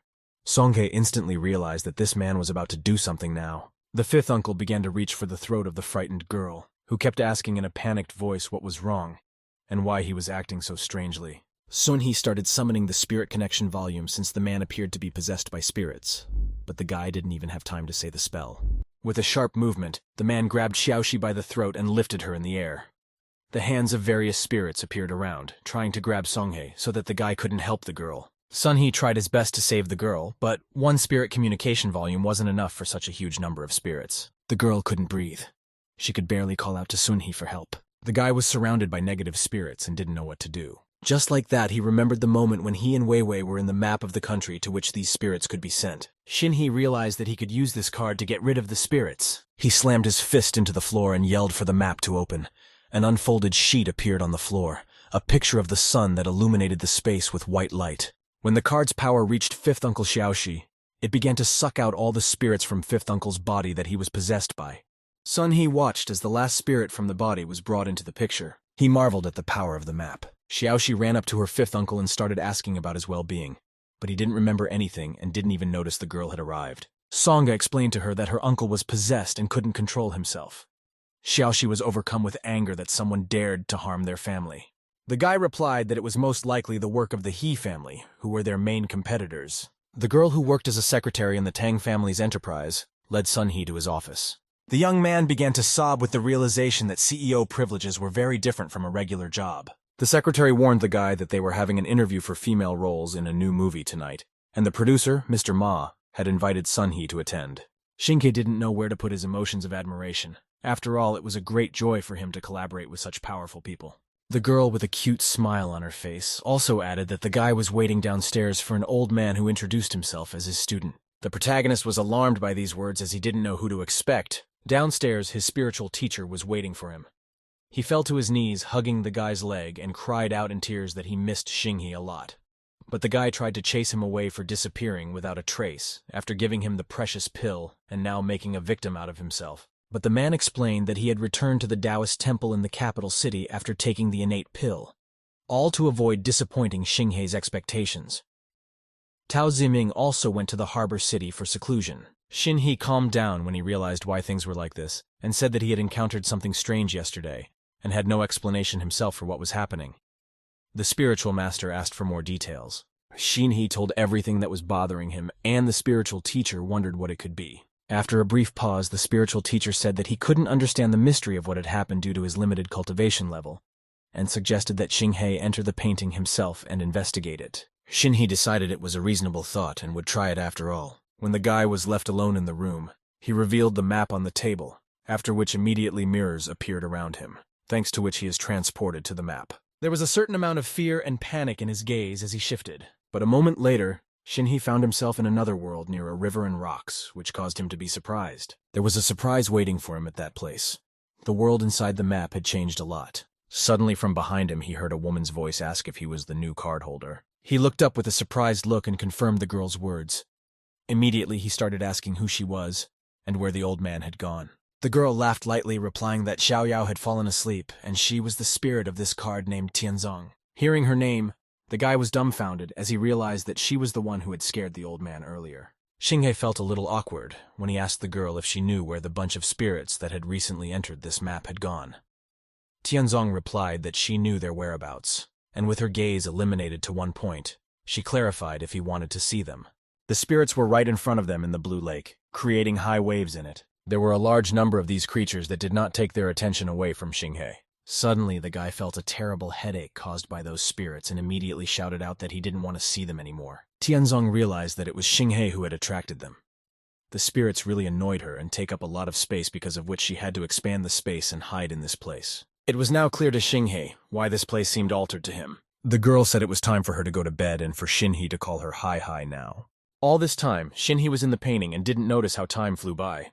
Back in his world, he glanced at the time on his phone in a hurry. He had a job interview in half an hour. Since time had passed quickly enough in the world of the living, it meant that after the map had been expanded, time had begun to flow more slowly. At the event, attendees clinked wine-filled glasses in honor of Lee Xinghei. But Shinhei himself thought the setting was very strange and not like that of interviewing actors, to which producer Ma replied that it was a great setting for interviewing actresses. After which he clapped his hands and invited the actresses in. Several girls came out and said hello to Lee Xinghei. They wore beautiful short dresses and makeup, and each girl had her own number. The protagonist turned to producer Ma and said that it was not like choosing actresses but choosing mistresses, to which the man asked what was the difference between choosing actresses and choosing mistresses. Shani liked this kind of environment, and here he had experienced firsthand that the showbiz community was really like that, but the guy convinced himself to keep his cool. The producer invited the number one girl to come up and briefly introduce herself to Mr. Lee. The girl was wearing a short red dress. She sat on Shinhee's lap and with a hint of flirtation asked what the gentleman wanted to know. The guy tried to avoid any contact with her. He called out in a disgruntled voice that he had asked her to introduce herself rather than sit on his lap. The girl said that she would like to play the role of the Queen of the Land of Women and asked with a playful smile if she was suitable for the role. Shinhei stared at the girl's chest. He barely managed to tell her that she was more suited for the role of a fox demon. The girl started tugging on Shinhei's shoulders and shouting that she wanted the role of the Queen of the Land of Women specifically. A playful smile reappeared on her face. The girl offered to take her to the back room to test her acting skills. Shinhei was dumbfounded by such a statement, not understanding how anyone could endure such torture. Just then, their attention was caught by the ringing of Shinhei's phone. The guy said with an awkward smile that he urgently needed to take a call. Shinhei decided to leave quietly since he couldn't stay here any longer. In the tall building, there was a conversation about Lee Xinghei, about how no one had even realized that he possessed a spiritual artifact. A guy whose face was hidden under a hood was talking to his subordinates. The girl asked, calling him Immortal Mater, if there was no way to get rid of Lee Xinghei and the Tong family. The stranger was determined to get rid of Shinhei and already had a plan on how to do it once and for all. It was a bright day outside. The sun was blinding with its warm rays. The secretary led Xinghei into the office, as here the protagonist fell into a stupor. In front of him sat an angry Xiaoxi because rumors had reached her about yesterday's interview where Xinghei had offered actresses all sorts of things. The guy immediately started to justify his side as he really didn't do anything like that and wasn't the initiator. Xiaoxi still believed him, but with a warning that if it turned out to be true, she wouldn't forgive it. She also recalled that her grandfather had asked Xinghei to protect her and asked how he was going to do it. He immediately felt the spirit energy, which appeared to be on an innate level. Looks like Grandpa Xiaoxi gave her an innate pill which makes things very easy. Xinghei wanted to give the girl a gift. After saying those words, a new pill appeared in his palm. The girl didn't realize what it was, and the sight of this unfamiliar object seemed disgusting to her. Shinhei explained that it would help absorb spirits, so the girl wouldn't have to worry about her life all the time. He also gave her a book with all the different methods of communicating with spirits that she needed to learn. When Xinghei said that she had to learn all these methods by herself, Xiaoxi immediately grabbed his hand as she was not happy that he couldn't teach her, since she had never learned anything by herself. Yet her whimsy worked, and the guy agreed to help. He dressed up in a white kimono and put a headband with a picture of a spirit on it. So he decided to pretend to be a spirit, and Xiaoxi should defend herself as written in the book he gave her. The girl put forward 2 fingers and began to activate the volume of communication with the spirits of the first form. In the room appeared a white mist that was accompanied by a light wind. Shinhei praised her for a good job, though he was surprised that her strength would prove so powerful the first time around. Xiaoxi continued her spell and activated the second form of communication volume already in order to eliminate the spirit. Xinghei's clothes began to tear from the strong flow of energy. He didn't have such a strong result for the first time, but it was inherent to the innate realm to have such power. Suddenly all his clothes came off and the guy was left only in his underwear.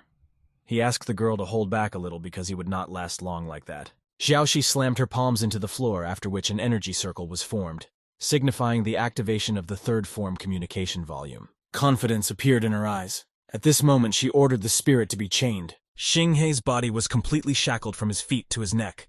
Xiaoxi's actions frightened the boy, and he screamed for his release. The girl realized she was starting to overreact, and calming her emotions began to release Xinhao. How suddenly a spiritual director bursts into the room saying he has important news. But then he was shocked by the picture he saw in the room. On the floor sat a bound Shinhei in only his underwear, and beside him sat Madame Tang, who bent down to free his legs. The spirit guide immediately ran out of the room apologizing for coming at a bad time. Shinhei shouted in his wake, trying to explain everything, but the man didn't stop for a second to leave them faster. Stopping in the hallway, the spiritual teacher was surprised that Shinhei was so cool. After a while, Shinhei and Xiaoxi rode in the car together with the mentor to the destination and talked about the residence of the father and daughter of the He family, the information the mentor found. The guy asked why they were living in such a secluded place instead of living in the city, which meant that they wanted to cultivate in secret so that they could then suddenly attack Li Xingyi and the Tang family. Xiaoxi clarified, unsure if that meant that they had secretly contacted the Taoists. The mentor confirmed her words and also added that their strength was not to be underestimated, so they needed to be very careful. The guys arrived at a deserted place where there was only nature. Up ahead, they saw a villa that was the He family's father and daughter cultivation base. The main doors to the room were locked, which didn't look like anyone lived there. The mentor had warned that it could be a trap. The spirit guide unleashed a torrent of energy to break down the door. He did it perfectly, and the first thing he did was to invite Li Xingye to enter, and the second miss. Xiaoxi was madly angry that he dared to call her the second mistress, and asked who was the first mistress then. The man immediately hesitated, going over the answer in his head as he meant something else. Shinhei told the man not to talk too much, or there would be a severe punishment for him. The guy went ahead first, as he wanted to look inside himself first, and left the guys waiting outside. Suddenly his gaze was fixed on one point. When circles of yellow light appeared above him, he realized that the room appeared to be a formation. Xiaoxi began to worry about the guy, who for some reason didn't move, but only hovered in place. The spiritual master immediately realized that it was most likely about the formation. Shinhei didn't know what to do because he couldn't step out of his seat. Suddenly, he heard someone's voice lightly mocking him, asking Shinhei how he felt about the 5 Ghost Mountains formation that the stranger had created himself. Shinhei could feel the pressure getting stronger, and if it continued like this, the guy might die. To save himself, he needs to find the core of the formation and activate it. Since his body cannot move, in such a case he can only rely on his soul. Suddenly a strong wind started blowing. Shinhei saw that everything was fine inside the building and didn't understand what was wrong. He assumed it was the demonic wind that restricted his soul's actions. Just like that, he heard a male voice that promised to let the guy go if he gave up his sky cultivation method. A sly smile immediately appeared on the guy's face. It seemed that a plan to keep himself alive and not give away his cultivation method had appeared in his mind, and he checked with the spirit to see if it would keep its words. A spirit of enormous size appeared over the hero. He promised with his taoist core, which could be destroyed if he reneged on his words, that he would let Shinhei go if he complied. The guy said that the formation was in his head, and because of the demonic wind, it hurt him a lot and he couldn't remember anything, so Shinhei suggested removing the formation and letting him remember in peace. The stranger who was controlling the spirit had decided to stop the power of the 5 ghosts for now, and he wasn't going to remove the formation until Shinhei told the formula so he wouldn't run away anywhere. Things had quieted down a bit around the guy thanks to the disappearance of the ghosts. Shinhei's plan was to distract the stranger while he searched for the core, so he began to tell the origin of the sky formula on the very first day. When he spoke of the first sunny day, he was immediately slapped for lying, for the stranger knew it was night then, and shouted asking how Shinhei had the nerve to lie to him. The young man with an awkward smile apologized for the mistake, reasoning that he was very nervous. As it came to him, he managed to find the core, which as it turns out is underground around the man in black. The stranger who wouldn't let go of Shinhei was getting angry and threatened to unleash his 5 ghosts on him again if the guy didn't get to the point now. After his words, the guy burst out of his seat to run away, as thanks to the effects of the core, he could now move. The young man was not afraid of the ghosts at all. On the contrary, he believed that he would be stronger and spoke insults in their direction, considering them not so strong. The spiritual teacher suggested that Xiaoxi should also go underground. Shinhei heard the words of farewell from the stranger as he ran into the building. He, along with Xiaoxi and the spiritual master, entered the building. As they crossed the threshold, they immediately smelled a very unpleasant odor. Suddenly, the spiritual teacher saw the body of a man on the floor who showed no signs of life and woefully called out to Shinhei. The young man recognized this man, whose name was He Gusheng, and by all indications he had been lying here for a long time. Walking a little further, Xiaoxi suddenly cried out when she saw the hanging body of He Rongrong, who was tied by her legs upside down. Her eyes were missing, and her skin was long dried out from being here for so long. The way their lives ended tragically was a consequence of collusion with the immortal Taoists, and the guys didn't even know they were being used. A sinister laughter sounded in the far corner of the dark corridor, followed by a male voice saying that Shinhei was running very fast. A look of horror appeared on the boy's face. The man in the black cloak said with a sly smile that since Shinhei was here, he could forget about leaving now. The young man, with a sharp twist around him, rushed toward the stranger with a shout that it was not for him to decide. The boys, with a loud clap, took one by the hand, trying to hurt one more than the other. The stranger told him to stay and keep the father and daughter of the He family company. Shinhei couldn't stand his insolence and punched the guy's fist with a loud shout. The one that didn't stay in place flew backwards, as suddenly the stranger turned into a pile of rocks that scattered apart. That's when Shinhei realized that it was just a clone. The guys left the building talking about the situation. Since the father and daughter of the He family were gone, there was no need to bring them to justice. Shinhei asked the teacher to find out what faction these strangers were from, since this person was now their main target.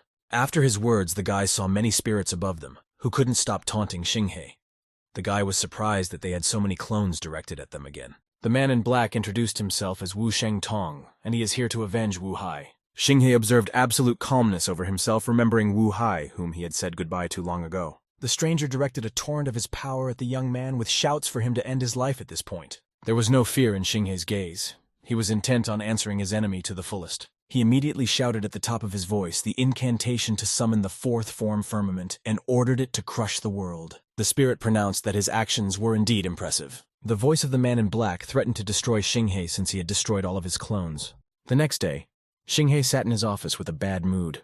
Suddenly his secretary walked in to inform him that they had rejected the previous actresses as per his instruction and gave him a new list of new actresses. Shinhei ran his eyes over the list as something caught his attention. On the list was a girl named Lin Jing, which really surprised the guy. Shinhei asked the secretary if she could invite a girl from the cast list named Lin Jing to join them. The girl worked in a popular company, the producer of which was Lu Kui, with whom the assistant of the main character was going to contact about cooperation. She immediately called the producer and introduced herself as an employee from Tan Entertainment Network.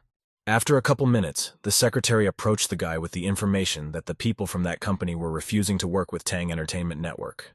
From what Shinhei heard, he was very surprised. Lin Jing seems to be trying to intimidate Shinhei by showing his authority, so he decided that he would go to their office personally.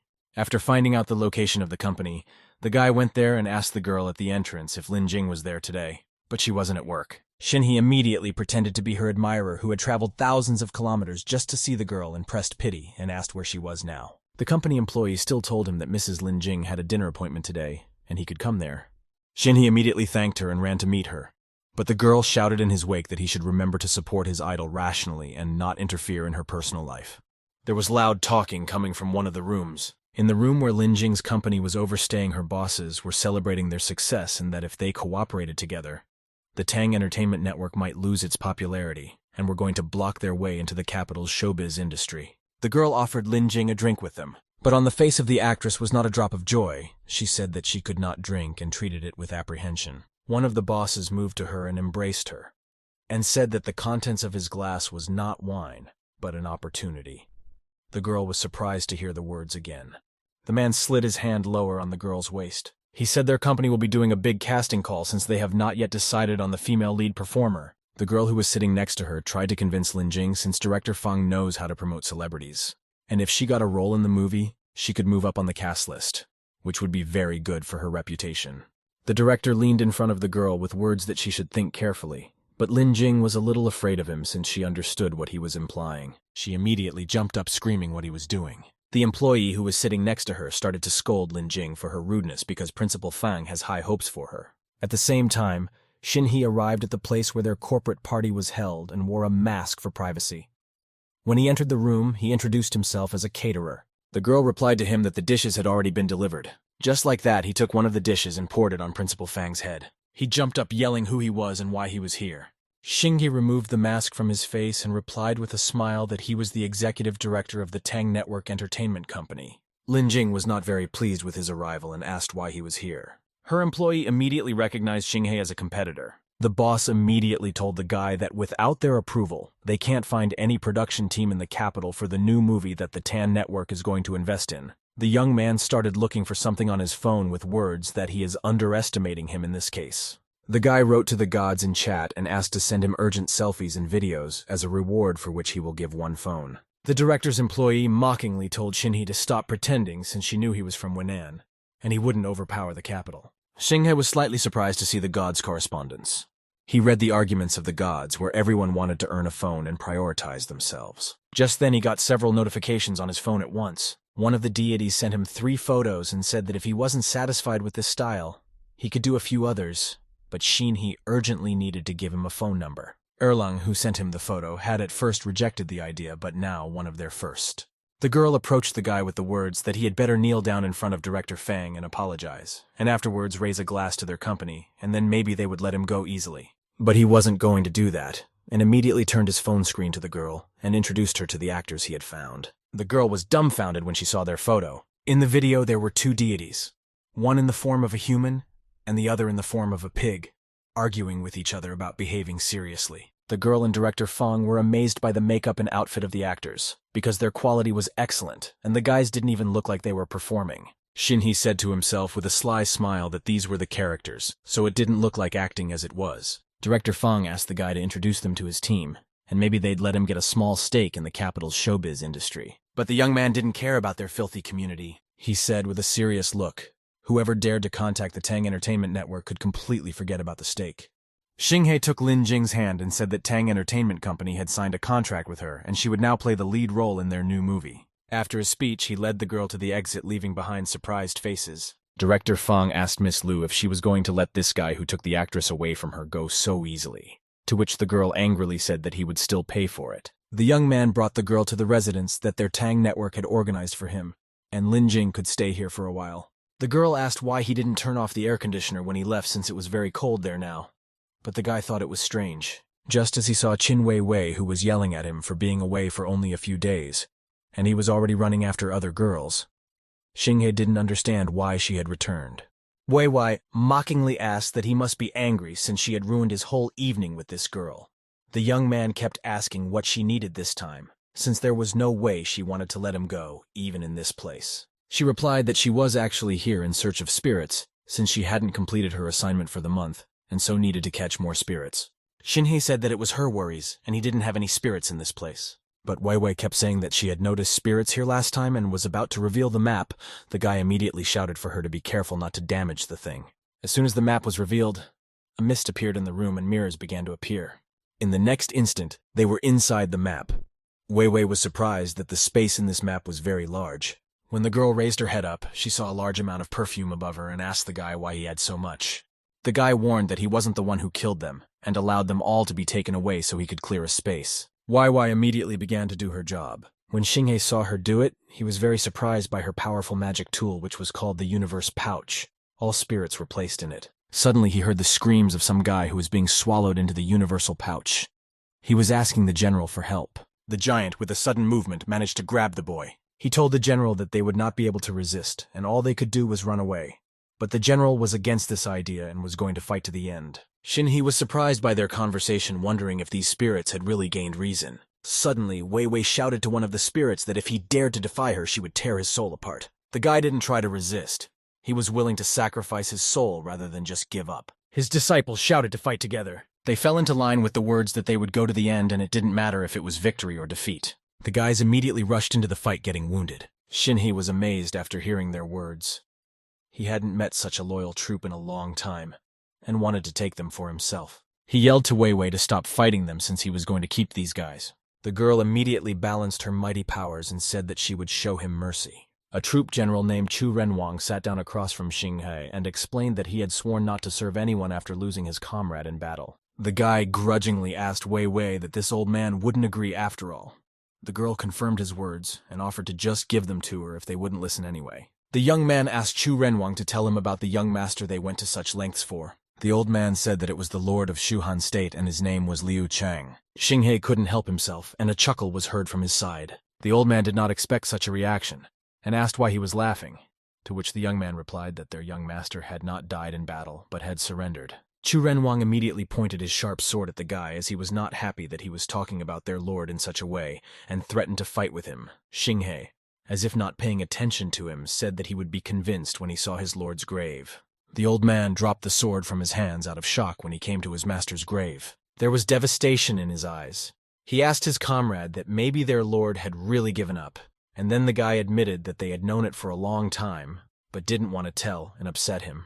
The main character laughed a little at Chu Renwang and said that he didn't need such a stupid subordinate. As he was about to leave, he suddenly heard an old man's voice asking him to stop. He said he was ready with his army to follow the young man and promised to be faithful in any situation. Wai Wai pronounced that she hadn't even realized he could be so good at encouraging the others. When Shinhei returned to his world, he exhaled with relief since he had spent the whole night there. That's when he saw a call from Wan Q, which made the guy insanely happy. He picked up the phone and with a wide smile asked why she was calling so early. Was it because she missed her so much? But the girl started yelling into his pipe what he had done in the capital, for he is in the friction of the search. When the young man looked at the latest news, he saw a photo of himself as he led Lin Jing away by the hand. Above it was written that the director of the Tang Entertainment Network was spending time with an actress from the most popular company. The next day, Lin Jing decided to give Xinghei a pleasant surprise and brought him breakfast in his room. The guy jumped up from the bed and asked the girl with a startled look why she didn't knock before entering. Lin Jing made an innocent face and said that his door wasn't locked, so she thought it was okay to enter. Shinhei forgot that he has a woman living in the house with him, so he needs to be more careful. Remembering the beautiful figure of the girl he now saw every day, he didn't understand who could even stand it. The girl put breakfast on the nightstand and was about to leave, as the young man told her in the wake that they now collaborate as a boss and actress, so you need to remember their identity, because the internet began to gossip about them. Lin Jing turned around with a slight smile on her face. She didn't care about this matter. On the contrary, she was even fine with it. Xinghei didn't mind either, but he has Wan Chu who might misunderstand everything. The guy decided to call Zhang Wuwei and ask how he could solve this problem, since it was probably the company where Lin Jing had worked before that had spread gossip about them. The spiritual teacher's first words were that Xinghei had a beautiful roommate now, after all, while he still had time to call him. The young man was not pleased that even he knew about it. He asked the old man to find all possible channels to expose the scandals of this company. Zhang Wuwei said that he still had connections on this case, and promised the guy to see the results in a week. A week later, just as he promised, the company's employees were fighting among themselves for exposing their hidden news. And after all, the girl had said she could get Li Xinghei out of the capital because of the negative news about their companies. The share price started to fall actively. General Manager Cheng Gong, reading the news, said that it was likely they would be the ones who would be removed from the capital if this continued. The girl apologized to Mr. Cheng for underestimating Li Xinghei, who turned out to have too much information about them. She mentioned so much that they were even able to bribe celebrities to confirm all the news. The man said it wasn't her fault and suggested they go for a drink and take their time to talk things over. From his mouth came the words that since they couldn't kick this guy out of the capital, then they would just make him disappear. The girl had not expected to hear such a plan, for he had said it would be enough to drive him away and not take such serious measures. The boss slammed his hands on the table, causing the room to rumble. He said that Li Xinghei could not be allowed to live and he already had a plan to do so, but needed the girl's help. But she convinced him otherwise as she just wanted to teach him a lesson. Suddenly she began to feel dizzy and her body threw a fever. She could barely hold her drink glass and already realized that her boss had slipped her something. At this crucial moment, the girl fainted. The boss pronounced that she had no choice, after which he started laughing loudly. He called out to enter Master Wu's room, and the appearance of a man in a black cloak appeared in the passage. The man asked the master if he was sure she was the girl he was looking for. The stranger walked over to the girl and lifted her head with the words that she had the spiritual power they were looking for, and his brother Wu Yuan only needed the last medicinal ingredient. The man said that he would send her to Master Wu's mansion right now and asked her to eliminate Li Xinghei for him and help his company go into the plus side. The master took the girl's body in his arms and promised to eliminate Li Xinghei right today. He brought the girl to his house and shouted to his third brother that it was a gift for him.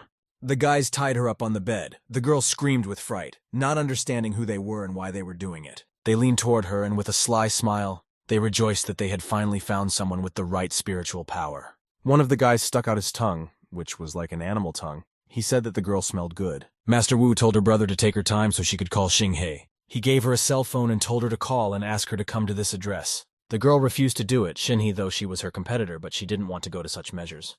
The guy asked why she felt sorry for that guy but didn't feel sorry for herself in such a situation. Master Wu put his finger on the girl's cheek and said that if it slid down, her face would rot until she no longer looked human at all. He gave her one last chance and told her to think hard.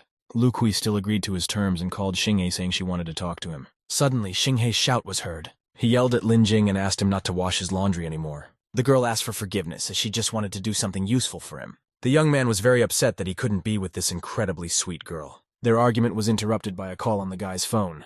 As he picked up the phone, he heard Lu Qi's voice, and was shocked as she was definitely not someone he expected to hear. After their conversation, he ran to the wheel of his car in a hurry. Lu Kui told him that she wanted to talk about the negative news spreading on the internet and asked him to come to the above address. Shinhee didn't waste any time in immediately heading into the city. At that moment, he stopped in the center of the city. Getting out of the car, he looked around the very tall building whose address the girl had told him. There was surprise on his face, as if he suspected something was wrong. His premonition told him that danger was present in this place as he felt a strong yin energy. As the guy started calling the girl's name, someone's silhouette started to appear behind him, spreading a thick fog of an unusual color. The stranger in the dark cloak greeted Shinhei with a suspicious smile. The protagonist immediately recognized the familiar face and realized that he was definitely up to something bad since he called him at such a dark time of night, to which the stranger replied that it was time to settle their differences. The stranger released a multitude of spirits on Shinhei and bid him farewell as if it was the last time. The protagonist immediately began to open the map to seal all the spirits in it, but those were only getting closer to the guy with each passing second. For some reason, the card didn't work on them. The stranger shouted that he had amplified those spirits so Shinhei would not be able to overpower them. The head boss of the company appeared next to him, telling the young man that he was about to be finished because of the problems with the big company in which he had stolen the actress. The guy realized that Wu Shengtong and this company were now in cahoots against him. Without thinking for long, he immediately shouted to Chu Renwang to come out of the map to fight. His soldier arrived on horseback with his army. At this crucial moment, Wu Shengtong's eyes filled with fear. The troops began to kill the spirits with sharp sword strokes. They were putting their strength to the fullest and the battle was going in their favor. The guys were dumbfounded, for Wu Shengtui was going to finish off Li Xinghe and had promised it to the boss.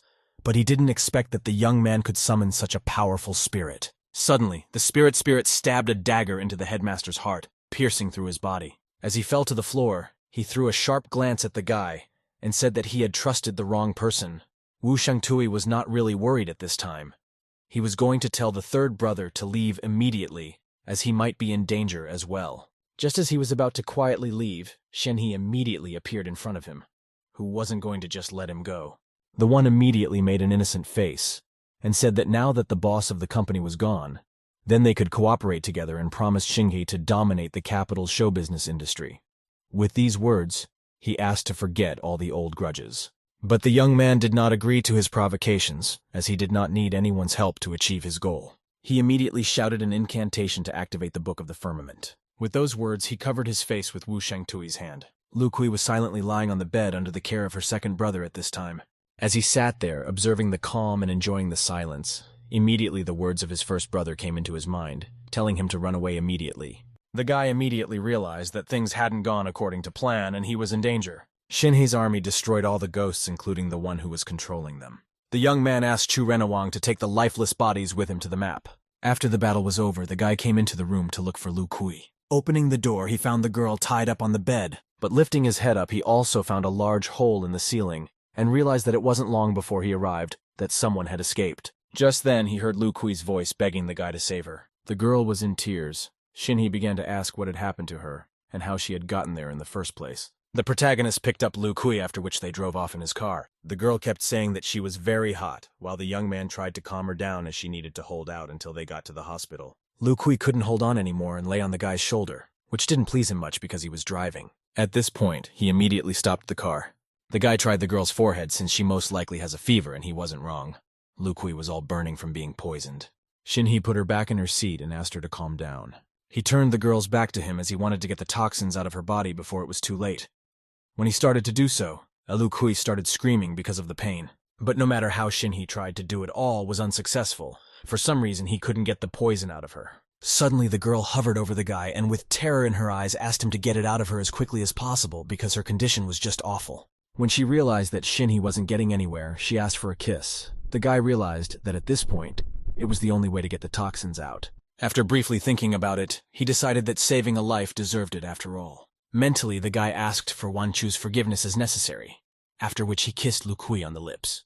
A man who was standing next to them at a stoplight saw them through the window and exhaled with disgust, saying that young people are shameless nowadays. After they managed to execute their plan, the girl apologized to him for what happened and said it was all her fault. Lu Kui also promised not to tell anyone about what happened. Shinhei only agreed with her and told her to rest while he himself was going to call someone. He drove the girl home and stopped in the parking lot outside his house. At that moment, Shinhei entered his house. Lin Jing met him on the doorstep with a tray of food and asked him why he had stayed so long. But Shin-hee noticed something wrong in the girl's conversation and asked why she was so nervous. When he entered the room, he saw Wan-chu there. The girl sat waiting for the boy and drank tea, anger and discontent written on her face. The young man didn't expect to see her here and in a panicked voice asked why she came. The girl immediately started to say with anger that she was convinced that the news from the internet was true. Shin-hee tried to explain it all to her, and it wasn't what she could think of. Wang-chu said she hasn't yet said what she plans to do. Her face suddenly softened with the appearance of a smile. She hugged the guy and said that if he was now the CEO, it was normal for him to have an assistant for his personal life. Xinghe began to confirm her words that Lin Jing was only an assistant. Wan-chu picked up the guy's laundry and asked, "That is it really the personal assistant's even washing his underwear?" The young man turned to Lin Jing in an aggressive state with claims that he had already asked her many times not to do this. The girl felt very embarrassed by her mistakes. They walked out into the hallway. The girl was not happy that Xinghe had only been here for a few days and already had a mistress, and she had come to Beijing because she wanted to surprise him. Wang Chu took her suitcase and walked out of the house, saying they needed to reevaluate their relationship. Lin Jing began to apologize to the young man and kept saying that it was her fault. Shin-hee still held back his aggression so as not to snap at the innocent girl and said that it wasn't her fault, and he would think about how to solve it all in the meantime. He went to bed and decided to sit on his phone for a while before the day ended. He kept thinking about the day's incident with Lu Kui, and then the fight with Wan Chu. Was it all a coincidence? What if the incident with Lu Kui had affected his relationship with Wan Chu? He decided to ask Yue Lao about it. Upon seeing the message from the guy, the man replied that he was the most popular in heaven right now. Xinghe asked if he could check his fate with the girl, to which Yue Lao replied that it was easy to pass since he just needed to know if their red string of fate was connected to Wan Chu. But the man could not do it on his own because personally investigating fate is forbidden in heaven.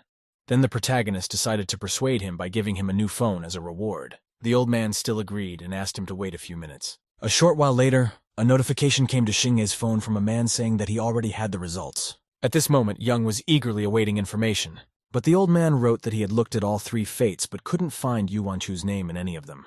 After reading this, the guy couldn't understand how this was even possible. Xinghe decided to ask Yue Lao if there was a way to solve this problem. The man knew how to help him, but there was one problem.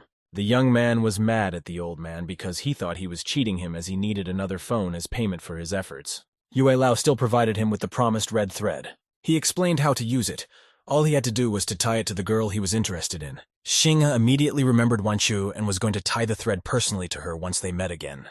Outside, the sun had already come out, illuminating everything with its warm rays. Lin Jing, just like last time, carried the guy's breakfast to his room, and on the way to his room told him it was time for him to get up. But when the girl entered the room, she didn't find Shin-hee there. She only grumbled grudgingly that she should have at least warned her about her early departure. The protagonist brought the body of the company boss and the guy he was in cahoots with to the spiritual teacher. The man asked who the two men were, to which Shin-hee replied that they were not good lulis.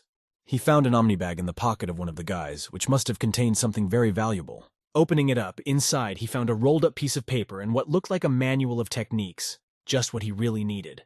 The technique was on the subject of teleporting, giving the ability to instantly move or hide. So was the Great Summoning Technique, which could be used as your own PSI ability to control spirits. All of these techniques were a very useful find for the guy. The next technique was called the Secrets of Infinite Yin-Yang, the principle of which was to cultivate by absorbing the blood and soul energy of living spirits. That's when Xinghe got angry when he realized that the Wu family was cultivating with these harmful techniques. He began to burn the sheets explaining the techniques. The sage asked why he was doing this, as the techniques were quite valuable. But Xinghe was against such techniques because he believed that cultivating by absorbing a living spirit was contrary to Taoism. He only took the two techniques to himself that were safe and asked the sage to take care of the bodies of those two guys so he wouldn't have any extra worries. While Xinghe was out, some guy who introduced himself with the name Xiao Ming knocked on his door. But to his great surprise, the door was opened by an unfamiliar girl who said that Mr. Li Xinghe was not home at the moment. Xiao Ming was slightly annoyed with slight envy that this girl was already living in his room. Before closing the door, the girl heard the voice of the protagonist behind her. He told the guy to come in. Li Jing was frightened because a couple of seconds ago he was not in the room, and she did not understand how he was here. Xiao Ming threw himself on his knees with words that he missed his teacher very much. Xinghe tried to get rid of him with shouts for him to finally fall behind and not cling to his legs. The guy with a frightened look said that it was Zhang Wuwei who asked him to take Xinghe to Maple Mountain, thus justifying his actions. They immediately got into the car, and Xiao Ming on the way told them that the police had found traces of suspicious individuals on Maple Mountain. and they suspected that it had something to do with the He family's father and daughter case. Zhang Wuwei and Xiaoxi, as soon as they heard, immediately headed there. The suspect is also using extremely sinister methods, and the disappearance of 2 people from the investigation department is probably their work too. Xingye thought about his words and suggested that it might be Wu Yuan, and if that was indeed the case, then Zhang Wuwei and Tang Xiaoxi were in grave danger. The boys raced up Maple Mountain as fast as they could. After a short time, they were already on Maple Mountain. The old man stood with his gaze fixed on a single point, while behind him one of the policemen watched him in surprise and was a little alarmed. The head of the investigation department, Mia Xiaotong, asked Zhang if they would be standing like this for much longer without doing anything. The old man replied that he understood their excitement at the situation, but his teacher had asked them to wait on the spot, and he couldn't do otherwise, so he advised them to just be patient. Their conversation was interrupted by Xinghe's voice as he and Xiaoming ran towards the guys. The panicked young man was already asking what was wrong. At this moment, old man Zhang finally waited for the teacher. Seeing Li Xinghe, Mia Xiaotong was extremely surprised to see a young man here, as he expected some older man to come over since he was Zhang's teacher. The young man asked the spiritual master where Tang Xiaoxi was now. The man hesitated on the spot. They lost sight of the girl who had been there a moment ago. While the old man was trying to see the girl in the dense forest, Xing had turned to the policeman asking if he knew where Miss Tan had disappeared to. The guy coughed slightly with the words that he didn't know that either. Zhang Wuwei started to panic and kept saying that it was his fault for not keeping track of her. Xiaoming started yelling at him. After all, they had entrusted the girl to them, and they had let her out of their sight. Xinhe headed out to look for the girl around the circle, calling the others with him. There was anger in his eyes as he had promised Grandpa Xiaoxi that he would keep her safe, and if Wu Yuan did anything to her, he was determined to take his life. After a while, the guys were still wandering around the mountain in the same way looking for Xiaoxi, but all was to no avail, not even finding any clues that could lead to her whereabouts. To the policeman's words that they had been looking for too long, but the case was not progressing. His comrades said not to be so impatient and ordered them to keep looking further. Suddenly, one of the police officers stepped behind a tree and saw something, then abruptly stopped on the spot. He called out to the captain and pointed his finger at the strange place, saying that someone had just been there and maybe that's what they were looking for. But the captain discounted it to his imagination since the guy was scared. Xinhe told the team to stop panicking and stay in a group, but the policeman once again saw a strange shadow flying overhead. Suddenly his companion shouted sharply, which frightened the people around him, as the situation was already very tense. There was a guy hanging upside down in a tree, wrapped in bandages. The cops called the guys to take a look at the tree because there was a cocoon hanging there, and based on everything, there was a human body in it. The body of Xiao Guang, who was their comrade, was hanging on the tree, and the captain ordered the policemen to quickly go up and rescue the guy. But they were prevented from doing so by Xinhe, who decided to stop them before saving him. He told the captain to take a closer look to see if this was the Xiao Guang they were looking for, as it could be a trap. The captain looked at the body again and saw his partner's face there, then asked the young man to mind his own business. The policeman still listened to his supervisor and, on his orders, attempted to climb the tree himself and rescue his partner. The guy was already on the tree branch and reaching out his hand towards Xiao Guang, asking if he was all right. He decided to stand on the branch with his feet to better reach the guy, all while asking the guy how he was feeling. But suddenly he collapsed down with a scream as he was unable to keep his footing on the tree. With a loud rumble, his body collided with the ground. Xinhe didn't hesitate long and immediately rushed towards his comrade to help him. On the tree was a paper doll with Xiao Guang's face on it, which worked very well as a trap for the guys. The captain was very alarmed by the whole situation and shouted with panic that all these tricks had to stop. The protagonist approached the man taking him by the shoulder and reminded him that he had already talked about traps and similar situations. So you need to be very careful in this area. But the captain discounted his attentiveness to the guy's good eyesight and physical condition, and just because he could tell it turned out to be a paper doll didn't make it special. The deity turned to Xinghe, saying that this Chief Ma looked very strange and suspicious, so he offered to find everything himself with the spiritual guide. The young man gladly agreed to his proposal. Just then a policeman shouted that there was another human body hanging from another tree. The captain grudgingly muttered that it was probably a paper doll again. His assistant walked a little more between the trees and found many hanging paper dolls. Captain Ma decided to spring into action and pulled a pistol from his pocket, pointed it deep into the woods with a shout for whoever was hiding there to come out immediately, and threatened to shoot anyone he saw. Suddenly he was blocked from the road by Xinhe, who stood in front of the pointing gun and asked him to stop.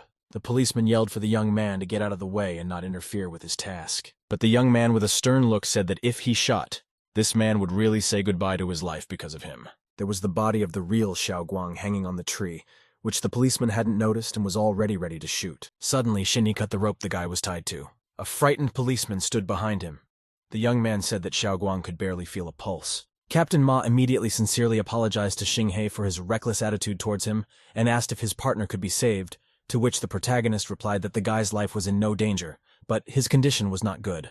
Half of the guy's soul was drained, and it was most likely somehow related to the formation in that area. The policeman could not believe his ears, as this was the first time he had ever encountered something like this in his entire life, and in all the time he had been on the job. Xinghe asked the captain to take Xiao Guang in his arms and continue his search. The young man was walking and thinking about the situation. He said that in addition to creating the formation, these paper dolls were also used to intimidate people by destroying their psychological defenses. At his words, the captain asked if they could leave the formation in that case. Above the ground, the guys saw a huge beam that signified the activation of the formation as soon as they entered the valley, so it was too late to leave. On the end of a high cliff sat a guy in a black cloak, his face hidden under a hood. Xiao Ming and his spiritual master saw this person as they wandered around the surroundings. The guy asked the stranger his name must be Wu Yuan. Xiao Ming was right. Wu Yuan slightly turned his head towards them. His gaze seemed strange and threatening. He said that mere mortals were unworthy to call him by his earth immortal name. The young man started shouting for absolutely not caring which immortal wasn't immortal, and threatened to immediately grab him, then called out for the spiritual master to rush at him. Guy pulled out a dagger pointing it at his opponent, who uttered in complete calmness that the despicable villain could not call himself immortal. The villain started laughing loudly and snarkily at the guys calling them trash, since they are both on the innate realm level. He immediately summoned a huge spirit that shrouded the guys in mist. Xiao Ming shouted to the spiritual master that they were surrounded. The old man exhaled heavily with the words that it seems like he had underestimated this guy. The villain said that he just needed 2 core souls with an innate realm cultivation for his 9-realm soul crusher array. Xinghe walked with Captain Ma through the dense, dark forest. The policeman couldn't get away from what he had seen, because it was the first time he had ever learned about the existence of formations. Xinghe also told him that formations had existed since ancient times, and if he was interested in the subject, he could read up on it. While the guys were on their way, the cops found a woman hanging upside down from a tree like the rest of them, wrapped upside down. When the main character heard the word woman, he immediately thought that it might be Tang Xiaoxi. And he wasn't wrong, it was indeed Miss Tan. Captain Ma immediately ordered the police officers to pull the powerless girl down to the ground. Just as the guys were about to run to help, suddenly Xinghe dashed in front of one of them with incredible speed. Within moments, the guy was already holding the girl in his arms, asking if she was okay. The police officers looked on with their mouths wide open as they didn't even have time to blink an eye before Xiaoxi was released. After not thinking long on the subject, the captain went to Xinghe to see how Miss Tan was feeling, but the girl's condition was not good. As in the others, half of her soul was devastated, and if their souls were not returned after a certain amount of time, they would be lost forever. But unfortunately, the guy hasn't been able to find a way to break the formation yet. The policeman asked in desperation what they should do in such a case. The young man looked at the poor girl with the thought that he had promised Old Man Tan to protect her, and promised to make sure to find a way to somehow destroy this formation. He took the phone in his hands, as the only way to get this done as quickly as possible was to ask the gods for help. In chat, a guy asked who knew how to destroy a formation that sucked out people's souls and promised to give 100,000 merit points as a reward. Xinghe sat down on a large rock waiting for an answer. When the police officers noticed him sitting staring at the phone, a subordinate asked Captain Ma why Mr. Li was playing on the phone when Miss Tan's life was at stake, to which he was ordered to shut his mouth as he didn't understand anything about it. Xinghe looked at the phone screen with a sad face. One of the gods wrote that the only option was to chant a Buddhist mantra, and then they could put all living beings out of their misery. Whereupon the deities started arguing over the fact that everyone wanted to show how strong they were, and could solve everything with one blow. The guy said he also wanted to be as strong as the deities, but his powers are limited and he can't afford it. Suddenly he saw in his private messages that Zhang Tianxi had written to him. A smile immediately appeared on Young's face with the thought that the old man was going to give him some method that would help him. He asked Zhang if he knew how to break the formation, to which he received a positive answer that was quite hopeful. The guy was asking for help, and in return could give 100,000 merit points right now. The old man said that destroying a formation, it's a difficult job that has its own negative consequences. So in that case, 100,000 merit points isn't enough. Xinghe was furious at his words, but since he had no choice because he needed to solve the problem before it was too late, he asked the old man to name his price. Zhang smiled slightly with the words that he didn't need money this time, but something else. He had heard that Li Xinghe's company was about to make a new movie, and as a reward he wanted a role in that movie with a good amount of screen time, as he thought he was well worthy of it. This was not a huge problem for the young man, and he could easily change the scenario. For this, Zhang agreed to help him and asked him to start by describing the phenomenon of this array, and he would give him a solution on how to destroy it. After a while of communicating with the god, Captain Ma asked the guy if he had found a way to destroy the formation.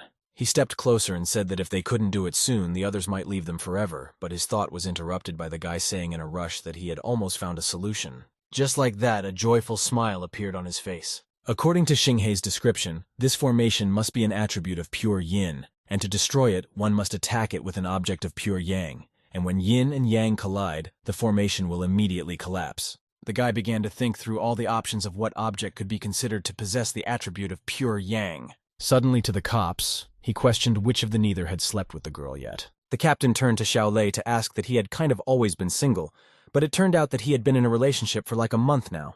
His comrade immediately turned to him with a sly look. Many jokes on the matter must have already popped up in his head. They were interrupted by Xinghei's voice. The guy looked up at the sky with the realization that the guy's names ended in Liji, which was the Chinese word for thunder. He realized that the thunder must be a pure yang object. The guy also remembered the thunder amulet he'd bought earlier, and it should come in handy in this case.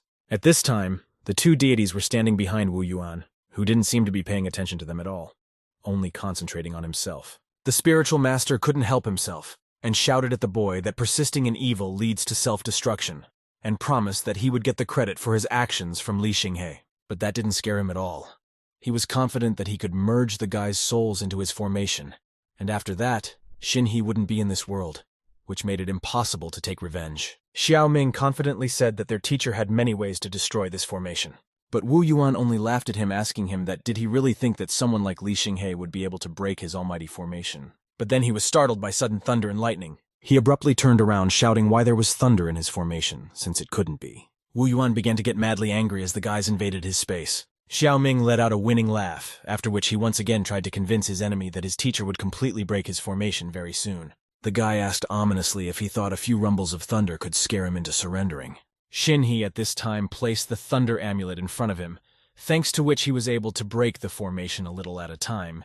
He sat on the ground, and all the energy that was getting stronger and stronger raised the wind around him. Suddenly, with a shout, he raised his hand upwards, creating more lightning bolts when the amulet was in the air. The policeman asked the chief about how Mr. Li Xinghei created all those lightning bolts, but the man himself was in shock and had no idea about it. When the young man had already used up 10 thunder amulets, the formation still hadn't been destroyed. The idea of using all 90 amulets at once, wondering what effect it would have. The villain looked up into the sky again and said with a smile on his face that trying to scare his pair with rolling thunder was very foolish. He decided that it was already time to use Xiao Ming's and Spirit Guide's spirits for his own needs, and then a powerful force began to emanate from his forward-facing palm. Suddenly he grabbed the boys by the throat, preventing them from breathing easily. He lifted the boys off the ground and told them that all he needed from them was to merge their souls into his formation to grant it as much power as possible. Suddenly, he drew his gaze back as he heard a strange sound. He moved closer to the edge of the cliff to look around, as the valley was surprisingly too quiet,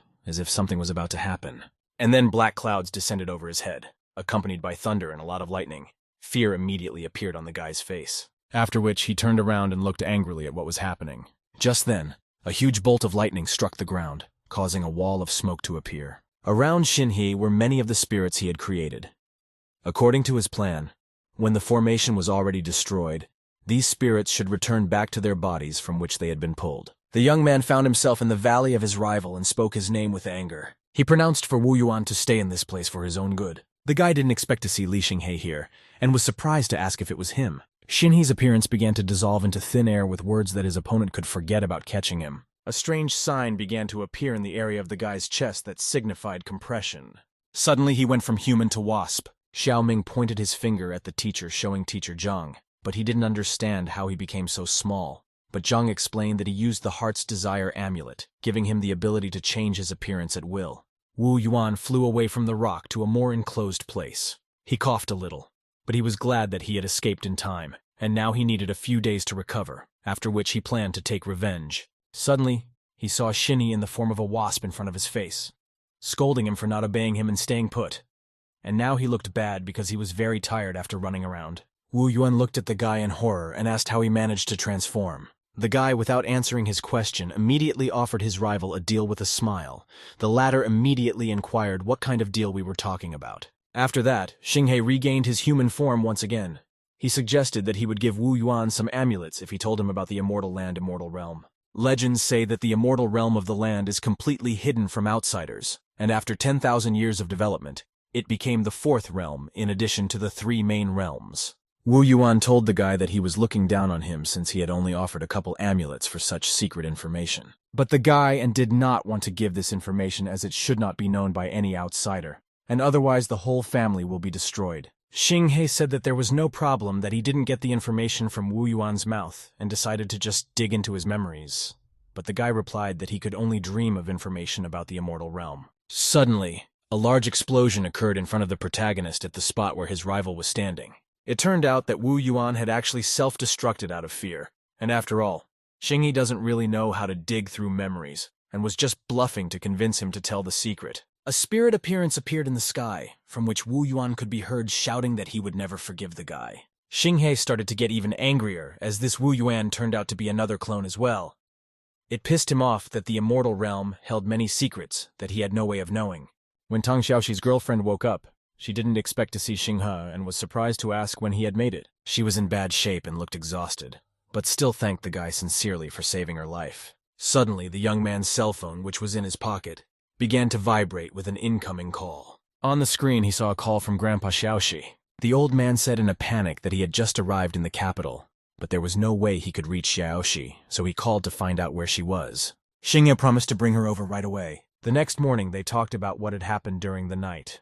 Old man Tan thanked the boy and said that everything had ended so well thanks to him. The young man was glad for such a good ending.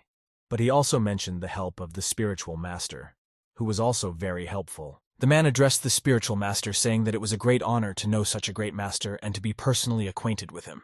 Tang Xinyu slammed his fist against the other palm and said that he would like to swear brotherhood with both of them and offered to make it official today. This information made Xiaoxi incredibly angry. She didn't understand how she should address Li Xinghe now if he agreed to this. But the young man was careful to say that this decision was a bit inappropriate. The spiritual teacher seconded the guy's words and added that it couldn't be like this since Li Shise was his teacher.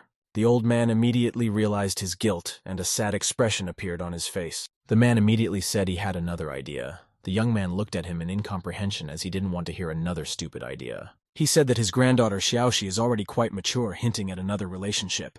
The girl immediately reprimanded the old man with her displeasure. After which she said that the gentleman already has a girlfriend. After saying that, it was as if she was upset after realizing it again. Xinghe said that there was a girl, but he wasn't married yet. In his mind, he couldn't understand how and why old man Tang was so determined to give him his granddaughter. Suddenly he got a new message on his phone. It was Lu Kui, who wrote that she felt terrible and asked to come see her if possible. The guy decided to visit her and came to her house. Knocking, he also added that it was very late and asked if the girl needed him urgently. In response, he heard that it was okay to come in.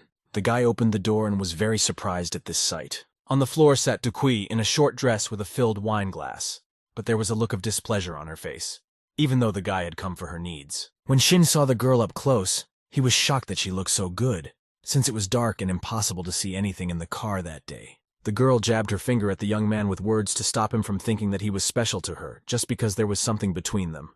The guy was immediately surprised by her words, since she was the one who called him out and he hadn't even said anything yet. Suddenly the girl dropped her wine glass. Shinny immediately shouted for her to be careful. But thanks to her quick reaction, the girl suddenly managed to grab the glass and it did not have time to fall. The guy hadn't expected such quick action and assumed it might be telekinesis. He inquired how she was able to do it, but Lu Kui didn't know herself, as she had started having it after they were something. Shaney thought about her condition and realized that judging from the girl's aura, she was only one step away from the innate realm, and after that incident with the girl, his strength had also increased, which gave an explanation as to why the Wu family had kidnapped her. After all, she was truly unique. Lu Kui said with a sad voice about quitting the company. Xinghe reassured her that she did in some part right since it was a terrible place. But it never left her that she had planned to get a leadership position because of her abilities. But they only wanted her body, which made her disgusted but not out of her mind. The main character approached to calm the girl and offered to join his company if she had a desire to prove herself and her strength. Lu Kui was very surprised that Xinghe was willing to trust her.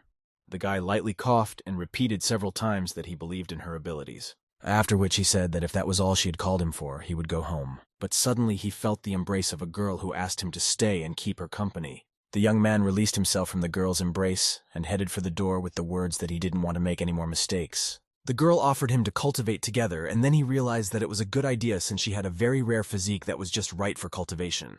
Lu Kui hovered over the guy and reiterated that they needed to cultivate. They sat down together in the right pose and started cultivating. He was once again convinced that Lu Chu's really did have a rare body constitution. After cultivating with her, their strength increased for both of them, although the increase was not as significant as the first time. Just then, their business was interrupted by the vibration of Shinhee's phone. He got a call from his dad with the information that he and his mom were planning to come to the capital tomorrow, and Shinhee decided to wonder why they had decided to come so suddenly. His father reminded him that Wan Chu was also in the capital, and suggested they all have dinner together and discuss their wedding. But the young man had completely forgotten about Wan Chu. At this time, Wan Chu was going about her business in the city. Suddenly, a white car stopped near her. The girl looked in its direction with suspicion. As the girl passed by the car going on her way, the spiritual master looked out of the front window and called out to her. She rudely shouted for him to go back as she didn't want to see Li Xinghe anymore. But the spiritual advisor began to ask Wan Chu for help. The girl anxiously asked the reason for the worry. The mentor told her that his teacher had vented his anger on him and Xiaoming because he couldn't see her. This information led the girl to shock, as she thought it was unacceptable to abuse the elderly, because of which she called the guy a pervert. Xiaoming started crying, and through his tears, he said that the teacher had promised to beat him to death if the girl didn't come to him. She immediately got into the back seat of the car and was fully prepared to give Xinghe what he deserved. The guys in front, however, quietly appreciated each other's acting skills, which had succeeded in persuading Wan Qiu to come with them. After a while, they brought the girl to Li Xinghe's house. The protagonist was already rushing to the car to meet Wan Chu. When the girl got out of the car, he greeted her cheerfully. But in response, he only received shouts and insults in his direction. The guy calmly asked Wan Chu to stop yelling and offered to talk about their relationship a little later, since he had brought her for something very important. He led her into the house to a table that was filled with dishes, and the girl's relatives were seated at it. The guests cheerfully greeted the girl and invited her to the table. Wan Chu was very surprised at their unexpected arrival, which she knew nothing about. Xiaoming walked to the table and asked for one of the dishes to be left for them. When Wan Chu realized that they weren't injured, and in fact Shinhee hadn't done anything to them, she became furious as she was dragged here by deception. She approached Shinhee with complaints about his lying, but the guy smiled incredulously and said he had no choice, as there was no way she would have come any other way. The whole family sat down to dinner at the table. The room was silent. No one spoke a word. Only the clatter of dishes was heard. Auntie offered Wan Chu more and more food. Shinhee looked at the dish in his plate again in bewilderment, and asked his mom why she was serving breakfast if it was noon. His father also offered him more food, slipping him a plate filled with one orange and a vegetable. The young man again asked his father in bewilderment why he was sticking him with one fruit and one vegetable. Wan Chu looked at the plate with the strange array of food, and then suspected that her aunt and uncle were hinting at something. Xiaoming mockingly asked the young man if he really didn't understand the whole point of this situation. But the guy's face that looked tense spoke for itself. The clergyman said that breakfast was early. Orange meant the word get, and vegetable meant get married. And if you put it all together, it meant that their parents were trying to get them married as soon as possible. Shinhee once again picked up his plate with the realization that his parents were trying to get them married. Suddenly, Wan Chu said with anger that she would not marry Li Xinghe. Mom wasn't ready to hear such a thing and asked in bewilderment why she would say such a thing. His father yelled at Shinhado for not forgiving him if he did something to Wan Qiu since she was acting so weird. The guy tried to tell him that it wasn't his fault, but shouts of accusations kept flying in his direction, which made him more and more desperate. The boy wondered if Wan Chu was still mad at him for that incident. The girl turned to her parents and said that Shinhee didn't do anything to her. They are just too busy with their own business, so they lack time even one-on-one. The spiritual mentor supported the girl's words and added that he had personally observed Xinghe busy exclusively working and not having any mistresses or girlfriends. After his words, the protagonist didn't even know how to react. Xiaoming also jumped into the conversation with words that he could also confirm like this because if he had good looks, he would be courted by rich women. Xinghe was very embarrassed and quietly asked him to shut his mouth. Wan Chu looked into the glass that was filled with wine before saying goodbye to her uncle and aunt and was about to leave. Suddenly, someone grabbed her arm. The girl asked Shinhee what he wanted in incomprehension. The guy said that if they were already breaking up, he wanted to give her a gift, then gave her a small box. There was a look of bewilderment on the girl's face. The young man also added that he didn't mean any hints of a relationship, but just hoped that everything would be fine with her from now on. The parents were very disappointed about their son. They felt sorry that he had abandoned such a wonderful girl like Wan Chu. Suddenly they heard the words of the main character, who, with a smile on her face, asked them to discuss her wedding with Xinghe after returning to Wenan. The guy's mom was very surprised if the girl had changed her mind about their relationship after all. The guy noticed that the red thread the god had given him was starting to take effect very quickly. The girl noticed the incomprehension on Young's face and asked about what they were supposed to discuss on the subject of their wedding. Xiao Ming suggested making everyone tour the postal city and thus celebrate the couple's approaching wedding. Wan Chu happily agreed, saying that her work in the capital was almost done, so she had time to rest. My parents also didn't mind since they had never been to a postal city before. A suspicion immediately arose in Xinghei's mind that Tao Ziming was definitely up to something. The week before, there had been some sort of meeting in the port city to discuss a special plan. Tao Ziming was on stage giving a confident speech and advertising his medical class, which costs 100,000 per semester. One of the attendees called the guy a fraud and asked how someone like him could call himself a mastermind. There were a few other people sitting in the audience who began to discuss heatedly whether it was true that Tao Ziming was a fraud, and someone even confirmed it from their own experience. At these words, the guy got very angry and ordered the one who said it to get away from this gathering. Suddenly, one of the people present approached him and offered him a competition. Tao immediately agreed with a confident look, as if he wasn't afraid of losing. But in the same instant, the guy flew back and was quite high. The stranger was incredibly strong and sharp. The guy lifted his head slightly in an attempt to regain consciousness. He started coughing up blood from the hard blow. The stranger threw a chuckle in his direction, calling him trash. He also said not to show up in the postal city again, as he would not tolerate weak cheaters here.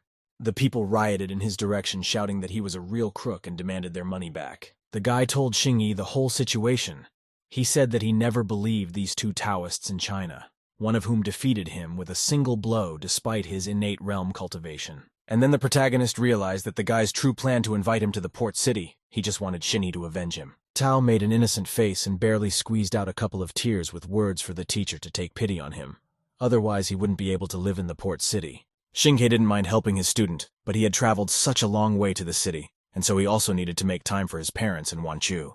Suddenly, a girl from the front seat approached him and asked him to go help Master Tao, while she would go and help his parents' port city. Here, the guy realized that the old man wasn't fooling him about the red thread after all, as Wan Chu had become very understanding. The spiritual teacher also intervened in the conversation and said that Xinhe could worry about nothing as he would protect them in case of anything. The young man agreed with him and counted the safety of the family on the teacher. The protagonist asked Wang Chu not to tell his parents about the real prices when they would go shopping as they don't want to spend money, and for the same reason the guys wouldn't squeeze into economy class. A couple hours later, the plane landed at the airport in the port city. Wan Chu got into the car and told the guy she was taking his parents to a hotel. The young man immediately looked at Tao Ziming with an annoyed look and asked if he had ordered a car for him, and from the guy's expression, it was clear that he hadn't. But the guy reassured him that he had prepared a grand welcoming ceremony for him. He pointed his finger upwards, and Xinghe immediately had an expression of great surprise. For his appointment, the guys had a very nice meeting with flowers and a red carpet laid out. The guys shouted that they loved the guy and handed him flowers. But Xinghe didn't like it at all. He asked to stop this performance since it wasn't supposed to be that grandiose. Tao Ziming had put the guy on notice that tomorrow was the 70th birthday of the richest man in the port city, and rumor had it that those guys would be there too. Xinghe clarified that the guy was talking about the same old guy who always does charity work and asked if he planned to be there. The guy offered to choose a gift for Mr. He and go to his mansion tomorrow. The car stopped outside a store in town. The boys walked around looking for a gift. Tao asked Xinghe if they could find something suitable here, given Mr. He's taste in antiques, and he said that with his taste, they probably could. After he walked around the store looking at some figurines, he realized that they wouldn't be able to find the right gift here after all. He vented his discontent on the store clerk, but he did not care about his claims, and he continued to look at his phone, and then said that if you keep a thing at home for 1,000 years, it is an antique. The protagonist called Tao to go home since they won't find what they need here. When the salesman turned toward the guy with a dissatisfied face, Xinghe immediately stopped. There was a green stone hanging around the seller's neck, and the guy asked if he could sell him this jade. The man started to say that it was a family heirloom, and if he sold it, he would be disrespecting his ancestors. Tang Ziming tried to talk him down by saying that this young teacher had a lot of money. After hearing this, the guy said that if they were still destined to own it, he could betray his ancestors. Tao Ziming slapped his hand on the table and asked the price. The guy didn't say a word but showed one finger. The guys started saying their guesses that it could be either 10,000 or 100,000. And then Tao asked that it could be 1 million. But the seller put the price at 10 million. The guys even coughed a little from what they heard, as they did not expect to hear such a huge price. Tao Ziming suggested going to his dojo, which has a whole bunch of great stuff. But Xinghe had another idea. Here the protagonist came closer to the salesman and started saying that he knew that this guy had had some accidents lately involving wounds, and was irritable and unlucky. The salesman was a bit scared as it was true. The young man also learned that this jade was not a family heirloom, and in fact, the guy had acquired it quite recently. The salesman didn't understand how he knew everything. Shinhei explained that the item was cursed by evil creatures, and the guy's fate couldn't handle the amount of them, and if he continued to wear it, he risked being in great danger. The young man took the jade in his hands, and after scrutinizing it carefully, he felt a huge surge of energy from it. This jade had the ability to accumulate spirit energy, and it also emitted earth energy. The vendor fell to his knees confirming all the information Shinhei tells him, and even that he dug this stone out of the ground and asked for it to save his life. Shinhei said that if a mortal continued to wear the deadly jade, they would soon be haunted by evil spirits. Eventually a tragic end would await them. The terrified guy asked if there was a way to solve this problem. The guy knew how to do it. He just needed to use an art through which he would transfer the evil creatures into this jade and keep him safe. But he asked to give up the jade for that. The guy was angry at Shinhei as he thought that he just wanted to take his amulet for free, but for the sake of his salvation, he must agree with him. Sitting on his knees, the guy still agreed to the main character's terms. Shinhei did as promised, and he and Tao Ziming walked out of the store with the jade in his hand. The boy asked his teacher if the jade was really that precious. The young man replied that not yet, but when he cleansed it of evil creatures and gave it to Mr. He, it would turn into a very valuable item. The guys approached the gate of Mr. He's mansion, which was carefully guarded by people. But the guys were not allowed into the courtyard as they were stopped by the guard and told that they could not enter without an invitation. Tao Ziming started to get angry at them and said that he was a master that they couldn't invite so easily and also asked him to get an invitation. The guard apologized, but he couldn't let the guys in because of John Zhen's order that said not to let Mr. Tao in at all costs. The young man didn't understand why he wasn't allowed in since he and Jian Zhen didn't have any grudges against each other. Suddenly, John appeared behind him with Miss Tang Xiaoxi. He told the guy that he had lost the battle last time, humiliating the entire port city, and he still had the nerve to show up at his house and ask why he wouldn't let him in. Just then, Mr. John Zhen was called out by someone by name. Shinhei was surprised to ask Xiaoxi why she was here. The girl made a disgruntled and hurt face, asking why, if he could come to town, she couldn't do the same. The young master asked the girl if she knew him. Xiaoxi introduced the guy and said he was a friend of her grandfather and also Tao Ziming's teacher. After that, the guy allowed to let the guys into the mansion since the protagonist is a close friend of Mr. Tan. The boys approached the gift area where several guards stood. At that moment, they placed one amulet on the tray. The surrounding guests started laughing that they had only brought one amulet and mockingly asked how he had the courage to bring Mr. He a gift of such quality. Tao Ziming was very angry at them and shouted at them to shut their mouths, as this gift was chosen by his teacher and they don't understand anything about it. But Shinhei didn't pay attention to other people's conversations. He looked around and told his disciple that Mr. Wen was already here. The boy walked over and checked with the teacher to see if it was the same Van who was bullying him. An elderly man was led into the room, supporting him slightly to keep his balance. Xiaoxi happily greeted Grandpa He with the words that her grandfather had sent to celebrate his birthday. The old man was happy to see the girl and said that since she was here, John Zhen should keep her company. The guests whispered that after so many years, Madame Tang had become even more beautiful, just like the young master.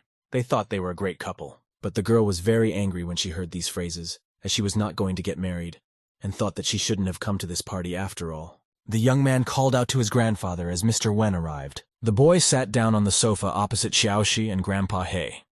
In honor of Mr. He's 70th birthday, his teacher prepared a pill and instructed him to deliver it. He opened the box and showed the pill. It contained spirit energy, and after consuming it, the man would feel joy and get rid of all his diseases. O took the pill in his hands and asked him to thank the teacher on his behalf for such a gift, for this pill is a real rarity. Tao said that he had recently heard that the old man had been very ill not long ago.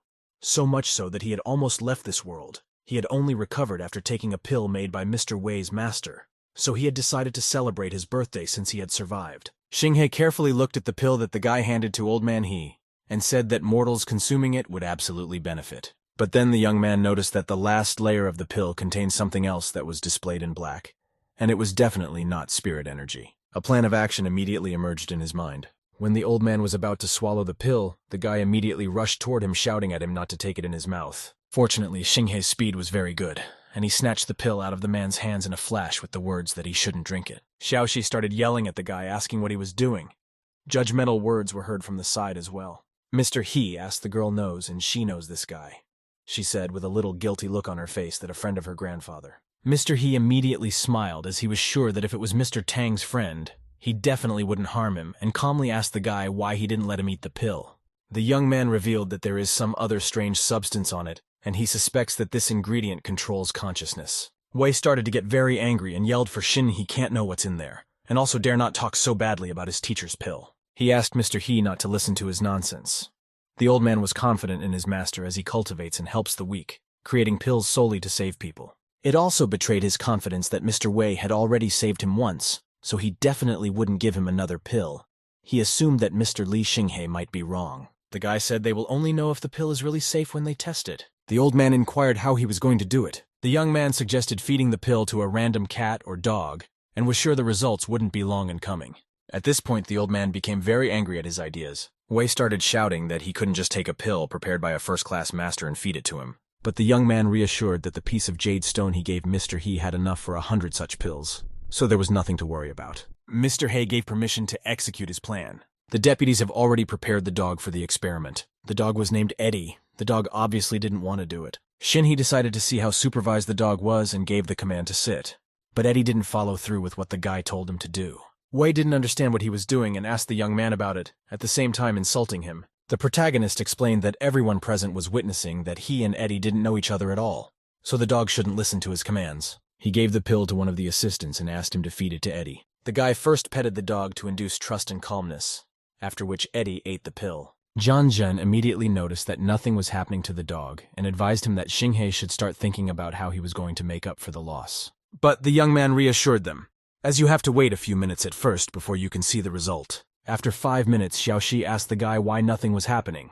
The pill couldn't have lost its effect after all, to which the guy said that it was already safe to check. He beckoned Eddie over to him and he obediently walked over to him. Those present were very surprised, for the dog obeyed him so that it was very strange. Just then Shinhee ordered Eddie to bite Wei. The dog obeyed the lad as his master, and at his command attacked Wei. The guy was angry at the dog and was ready to hit him if he was in danger. Suddenly Eddie was hit by a force of energy, whereupon his barking stopped. He fell to the ground as if he had fallen asleep. Junzhen went over to him and started to wake up the dog, but all was to no avail. The surrounding people watched in horror as they realized that Xinghe was right, and this pill really could control a person's mind. The pill experiment was over, and now everyone can draw conclusions about whether it is good or harmful. Wei began to justify to Tae that the pill was meant for a human, not a dog, so the fact that she ate it didn't prove anything. Mr. He thanked Master Wei for saving his life once, but this time he didn't want to talk to him anymore and asked the guy to leave. As Wei was leaving, he gave Xinghe advice to be careful, hinting that they would meet again. John Zhen brought Xinghe's gift to his grandfather. It was a piece of jade. The man looked at his amulet and was pleasantly surprised. He realized that this spirit energy was indeed much stronger than the pill, just as Xinghe had said. This gift was very precious to Mr. He. It made him realize that Li Xinghe was not an ordinary person for giving him such a precious item. Tao Ziming was riding with the teacher in the car. He asked why he let Wei go and didn't even teach a lesson for him, to which Xinghe said that he didn't want to do it because there were a lot of people. And besides, he didn't want to spoil Mr. He's holiday. Just like that, he noticed something strange during the ride. They found themselves in an unfamiliar place that the guys hadn't passed through on their way here. The apprentice looked around and found nowhere the road near the ocean that they needed. Suddenly, Shinzi shouted for him to stop the car immediately. They stopped near a cliff into the ocean. The guys looked around the area and didn't understand how they ended up on the ocean, since they were driving on the same road they always did. The young man speculated that it was likely that someone had set up the array to throw them off their trail. He realized that this person was nearby, and shouted for him to come out instead of hiding. Besides, this was not how one would address guests in the immortal Earth realm. A strange mist appeared in the sky, from which came a voice to the effect that Xinghe was spoiling the grand plans of their unlimited sect, and thus showing disrespect. Suddenly, a crowd of people appeared in front of him. One of them was called Yang Zong. He was the sect's head teacher. Tao explained to the teacher that this old man is Mr. Wen, who bullied him and chased him out of the port city. Xinghe immediately felt this teacher's aura and realized that he had powerful strength and had accurately reached the Foundation realm. Yang approached the guy and said that he could give him a chance since he was still young. He offered to make up with each other, but only if the protagonist stopped messing with the He family. A sly smile appeared on Shinhee's face, and he decided to wonder what would happen if he refused his offer. Wen began to shout that his master was showing him mercy and he had better agree with him. But the guy refused to get involved with him because they were trying to control people with evil pills, so he didn't want to join their unlimited cult. At this moment, the disciple seconded his words. Yang Ziying pointed the sharp sword blade at him with the words that if he himself insisted on disappearing from this world, he would grant him his wish. Very quickly he was surrounded by Yang Ziying's sweaty disciples. Although he was a strong enough opponent, but there were still too many of them for him alone. Yang ordered his disciples to attack the guy and Tao Ziming. Shinhei began to think about options on how to deal with this situation, as he definitely needed to be stronger. Tao Ziming started running to the young man's aid with a shout for him to be more careful. But he was thwarted by Van, who elbowed the guy in the face, thus confusing him. Shinhei instantly made the decision to use the card. Reveal it. The guy shouted for Chu Renwang to come out to fight. Chu Renwang and his army appeared from the map, each of them holding a weapon in their hands. They were intent on fighting to the last man in case anything happened. Yang Ziying was shocked at what he saw. He didn't understand what it was or how it was possible. Shinhei ordered his soldiers to not hold back in battle and get rid of them all. As soon as Chu Renwang was about to strike Yang Zun with his sword, he immediately activated the protective dome around him, after which he decided to use the barrier as a defense. The troops were already almost beside him, but suddenly they were thrown aside as the guy found himself inside a barrier that prevented them from approaching. Even though they failed to take the head teacher, they began to destroy his students, one by one. They proved to be stronger, more cunning. They ruthlessly disposed of all who stood in the way. Chu Renwang approached Wen and seemed to be about to take away his ability to live as well. Wen was startled by the sudden appearance of the soldier. He realized that he might leave this world now, as their army was quite strong. All Yang Ziying told his disciples was to be careful and was not going to help them in any other way. Chu Renwang was able to destroy the guy who flew away from him several meters above the ground with a single sword stroke. Suddenly, Yang Ziying heard Shinhei's voice nearby, once again convinced that he did not care about the lives of his disciples in any way, and only cared about his personal safety. Apparently, that was the whole point of his unlimited sect. Tao Ziming shouted at him to come out immediately, throwing insulting words in his direction. The old man sat on the ground, devastation in his eyes as he took those words as humiliation and couldn't stand it. The next instant there was a great explosion where he was sitting. While leaving, he shouted that he would never forget it. Tao Ziming approached the teacher with the words that this old man had escaped. For Shinhei, it was about a small thing since he had already been taught a lesson, and now he wouldn't dare to return to the port city. He looked at the scarlet sunset over the ocean as if it was the end. But Yang Ziying was preparing for a new encounter as the protagonist had insulted the immortal Earthrealm and was determined to avenge it.